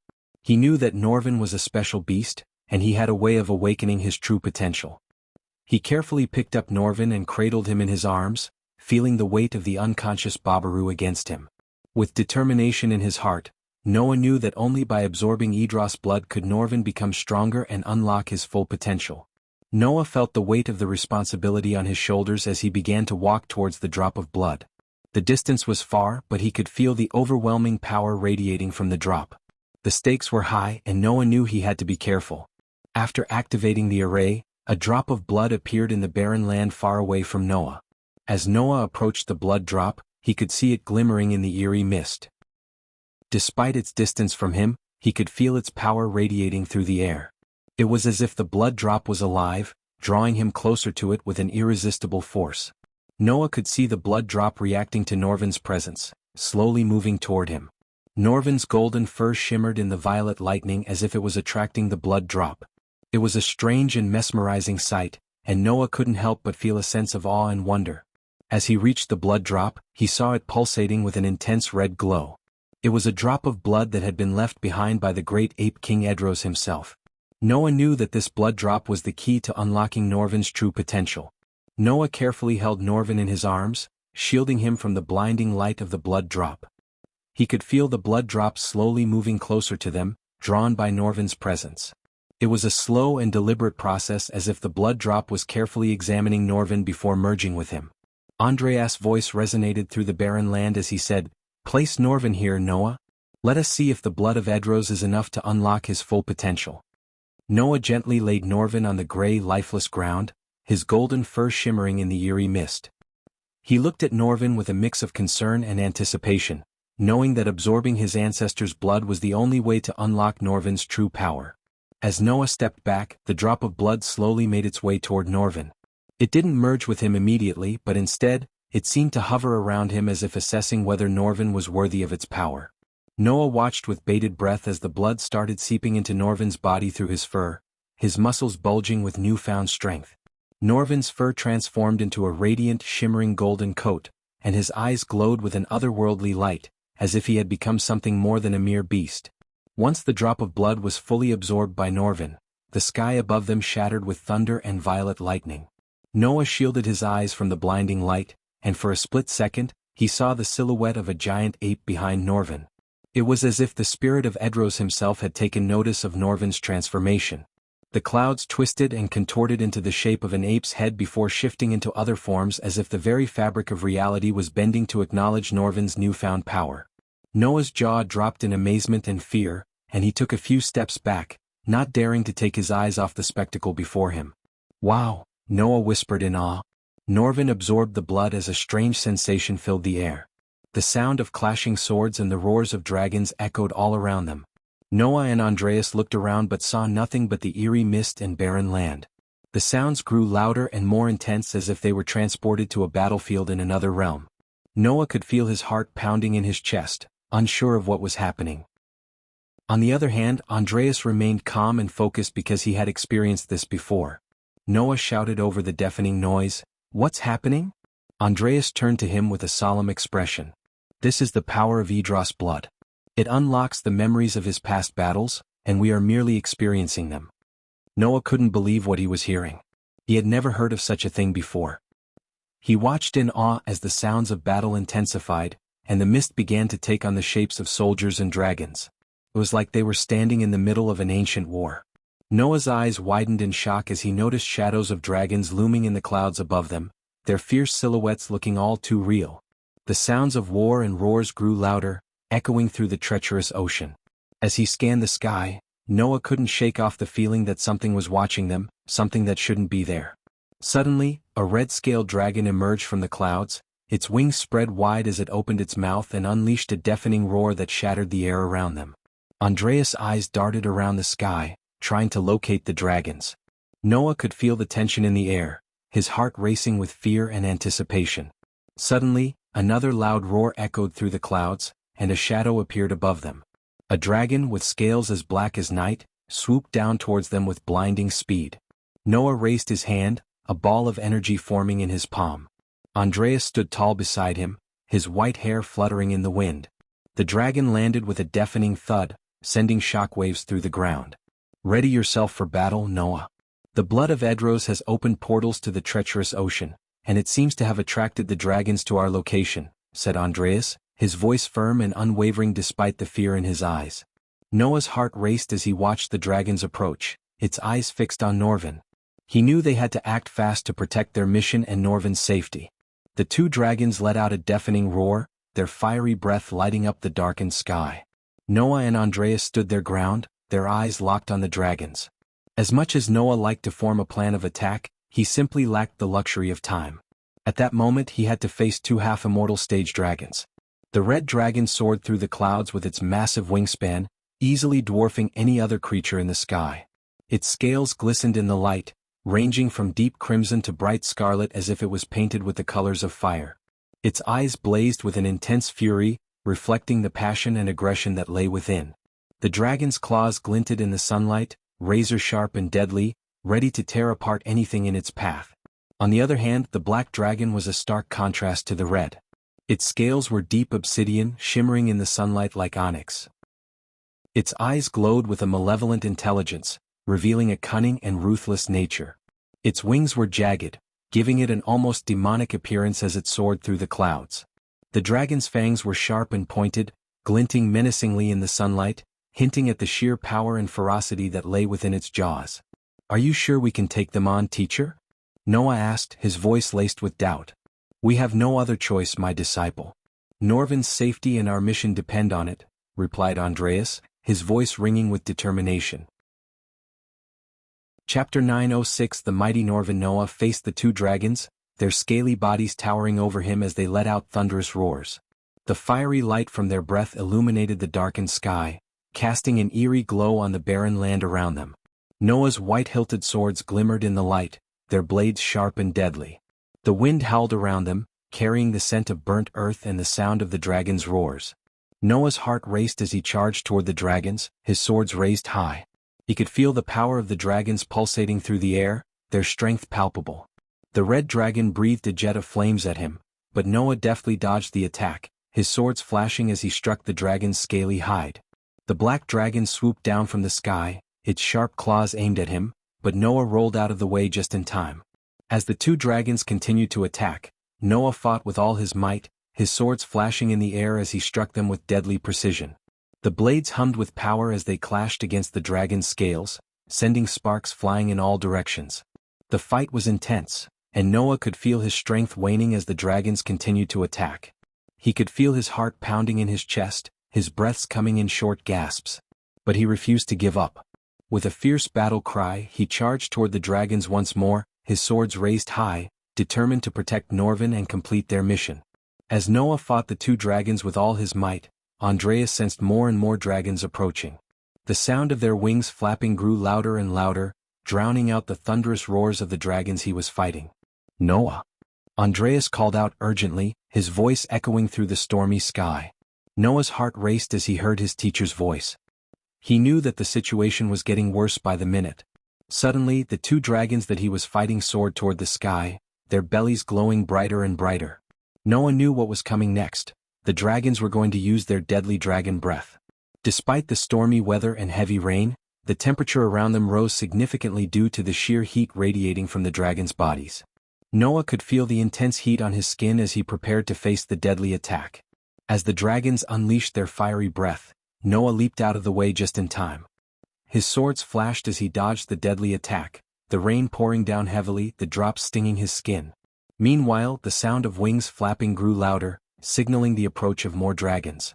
With each passing moment, the situation became more dangerous, and Noah knew he had to act fast to protect Norvin and their mission. Andreas floated towards Noah, his white robes billowing around him. "I can't keep the dragons out, but I can enclose these two within a barrier. You have to defeat them," he said, his voice urgent. Noah's heart raced as he faced the dragons once more. He knew that this was their only chance to protect Norvin and complete their mission. "Don't worry about me. Just form the barrier and keep Norvin safe," he shouted back to Andreas. Andreas nodded, his ethereal form shimmering as he concentrated on the spell. Noah fought with all his might, his swords flashing in the air as he struck the dragons with deadly precision. Noah watched in awe when the golden energy shot out of Andreas and formed the dome around them. He knew Andreas was powerful, but he had never seen him use such incredible energy. The two dragons, now trapped within the barrier, turned their attention towards Noah and Andreas, their eyes burning with fury. They flew straight toward Noah with their claws outstretched, ready to strike. Noah raised his swords, ready to defend himself, but the sheer force of the dragon's attack sent him flying backward. The flames shot out like a torrent, and Noah leaped out of the way, narrowly avoiding the blast. But when the stream of fire hit the ground, it exploded like a bomb, sending shockwaves through the air. Noah felt the impact as he was flung into the barrier, his body crashing into the dome with a sickening thud. Noah struggled to get back up as he clutched his chest, his robes soaked with rain and blood. His hair was matted to his forehead, and his face was twisted in pain and determination. He refused to give up despite the pain and the odds stacked against him. His eyes shone with fierce determination, ready to face the dragons once more. The dragons took advantage of his weakened state and charged toward him with their claws and teeth bared. Noah swung his swords, but the dragons were too quick. One of them clawed at him, leaving deep gashes on his chest.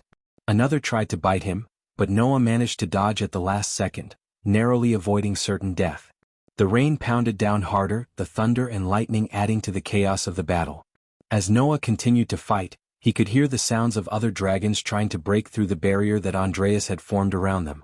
Noah gritted his teeth as he fought with all his might, his swords flashing as he struck the dragons with deadly precision. But the dragons were relentless, their attacks coming at him from all sides.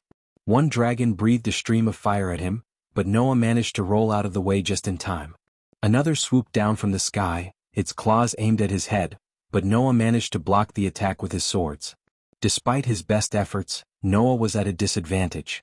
His wounds were taking a toll on him and he could feel his strength waning. But he refused to give up, knowing that he had to protect Norvin and their mission at all costs. As the dragons continued to attack, Noah fought back with all his might, his swords glowing with an otherworldly light. The sound of metal clashing against scales echoed through the air as the battle raged on. Despite being at the same cultivation stage as the dragons, Noah knew that their superior size, dragon breath and impenetrable scales gave them the upper hand in the fight.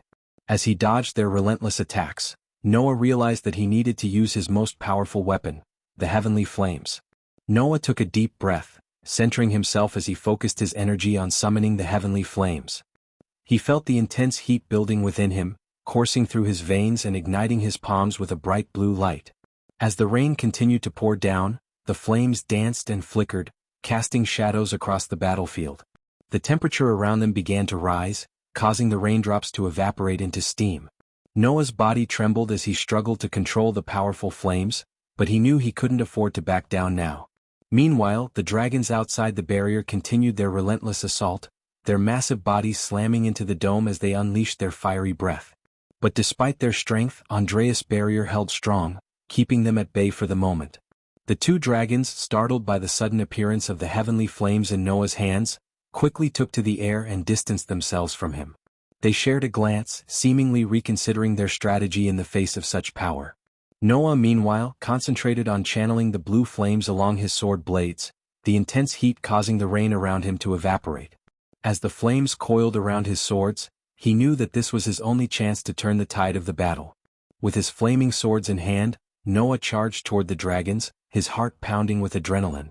The dragons roared and breathed fire, but Noah deftly dodged their attacks, his sword striking with deadly precision. Each swing of his sword sent out a burst of heavenly flames, scorching the dragons' scales and weakening their defenses. Outside the barrier, the other dragons continued to claw and breathe fire, desperate to break through Andreas' dome. But the barrier was strong, and they could only watch as their comrades battled against Noah's fierce onslaught. The battle was intense, with each side unleashing their most powerful attacks. But Noah refused to back down, his determination fueling his every move. With a fierce battle cry, he charged toward the dragons once more, his flaming swords raised high. The dragons towered over Noah, their massive bodies a stark contrast to his smaller frame. But despite their size, Noah moved with a speed and agility that the dragons couldn't match. He closed in on them, his flaming sword in hand, determined to prevent them from using their deadly dragon breath. With a fierce battle cry, Noah swung his sword at the dragons, the heavenly flames engulfing the blade as it sliced through their claws. The dragons roared in anger and frustration, their massive bodies thrashing about as they tried to crush Noah underfoot. Each time they stomped, the ground trembled and cracked, but Noah continued to dodge and weave around their attacks. The dragons were relentless, their attacks coming fast and furious, but Noah remained determined. He continued to strike at them with his flaming sword, each blow weakening them just a little more. The dragons roared in agony as they felt the power of the heavenly flames burning through their scales. The dragons' rage clouded their judgment as they continued to stomp and claw at Noah, ignoring the damage they inflicted on each other. But Noah was quick, his movements almost too fast for the eye to follow. He evaded their attacks with ease, his sword still burning with the heavenly flames. Suddenly, Noah raised his sword to the sky and began to chant a spell. The heavenly flames intensified, their blue glow illuminating the darkened sky. The dragon's head snapped toward Noah, but it was too late. A beam of light shot out from Noah's sword, striking the red dragon in the head before ricocheting toward the black dragon. The dragons roared in agony as the beam hit them, their scales cracking under the intense heat of the heavenly flames. Noah continued to channel the spell, the beam of light growing brighter and brighter until it engulfed the two dragons completely. Despite Noah's powerful attack, he knew that his victory was only temporary as he watched the dragons writhe in pain. Suddenly, the bright light surrounding them shattered like it was made of glass, and the two dragons stepped out of the light, bleeding from multiple wounds. Their eyes glowed with anger, and they let out a deafening roar that sent powerful sonic waves shooting out from their mouths. Noah was disoriented by the force of the roar, and before he could react, the red dragon opened its mouth and unleashed a straight beam of powerful flames. A white shield appeared before Noah to block the flame, but the shield was not strong enough to withstand the dragon's attack. It shattered into pieces, and the aftershock sent Noah flying backward, his body slamming hard into the ground. As the dragons emerged from the shattered light, Noah could see the true extent of the damage he had inflicted upon them. Their once impenetrable scales were now cracked and chipped, oozing blood from deep wounds. The dragons roared in anger, their eyes fixated on Noah as they prepared to launch another attack. But before Noah could even take a step forward, the black dragon dashed towards him with incredible speed, its massive frame blocking out the sky above. The dragon stood over Noah, pinning his hands to the ground with its weight and preventing him from reaching his swords. Noah and the dragon locked eyes, a silent battle of wills playing out between them. Noah knew he had to unleash his full power if he wanted to defeat the dragon. He had held back until now, conserving his energy for the final blow. But the situation demanded he go all out. The dragon raised its head, and its belly began to glow with an ominous light. Noah's eyes widened as he watched the glow grow brighter, realizing the dragon was about to unleash its deadly breath attack. Just as the dragon was about to release its fiery assault, a sudden roar echoed through the air. The dragon quickly shut its mouth and looked up, distracted by the source of the noise. In a blink of an eye, a massive boulder flew out of nowhere and slammed into the dragon's head with incredible force. The dragon was sent flying through the air, crashing into the ground with a deafening thud. Noah's eyes widened in shock as he raised his head, taking in the sight before him. His gaze was met by the towering figure of Norvin, the mighty giant ape, whose immense frame loomed over him, reaching almost 70 feet tall. The fur on Norvin's body was a striking blend of brown and golden hues, reflecting the sunlight in a dazzling display of shimmering colors. It was a fur that was both soft to the touch and strong enough to withstand the toughest of challenges. Norvin's massive arms were longer than most trees, and each muscle rippled with incredible power and grace. With each step he took, the ground shook beneath his feet, and Noah could feel the sheer force of Norvin's presence radiating like a wave around him. It was as if Norvin was an unstoppable force of nature, an embodiment of raw strength and authority. As Noah's gaze locked with Norvin's, he couldn't help but feel a sense of awe and wonder. Norvin's piercing gaze was intelligent and wise, showing a level of understanding that went beyond the mere instinct of a wild animal. Every movement he made was calculated and deliberate, as if he was always thinking ahead and strategizing his next move. With a mighty roar, Norvin sprang into action. In a blur of movement, he closed the distance between himself and the red dragon, his powerful muscles propelling him forward with astonishing speed. Before the dragon could react, Norvin had already grabbed hold of its wings, his massive hands closing around the dragon's scaly skin with a vice-like grip. With a guttural growl, Norvin lifted the dragon off the ground and hurled it through the air, the beast's body hurtling towards the earth like a falling star. The red dragon crashed into the ground with a deafening thud, sending a shockwave rippling through the earth. For a moment the dragon lay there, stunned and motionless. But Norvin was not finished yet. With a savage roar, he charged towards the fallen beast, his powerful arms swinging like a pair of wrecking balls. As he reached the dragon, Norvin grabbed hold of its wings once more, and with a tremendous burst of strength, lifted the beast up high into the air. With a grunt of effort, Norvin slammed the dragon down onto the ground again and again, each impact sending tremors through the earth. Finally, Norvin released the dragon, letting it fall to the ground with a final crash. The red dragon lay there, battered and broken, unable to stand or fight. Norvin stood over the fallen beast, his chest heaving with exertion, his golden fur gleaming in the sunlight. Then Norvin let out a deafening roar that echoed throughout the jungle. He beat his chest with both fists, each thump resonating through the air like a thunderclap. As he stood towering over the fallen dragon, his chest heaving with exertion, he radiated an aura of unbridled power and dominance. It was a primal display, a show of strength and ferocity that left no doubt in anyone's mind who was in charge. Chapter 907 Norvin vs. Nightmare Eye. After almost beating the red dragon to death, Norvin turned his massive gaze toward Noah. The ape's towering form, almost 70 feet tall, made Noah seem insignificant on the ground. Yet, Norvin threw a reassuring smile at Noah before turning his attention back to the black dragon. But the black dragon was not intimidated by Norvin's size or strength. It roared in a fury, unleashing a powerful strike that clawed deep into Norvin's chest. Blood spurted out from the wound, but Norvin stood his ground, unfazed by the attack. The ape and dragon faced each other, their eyes locked in a deadly stare down.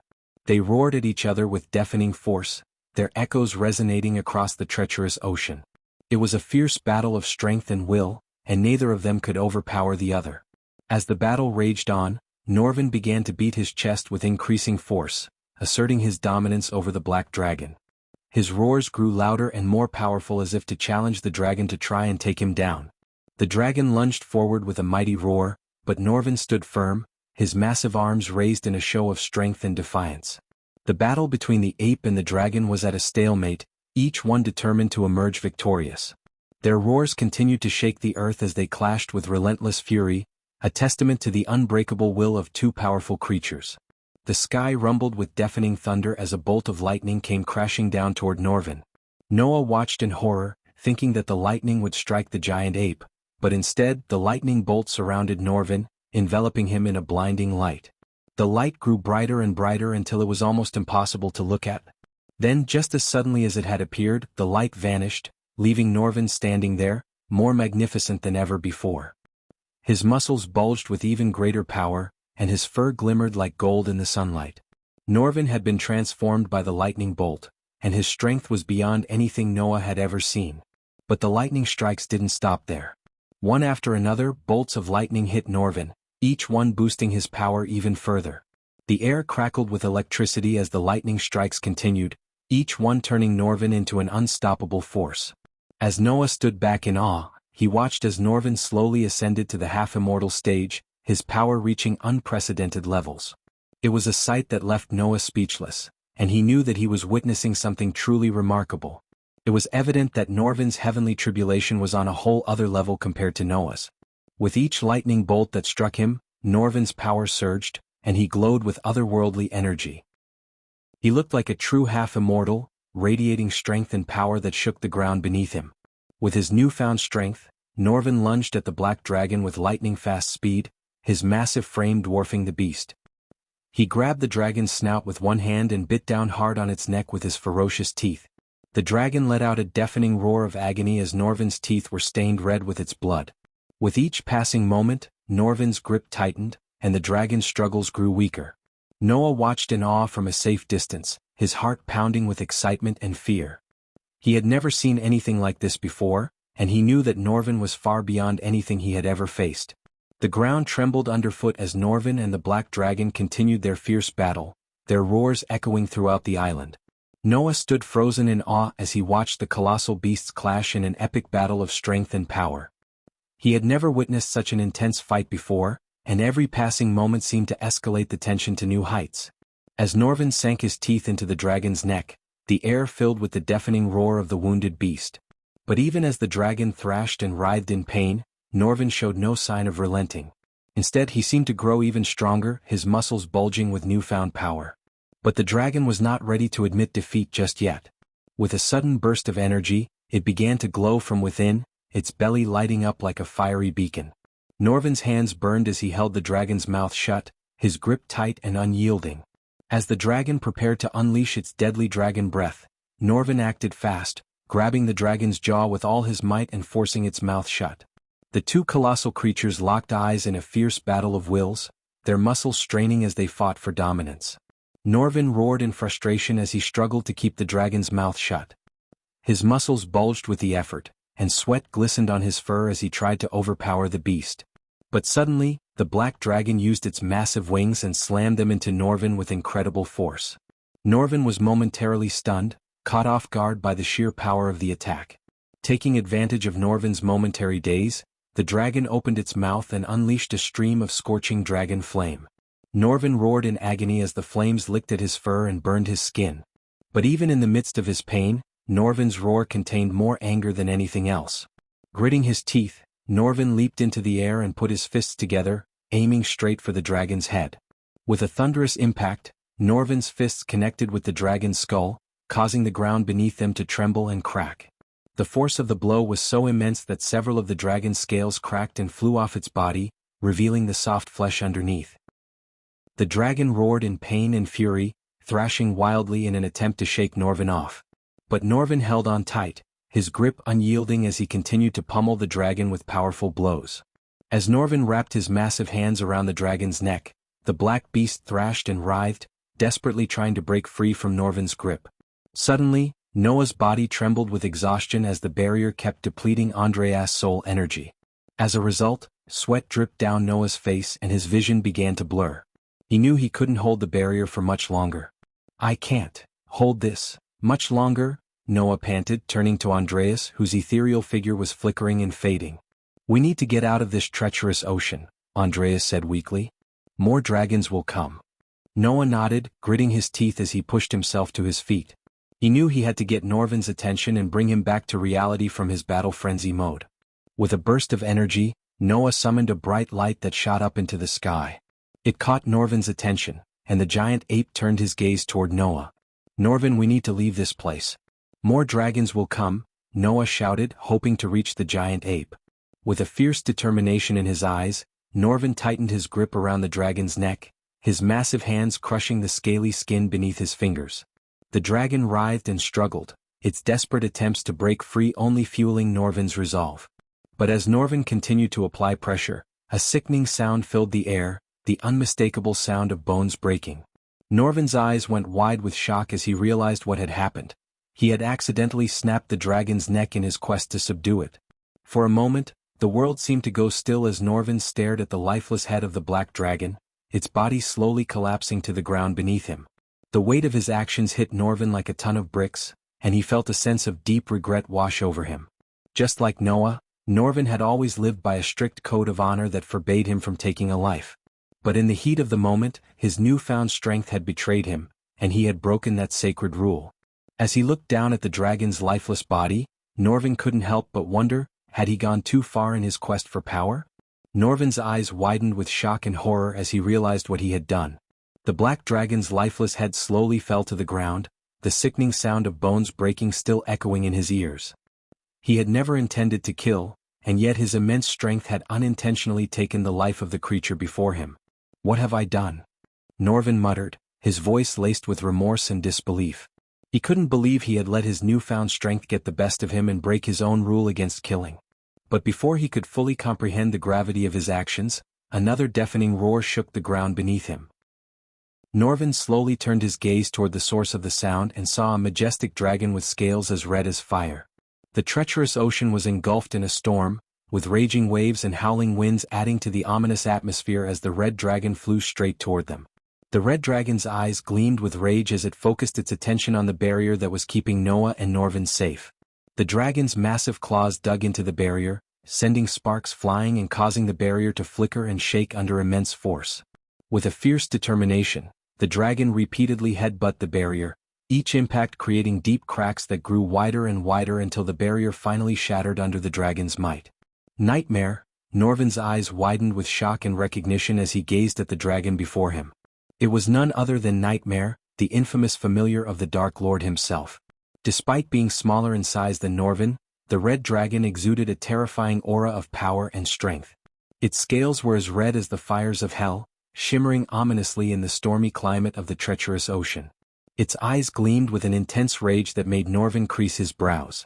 Its razor-sharp claws dug deep into the ground, leaving deep trenches in its wake. And its wings were spread wide, making it seem as if it was ready to take flight at any moment. Norvin knew that facing Nightmare would be no easy feat, and he steeled himself for what was to come. Even with his newfound strength, he knew that defeating the Dark Lord's familiar would be an uphill battle. A feeling of deep-seated hostility and rage boiled inside Norvin as he locked eyes with Nightmare. It was as if he had encountered a lifelong foe, and the intensity of his emotions caught him off guard. Prior to absorbing Idros' blood, Norvin had never felt such an overwhelming desire for revenge. But at that moment, all he could think about was crushing the dragon before him. His muscular arms flexed as he balled his fists, his eyes blazing with an intensity that was almost primal.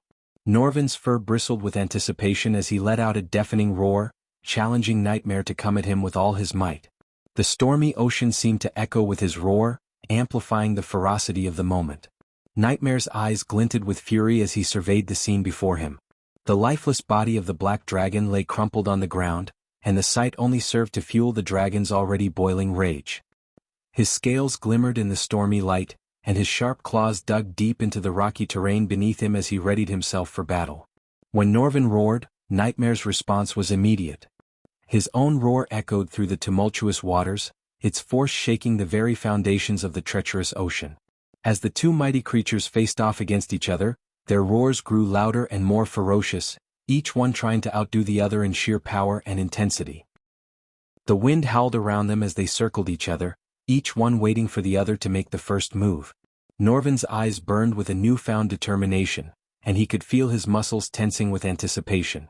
Meanwhile, Nightmare's eyes blazed with an all-consuming fury, and his entire body vibrated with the desire to destroy his opponent. With a sudden lunge, the two creatures charged towards each other, their teeth bared and their claws extended. The clash of their bodies reverberated through the air, and the sound of their roars filled the entire ocean. The battle had begun, and it was clear that only one would emerge victorious. You're tuning in to the Han Lee's Wuxia Chronicles YouTube channel. We're so grateful for your support, and don't forget to subscribe to join us on this incredible journey through captivating stories. Your generosity through donations truly makes a world of difference, as it's the primary source of revenue that allows me to expand and enhance this channel for you. Thank you from the bottom of my heart for being a part of this adventure.